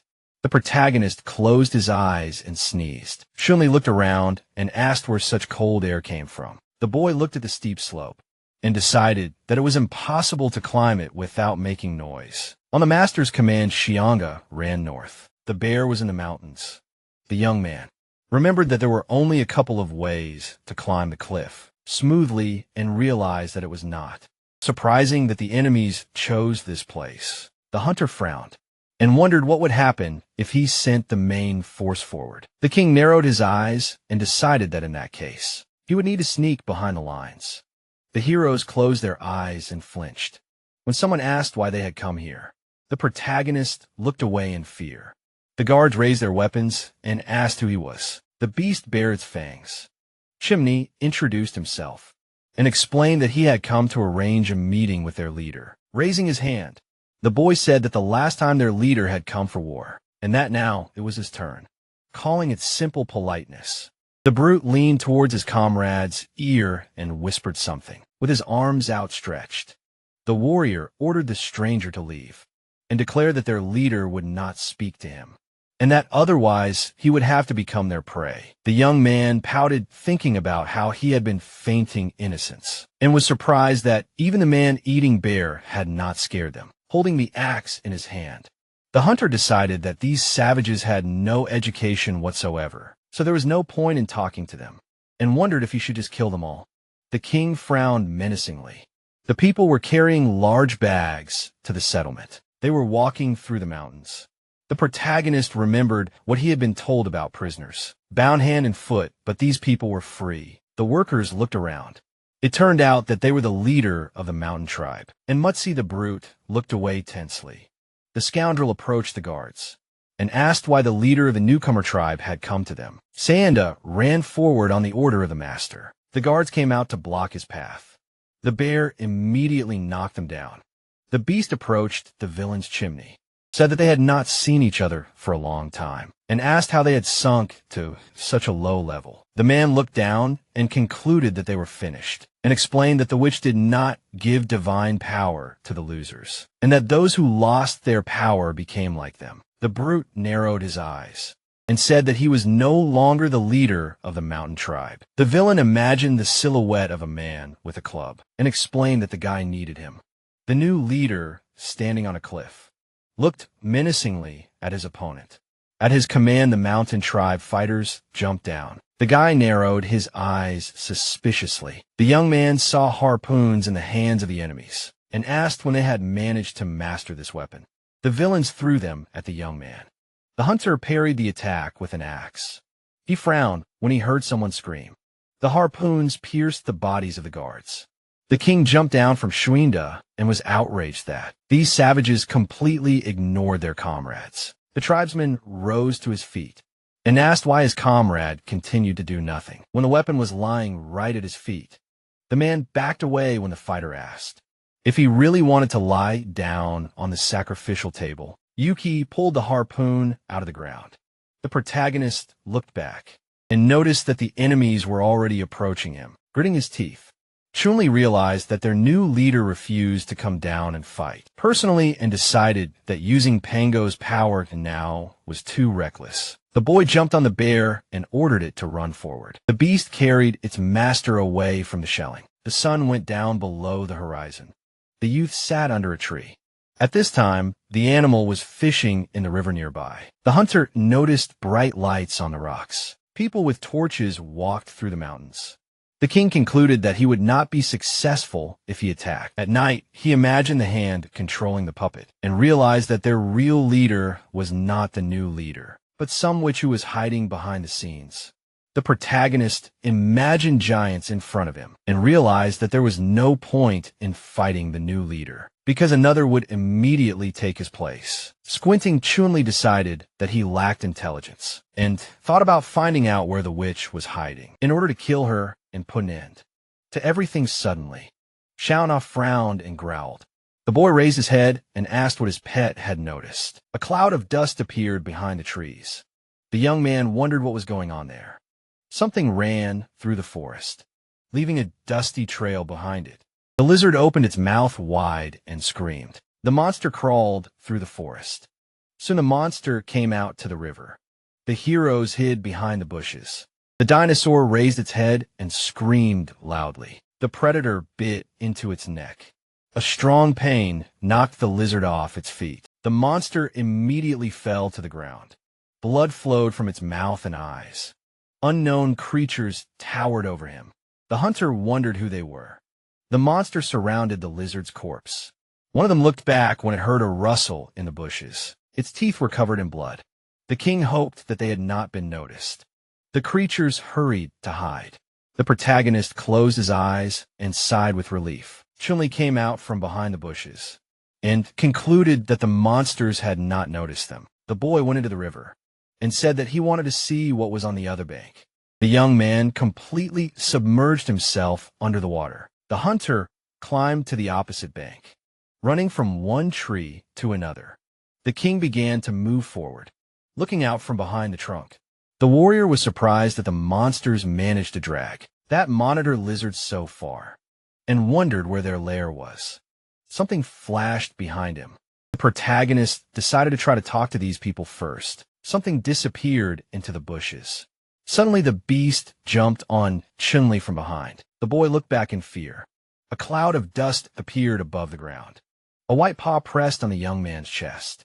The stranger smiled slightly. She raised her paw and called the hunter lost. The king stared at her in amazement. The girl blushed and asked if he was really from the werewolf tribe, covering her mouth with her hands.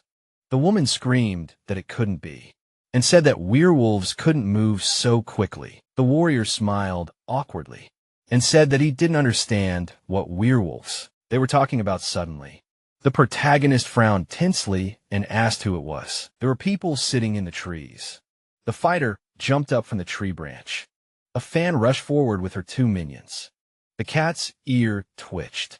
The beast man did a somersault and landed on the branch. The stranger threw up her hands and asked if they were really ready to tear her apart for the slightest mistake. The girl pouted and said that she knew it was unwise to intrude here, but that was no reason to attack her. The woman looked at the heroes and explained that they should get across the river as soon as possible because it was too dangerous here at that moment. The cat jumped to another branch and disappeared. The patrol woman approached His Majesty and asked if everything was okay with him. The protagonist replied that everything was fine. Jim Lee shook his hands and asked what werewolves they were talking about. The tribe member broke out in a cold sweat and said that she herself heard about them for the first time, so she could not tell anything. The guy took her by the chin and asked how they ended up here. A fan's eyes widened in surprise, not knowing what to answer her. The young man approached her and frowned menacingly. The hunter closed his eyes and said that he knew perfectly well whose doing this was. The girl closed her eyes and confirmed this. Looking at the river, the king was upset that they were not so hardy underwater and explained that it would be difficult for them to swim to the other side. The warrior sternly knitted his eyebrows and remembered that Sanda was waiting for him there. The protagonist smiled and said that they needed to get home as soon as possible. The full moon was shining in the sky. The boys approached the mountains. Jimmy raised his eyebrows and said that he had been watching the enemies for a long time and that this path was patrolled all night. The boy frowned and asked his comrades to help find out if there was another road that could be used to climb up unnoticed. The woman opened her eyes wide and asked, "What about that cat?"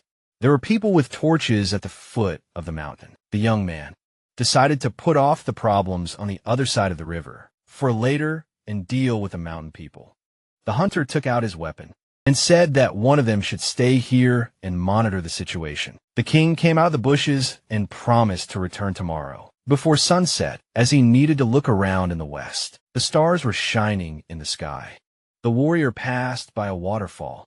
He frowned sternly and assumed that this was where Alan jumped into the river and escaped from captivity. Water flowed down from a high cliff. The protagonist was surprised that the fishman could survive and decided that she was blessed by God himself. Jimmy approached the waterfall and realized that no one was watching him. The guy jumped onto the ledge and wanted to climb up. The young man imagined how harpoons fell on him and was afraid that the enemies could notice him and throw him into the river with a strong current. The hunter frowned sternly and realized that death awaited him. In any case, the king went on and decided to look for another place. The warrior approached the bushes. He stopped and looked ahead. Something moved in the thicket. The protagonist saw people ahead and was surprised that they were patrolling even this path. Chun-Li squinted and thought that nothing could be seen in the darkness. The enemies were descending along the mountain road. The guy decided to come closer. A member of the mountain tribe lowered his head and asked if they could really trust the words of that man. The brute in front replied that it was their only chance to trust him. The man behind them said that he would never have helped them if they had not been friends since childhood.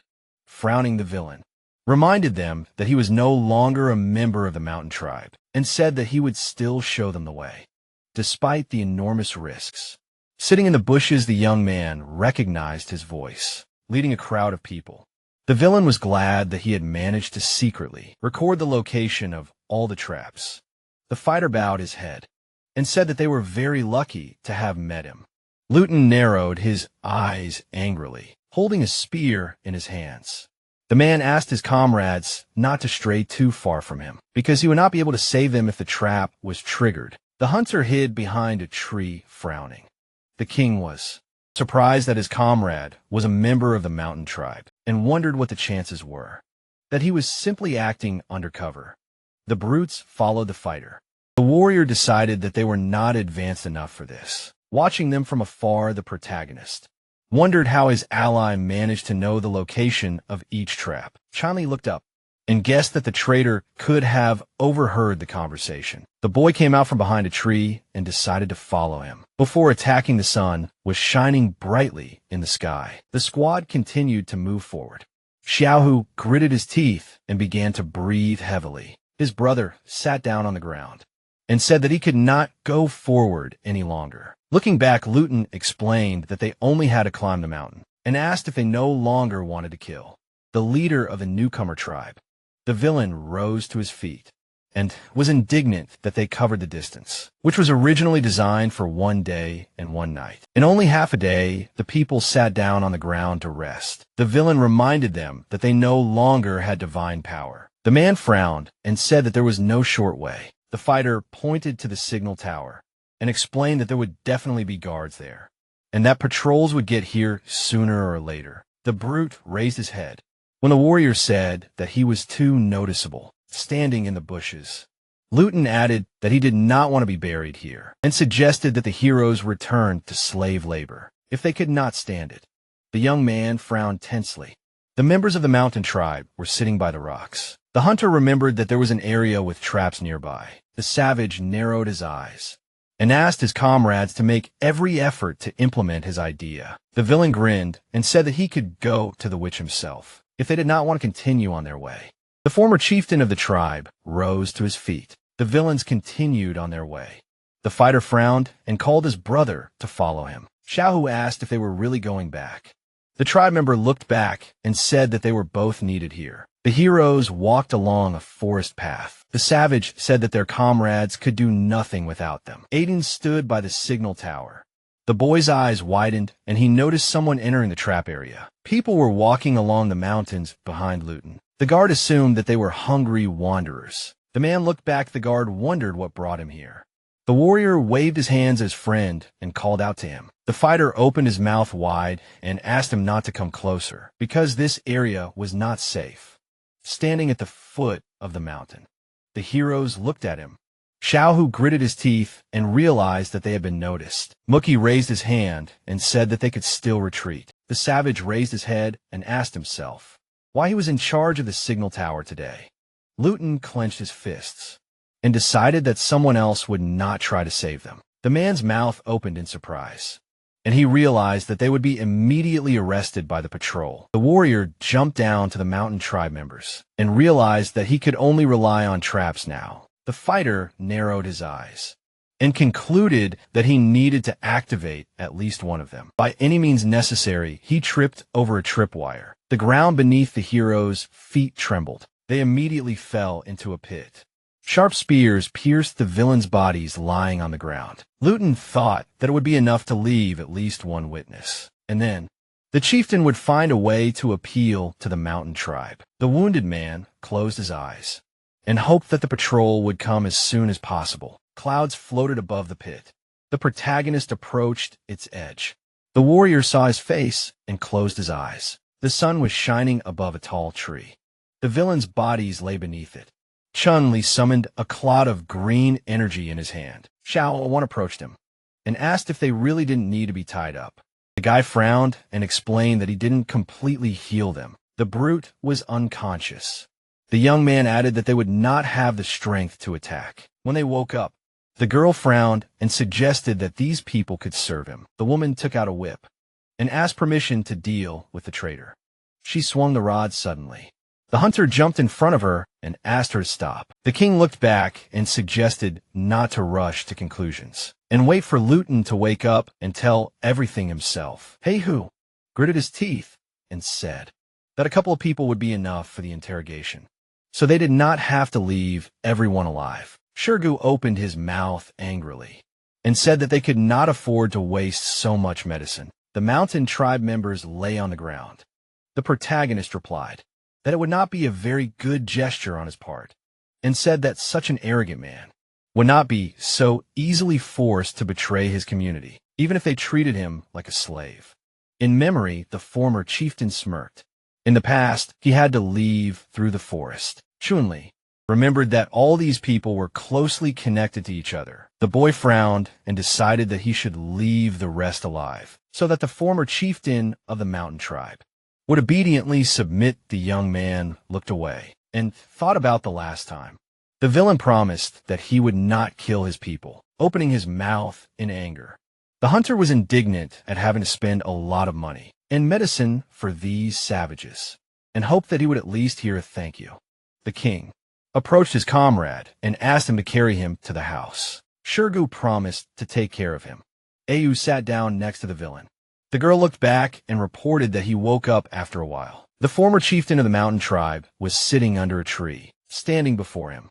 The warrior asked if no one had ever actually seen the witch, and all the information was transmitted through the little girl. Lowering his head, the man confirmed this and added that she had even performed the most important sacrifices. The girl spread her arms in front of the fire. The thug said that according to her, she was the messenger of the witch who was not affected by the curse. The protagonist shuddered and asked what curse he was talking about. People worshipped the girl, who said that the witch's body was shrouded in a curse, because of which anyone who approached her could die. The stranger entered the cave. The scoundrel explained that no one doubted her words, because they had seen the divine power in action with their own eyes. Looking at him, Julie said that they had a chance to carry out an attack operation. The guy narrowed his eyes and said that the new leader of the mountain tribe was not so easy to deal with. The villain looked down and asked if he was worried about collapse. Introducing the man who raised the dinosaur, the fighter explained that his power was unmatched, especially after he received divine power, but still relied on the sacrificial ritual which required fire. The brute narrowed his eyes and added that they could not perform this ritual during rain or wind, so the entire clan would be greatly weakened. Raising his hand, the youth concluded that their tribe had many vulnerabilities and asked why others did not know about them yet. People tried to climb the mountain during the rain, but the roads were washed out, so even those who knew the area did not go beyond the territory. The hunter sat down next to the prisoner and decided that strong winds were always accompanied by rain, and this way, they could hide their vulnerabilities for a very long time. The king opened his mouth and sighed heavily. The protagonist frowned and realized that others definitely could not know about this information. Chimney extended his hand to the villain. The boy smiled, called him a traitor to the mountain tribe, and offered to join him. The villain looked up the former chief, waved the boy off. The man stood up and said that he never gave out information, no matter who asked him.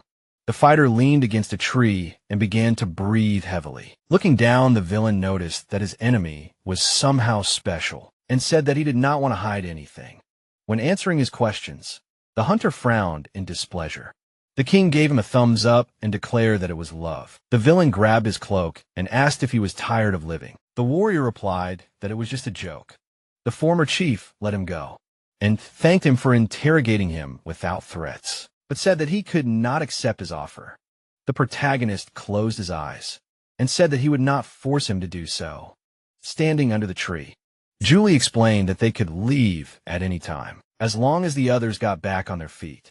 The boy smiled widely and hoped that the next time they met, they would no longer be enemies. The boy opened his mouth wide and asked if the big man really didn't like him. The man grabbed his cloak again and viciously threatened to kill him. 5 days later, the tribesmen were sharpening their spears. Luton handed over some charcoal to their leader. The hunter laid out sulfur, saltpeter, and bamboo stalks on the table and concluded that he needed more charcoal. Approached him and asked if he had forgiven his comrade. The king replied that the only thing he couldn't forgive was that the guard pretended to be a traitor in order to find out information. The warrior smiled and explained that the man had almost lost his life for him, so there was no reason not to trust him. The girl asked if it was a lie. The protagonist remembered how Luton had saved him and decided that his ability to pretend was actually quite good. The woman lowered her head and said that the leader of the mountain tribe had left the camp. This morning, Chimley asked her to remind him what he had ordered her to do. The wild woman folded her hands in front of her and said that they had everything they needed for a long trip. The boy bandaged the stick and said that nothing more was required of them. Standing in front of the table with firecrackers, the young man realized that everything was ready and explained that now they just had to wait for the storm. People were walking around the tribe's territory. Spears were lying on the stands. Fishmen were dragging logs and stones. Ready firecrackers were lying on the table. The door to the main building was closed. A system window appeared in front of the hunter. It showed annoyance. The king was upset that this broken system spent 70 technology points on 3 copies of the mixture. The warrior frowned and realized that the price doubled with each purchase. The protagonist looked back when there was a knock on the door and asked the guest to come in. The hero stood in a row sitting on the throne. Chinley said that they knew very well why he had called them here and decided to get straight to the plan. The boy narrowed his eyes and explained that they needed to divide all the soldiers into 4 squads. Who frowned when a leader asked him to take 3 reliable subordinates and go to the mountain to rescue the prisoners. Often nodded when the boy ordered her to help direct the leader to the place where the prisoners were. The hunter turned to Shirgu and asked him to be in charge of leading the main squad. The sun rose over the mountains. The heroes left the house. The king approached his wife and asked if she thought there was something wrong with the plan. Xiao Wan frowned tensely and asked if he was really going to let a traitor stay and guard their home. The warriors sat on the throne and explained that they would go to battle in full force, but those who remained in the settlement needed protection. The protagonist looked down and added that his wounds had not yet healed, so it would be ideal if he was in charge of guarding the camp. The girl frowned in displeasure. Chunli said that Luton understood perfectly well that many of them were offended by him. The boy looked up and said that he wanted to show his attitude towards the tribesmen so that the man could prove his innocence. The woman headed for the exit and said that if the guard did anything suspicious, her fears would be true. Looking at the open door, the young man decided that it would be too cruel to send him to war because his opponent would be his own clan. Ran to the doors of the main building. The girl spread her arms and shouted that a strong wind had begun. Its gusts swept over the forest. The hunter went outside. He looked to the side. Looking up, the king felt strong moisture and concluded that they did not have much time left. The warrior approached the fire and asked his comrades to gather. The clouds parted and the sun shone in the sky. The heroes approached the waterfall. Looking back, the protagonist reported that Alan was sitting in ambush nearby and asked a fan to save those who accidentally fell into the water. The girl nodded when Chun-Li said that she and Dao would look after her. The guy turned to the fisherman and explained that they would cross the river and climb the cliff. The young man looked at the mountains and declared that he would climb to the top alone. The soldiers approached the cliff. They hid in the bushes. Shurgu gritted his teeth and realized that everyone else was already in their places. The man handed the firecracker to his comrade and asked him to light it. The soldier hit the stone with a stone and lit the fuse. The warrior threw a firecracker forward and declared that they had to leave now. An explosion sounded above the patrol. The newcomer tribe members rushed to attack. The brute knocked the opponents down and rushed forward. At the top of the cliff stood the leader of the mountain. Tribe Shurgu said that their task was to attract as many enemies as possible. On the cliff stood people with harpoons. The man opened his mouth wide in order to form a defensive line. The fishmen raised their shields. They managed to protect themselves from the thrown weapons. The people with clubs rushed towards them. Hunter grinned and asked if it was too late to retreat. The leader stood behind his subordinates. The fighters shouted that they must not leave the battlefield. The mountain tribe members entered the battle. The savage approached his leader and asked if they needed reinforcements, but the answer was negative. Watching the battle from the side, the villain explained that the captives must first wear them out because the clan was not blessed by the divine power. Today, a turbulent river flowed along the rocks. The man led a group of captive fishmen. Have you saw them? And declared that his enemy would have to pay for this with his blood. A real battle broke out in the gorge. Shurgu hit his opponent on the shoulder. He clenched his teeth tensely. The wounded monsters fell to the ground frowning. The villain called them quite brave and was surprised that they still had not given up on their idea and ran away collapse. Turned around and asked why the captives had not yet been delivered. The leader of the mountain tribe narrowed his eyes and realized that he could not wait any longer. After that, the leader also rushed into battle with his relatives. The fighter looked back and shouted that reinforcements had arrived. The man promised to cover him and asked to carry the wounded. The fisherman began to retreat. The brute raised his club over his head to strike. The warrior parried his attack with his shield. The savage spat out a clot of blood. The soldier took out a healing potion and decided to take it for himself. Shurgu drank it and ran away. At that moment, a detachment led by Shang arrived. Her subordinates spun their slings. The girl ordered to open fire. The fighters threw firecrackers forward. They appeared in the air above the fleeing enemies. At that moment, several explosions were heard on the battlefield. The man approached the woman and reported that all his comrades were wounded. He gritted his teeth and said that they needed to reorganize the formation immediately because the next battle would be decisive. There was a raging waterfall in the rocks. The protagonist approached the totem stone. Johnny frowned and noticed that there was not a single enemy here. Standing on top of the cliff, the guy realized that the wind was gradually dying down, which meant that it should rain soon. The young man looked up and noticed something strange. The hunter approached the cave and smelled a sweet scent. The king decided to go straight into it. The warrior approached the entrance to the cave and noticed barrels. There he took a step forward, but accidentally stepped on a branch. The protagonist shuddered and decided that this was bad. One of the barrels shook. Someone was indignant that people from the tribe brought honey here. Finally, he stopped when the stranger asked him not to come closer, and asked if he was not at all afraid of the witch's curse. The guy sternly knitted his eyebrows, and thought that this voice was very similar to a woman's. There were many barrels around him. The young man put his hand on his belt, and did not notice any traces here. The girl climbed out of the barrel and called him a fool. She threw a mask at him and asked who sent him here. The hunter silently waved away the flying mask. The king gritted his teeth in displeasure, and assumed that the overly talkative girl was the witch. The child frowned angrily. The warrior lunged forward. He found himself behind the follower, and struck her in the neck to knock her out. The stranger lost consciousness, and the protagonist took her with him, standing at the exit of the cave. Jeanli remembered, but the mountain tribe had never seen what their witch looked like. The stunned girl opened her mouth. The boy rolled his eyes in disappointment, and concluded that the enemies would never believe that the witch was dead, even if they killed the girl. Looking at the rain, the young man decided that he could try to blackmail them, since no one had seen the witch in person. Clouds gathered in the sky.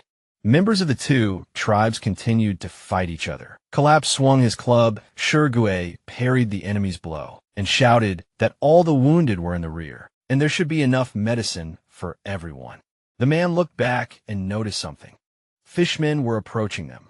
The warrior realized that they were reinforcements, leading the squad into battle. He declared that it was time to take revenge on the villains. Suddenly, someone fell to the ground.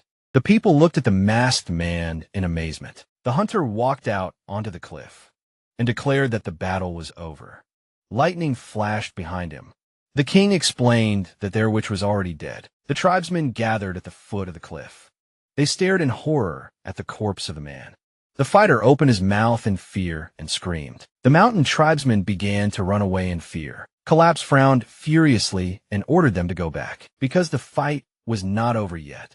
Shawan declared that it was useless. The girl swung her whip and called for the enemy to prepare for death. The mountain tribe leader swung his club. Shurgu jumped forward and shouted that things were bad. The man pushed the woman away and blocked the blow with his shield. The villain ran away. The queen asked her comrade not to worry about her and to follow the enemy. The protagonist waved his hand and said that it was not worth it. The mountain tribe members were lying on the ground. Chun-Li explained that most of them were injured and unable to continue the fight. So they won. The heroes returned to the settlement. Often was helping the wounded fishermen. The boy frowned and said that they had to use the last bottle of healing ointment, but it was not a problem if it saved someone's life. Luton turned to him and reported that 5 people and 4 prisoners had died on the battlefield.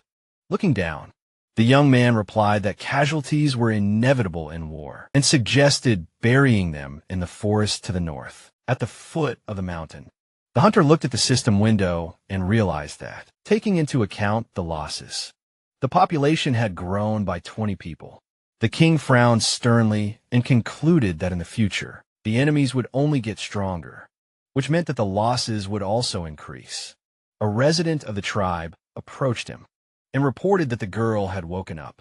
The stranger hanging from the tree threatened to kill all the villains. The girl spread her hand and demanded that he let her go, so that she could see her full power. The protagonist smiled nervously and decided that only Au could deal with this. After a while, the woman raised her hand and reported that the captive had calmed down. The child was sitting on the ground and chewing grass. The witch's follower pouted and spat it out. The girl trembled and asked him to bring her more of this grass, because its sweetness quickly disappears. The savage raised her index finger and promised to bring more licorice if she behaved well. The girl looked at her leader and invited him to come closer. Jimmy handed the captive the leaves and said that before that, she would have to answer a few questions. The boy screamed hysterically when the child bit his hand. The young man frowned furiously and called her disobedient. The witch's follower asked, who gave him permission to hit her on the head. The girl sternly knitted her brows and said that she could not be fooled by the grass, and that she only needed honey. The hunter pinched her cheek and promised to give her as much honey as she needed in the future. The child smiled and decided to stay there. The heroes were sitting under a tree. The girl climbed onto the king's head and was glad that she would not have to return to her father, because she did not want to have anything to do with werewolves. The protagonist looked up and asked what this meant. The witch's follower explained that her father was a great sorcerer of the werewolf clan, who taught her magic. The girl's eyes widened, and she added that her dad was so strong that he could turn a man into a wolf.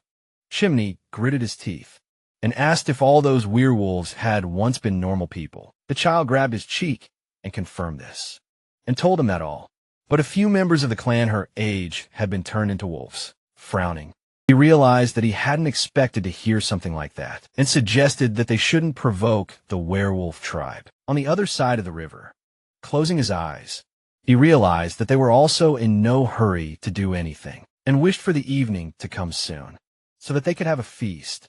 That night the tribe gathered around the fire. The fishmen were roasting their catch over the fire. The little bear ran up to Off and Shurdu. Cheyenne and Huangshur were looking at the flames. Sitting by Xiong'a, the hunter, asked Xiaoyu to have a good rest while they had some free time. Shanling looked at her friend and asked why she was so dressed up. Yu smiled and replied that everything would become clear when the chieftain went to rest. The girl closed her eyes and assumed that her comrade wanted to take advantage of the opportunity. While he was happy, the woman jumped to her feet and declared that the first would not be the one with flowers on her head, but the one who would run to him first. The king looked away in surprise. The savage woman jumped into the air and pounced on him. The main character asked her not to come closer,